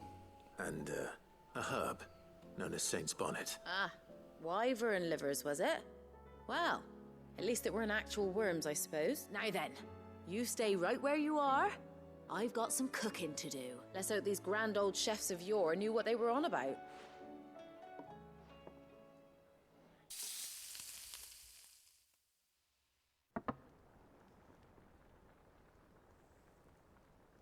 And here we have Chicken it. nuggies. Fried mortress of skyworm. Ivan's offered to make sure it's fit for consumption. Well, I say offered. He as good as begged. And rightly so. Is there any higher honor than partaking in a slice of culinary history?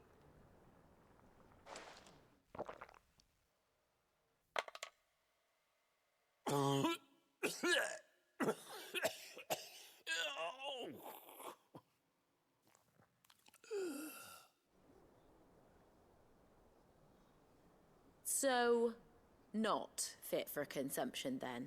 What witchery is this? The crackle of the crust gives way to an almost violent richness. Yet, it is the piquant kiss of the saint's bonnet that tames this savage I dish. fucking hate Ivan, dude. It is a tour de force. A force of nature, even. A maelstrom of flavour and sensation. A graceful beast emerging from centuries of slumber. I think he likes it. Well, I can't quite tell with all that nonsense he's talking. But I reckon you might be right. Decent. It's remarkable. And I defy any man to say a word to the contrary. Sid, might I suggest that you command a party of your finest men and women to procure a dozen blueback wyverns forthwith? I'll give it some thought. Fucking so dumb, dude.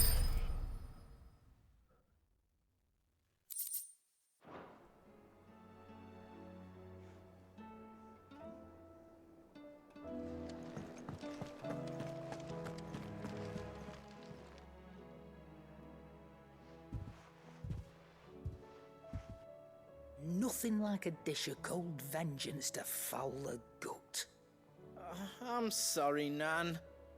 I didn't mean to make things worse. I just thought I had to protect you. Like you've protected me. Aye, well, someone had to. Your parents certainly didn't give a whit for your well-being. Reckon the both of us would be worse off if I'd not taken you on. You've always been me right eye, Goots. And I'd have you stay that way. So don't you dare go looking for trouble again. Well, I will. If you ever need help, I'll do it again and again, and you can't stop me. Why, you big lump. Fine.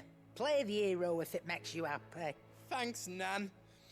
I won't... You guys, chat, I just want to say this brings back visceral memories for me, okay? Because in middle school, okay, if you're in America, I guess it would be like, oh God, 7th grade.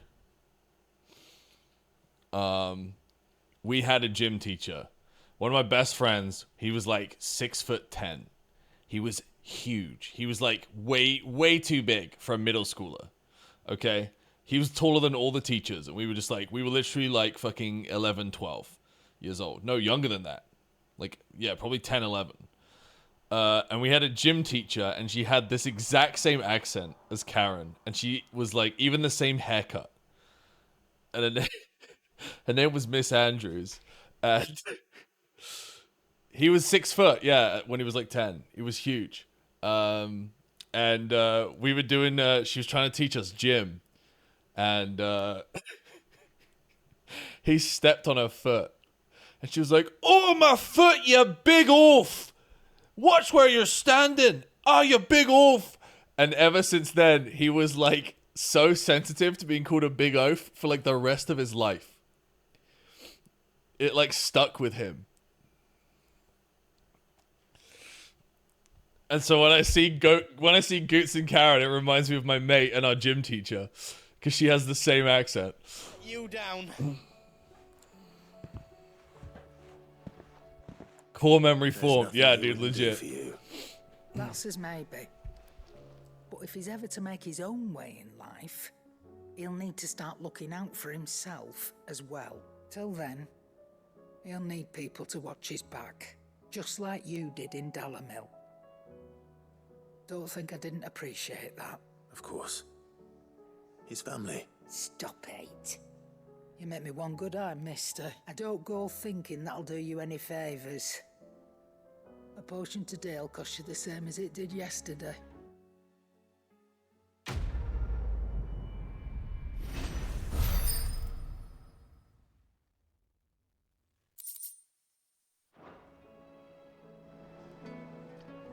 I noticed you and Torgal had gone off somewhere. Take him for a walk, did you? You could say that.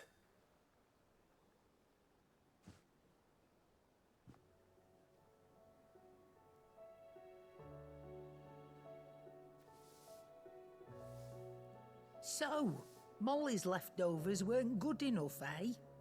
That'll teach me for treating you like you're still a pup. All right, no need to shout. Now we know what you're after, I can see about getting some in. Speaking of which, I brought one for later. Can I leave it with you?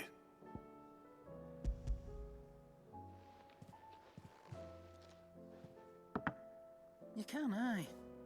I'm nice like that. She's one of my favorite characters, dude. You can thank Tomes for me. The bloody know-it-all. I was just on my way to see him.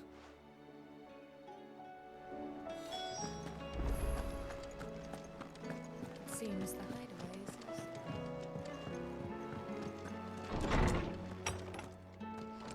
is... Is a storm coming, Sid? Ah, Clive, were you able to locate your quarry? We were indeed, Lawsman. You pointed us in exactly the right direction. And Torgal's been a very happy hound ever since. Very good, very good. Lady Karen sends her thanks, by the way. Yeah, Karen, Sid, and Meta are ridiculously well-voiced characters. Yeah. Ah. But that reminds me. After your last visit, I found myself pondering Torgal's talents. Do you recall our conversation concerning Lady Jill's role in Torgal's transformation? About how she somehow woke the power within him. Precisely that. A reasonable conclusion, I thought. But one which raised certain questions in my mind. You see, the Fenrir of legend served Shiva and Shiva alone. And while the powers attributed to him are certainly impressive, the records imply they are somewhat different in nature. It was Sid? Those you described Torgal as having used. What are you suggesting? That Torgal may be the beneficiary of more than one icon's power. Consider that in addition to Lady Jill, he has served as a loyal companion to you, your brother, and even the late Sid. In short, the icons hitherto near at hand, or should I say at paw, have been diverse and plenty, and that number has only grown as the realm's dominance have fallen to your sword. One can but speculate as to how all of this has affected Torgal. He has seemed more fierce of late. And if I am not mistaken, he will grow fiercer still. We are fortunate indeed to be able to count him amongst our allies and not our adversaries. Oh, he's more than an ally. He's a friend.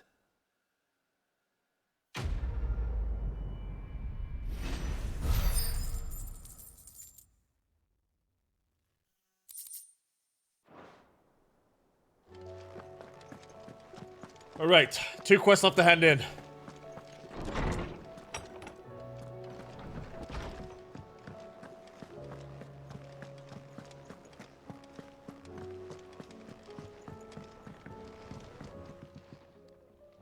Sorry for the wait, but hopefully he'll agree it was worth it.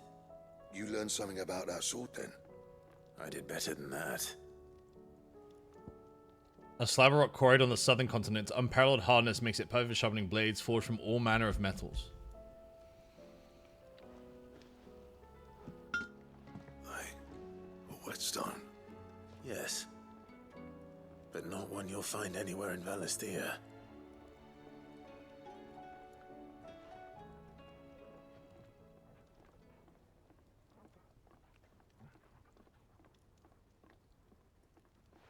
No wonder I couldn't get the same finish on the grinding wheel.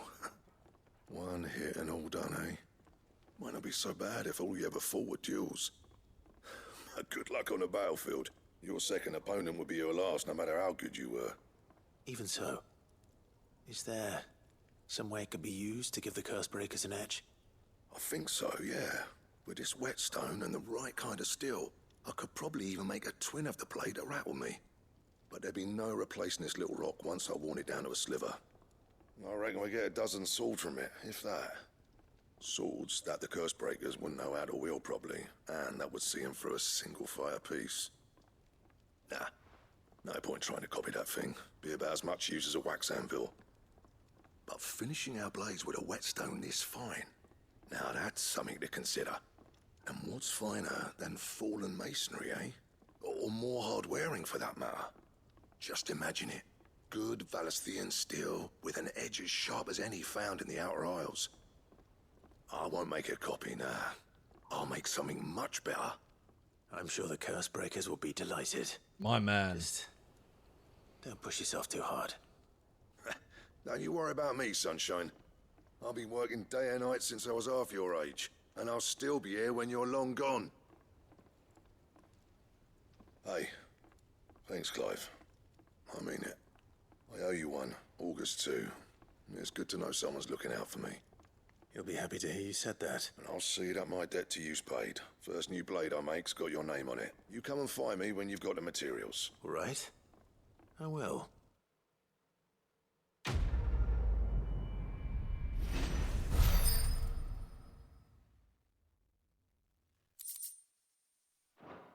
Excalibur design draft. Oh my god.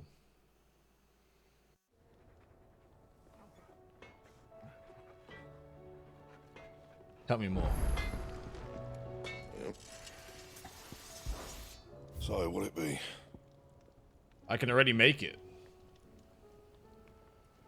But it's not as good as what I have?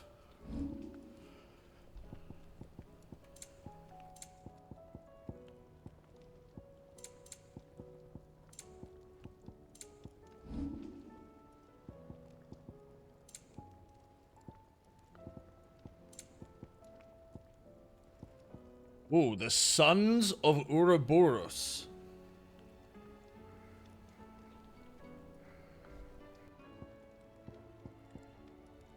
Stained loincloth and a mobile flower.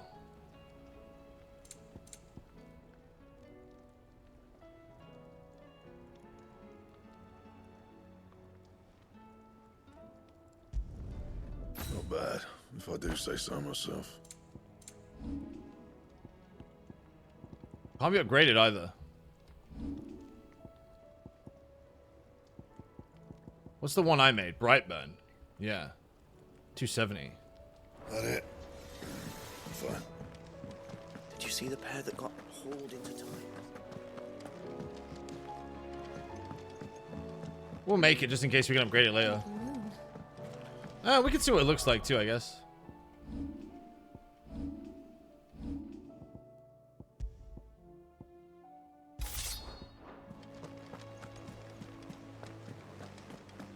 Did you see that? Tell me you saw that.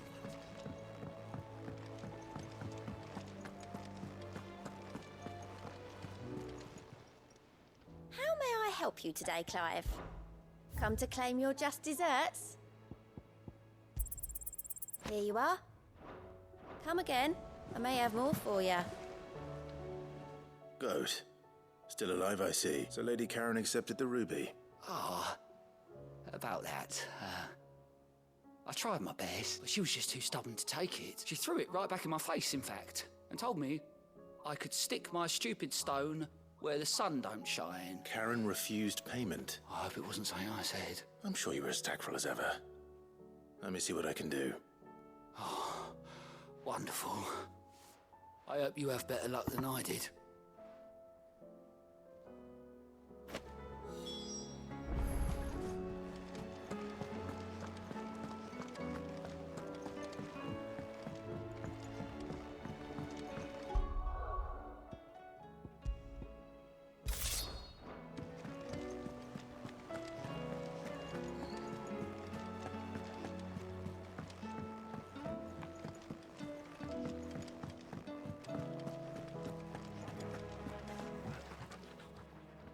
Lady Karen, Goad tells me you weren't happy with our offer.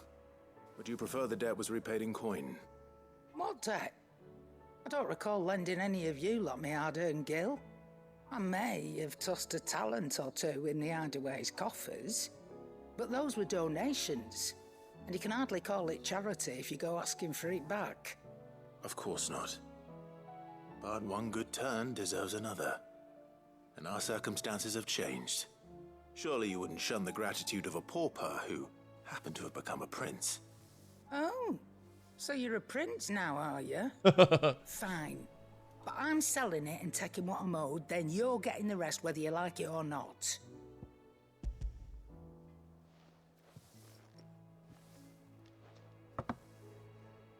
Where'd you even get this?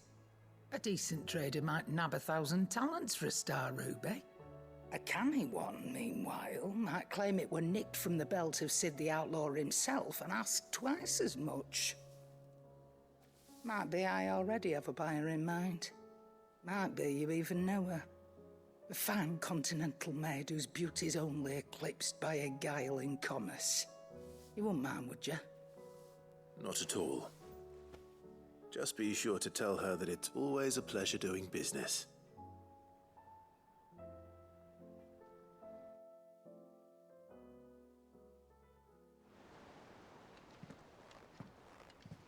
I hear you ended up delivering all 3 stones. Thanks to this lump. I sometimes wonder what I pay you for. Speaking of which, I still haven't been paid last month's wages. Oh, so you remember what's owed to you then? Get your ass behind that disc of yours and don't get up before those ledgers are square. Right away. Oh, he's one of my favorite characters, dude. I've seen that before. Yeah, yeah. Plenty of times. It was the only goblet Sid ever used. Either out of habit, or because the filthy sod couldn't be bothered to find a clean one. I knew so little about him. Like most people. Martha and the Dame both seem to have fond memories of him. I bet they do. How long did you know Sid before he... Before he died? 20 summers, give or take. Back in the day, I was a purser on a trade ship, which is where I met him. He bought passage to... oh, forget where. And having nothing better to do on the long nights, we set up drinking island rum till the morning bell dragged me back to my duties. Quit my post not long after that, on account of making a fine maiden's belly fat. But me and Sid stayed close, promising we'd one day sail the seas again. That was before fate stepped in and said she was having none of it. The magic woke inside my son soon after his first name day, and there was no hiding his knack. Couldn't you and your family have...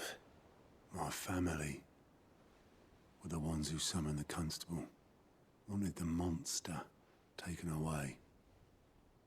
I couldn't turn my back on him. Forget what I felt, and I couldn't for the life of me understand how they could. Luckily, Sid was of the same mind as me. It was him who stood beside me when all I wanted was to tear the whole world down. Him who cried for me when I had no tears left of my own. Damn, son. Him who swore he'd do everything he could to stop it from happening again. And he was true to his word, too. Left the Royal Army once and for all. His ranks, his ribbons, gone. Just like that. Threw away everything he had. All to right a wrong that no one else had the courage to face. I knew then I'd follow that man to the ends of the earth. Otto was the catalyst for the entire rebellion, dude. Yeah. That's crazy. You don't even learn this unless you do one side quest. That's insane to me. This is a side quest.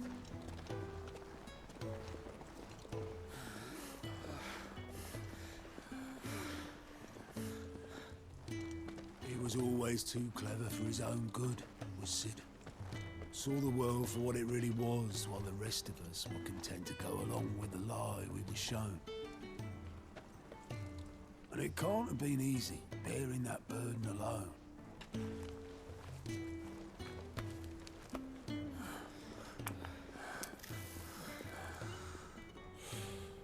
But he didn't let it stop him.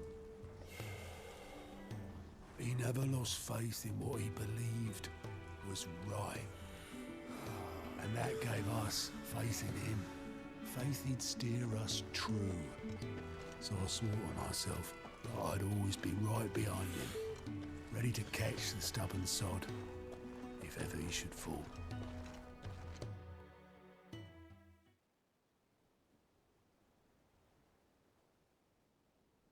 I couldn't even do that.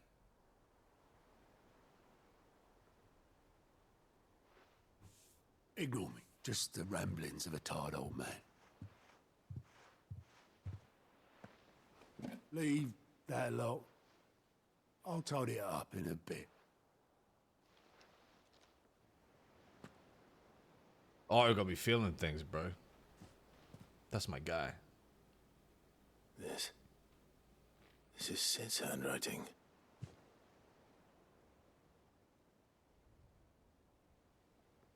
Dear Otto. I may be drunk, but I wanted you to know this place would be fucked without you. Love you, you grumpy old sod.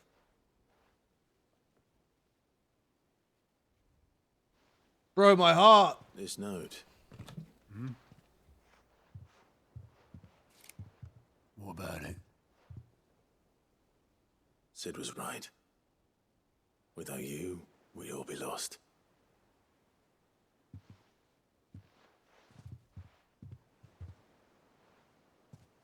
Don't turn your back on me. Bloody well said so then. Just once. Before he went. But then, why would he? Him, or anyone? I'd only have told him to piss off.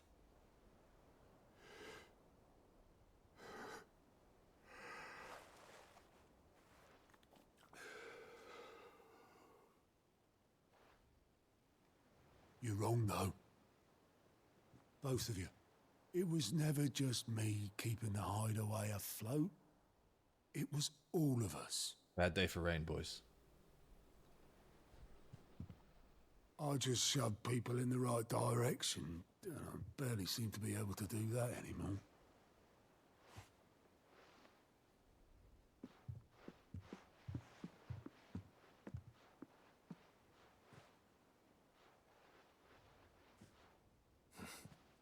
Would you rather go at the helm?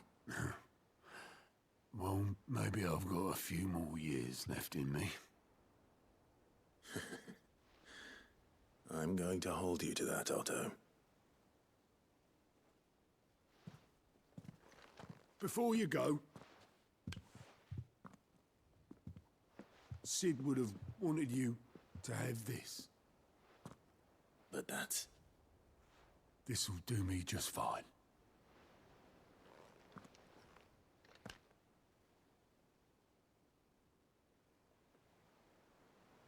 Thanks for the ray of sunshine.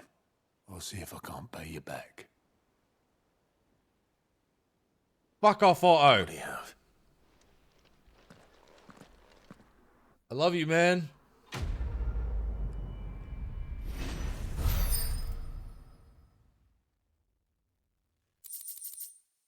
Sid's goblet. Oh, it's something for the treasury.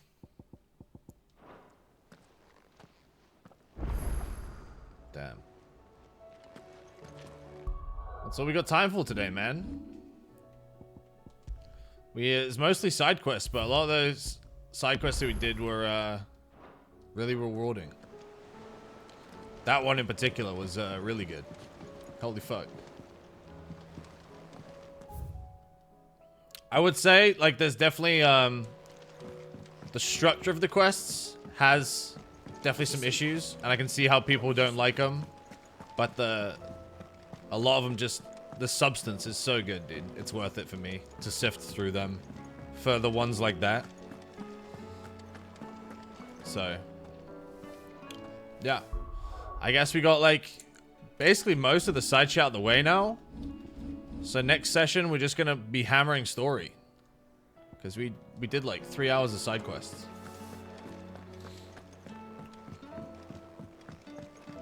Yeah, I'm gonna get some food. I'm gonna do some D&Ds. And I will see you guys next stream.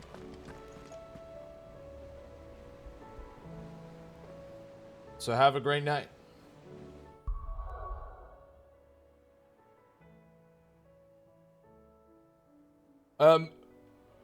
Tomorrow we've got D&D, and then right after that we're gonna be playing GTFO. with Tomato, Joe Fudge, and Kraken. We're going to be checking out GTFO. It's going to be a fucking hilarious shit show. It's going to be great. I hope to see you there. Have a good night, homies.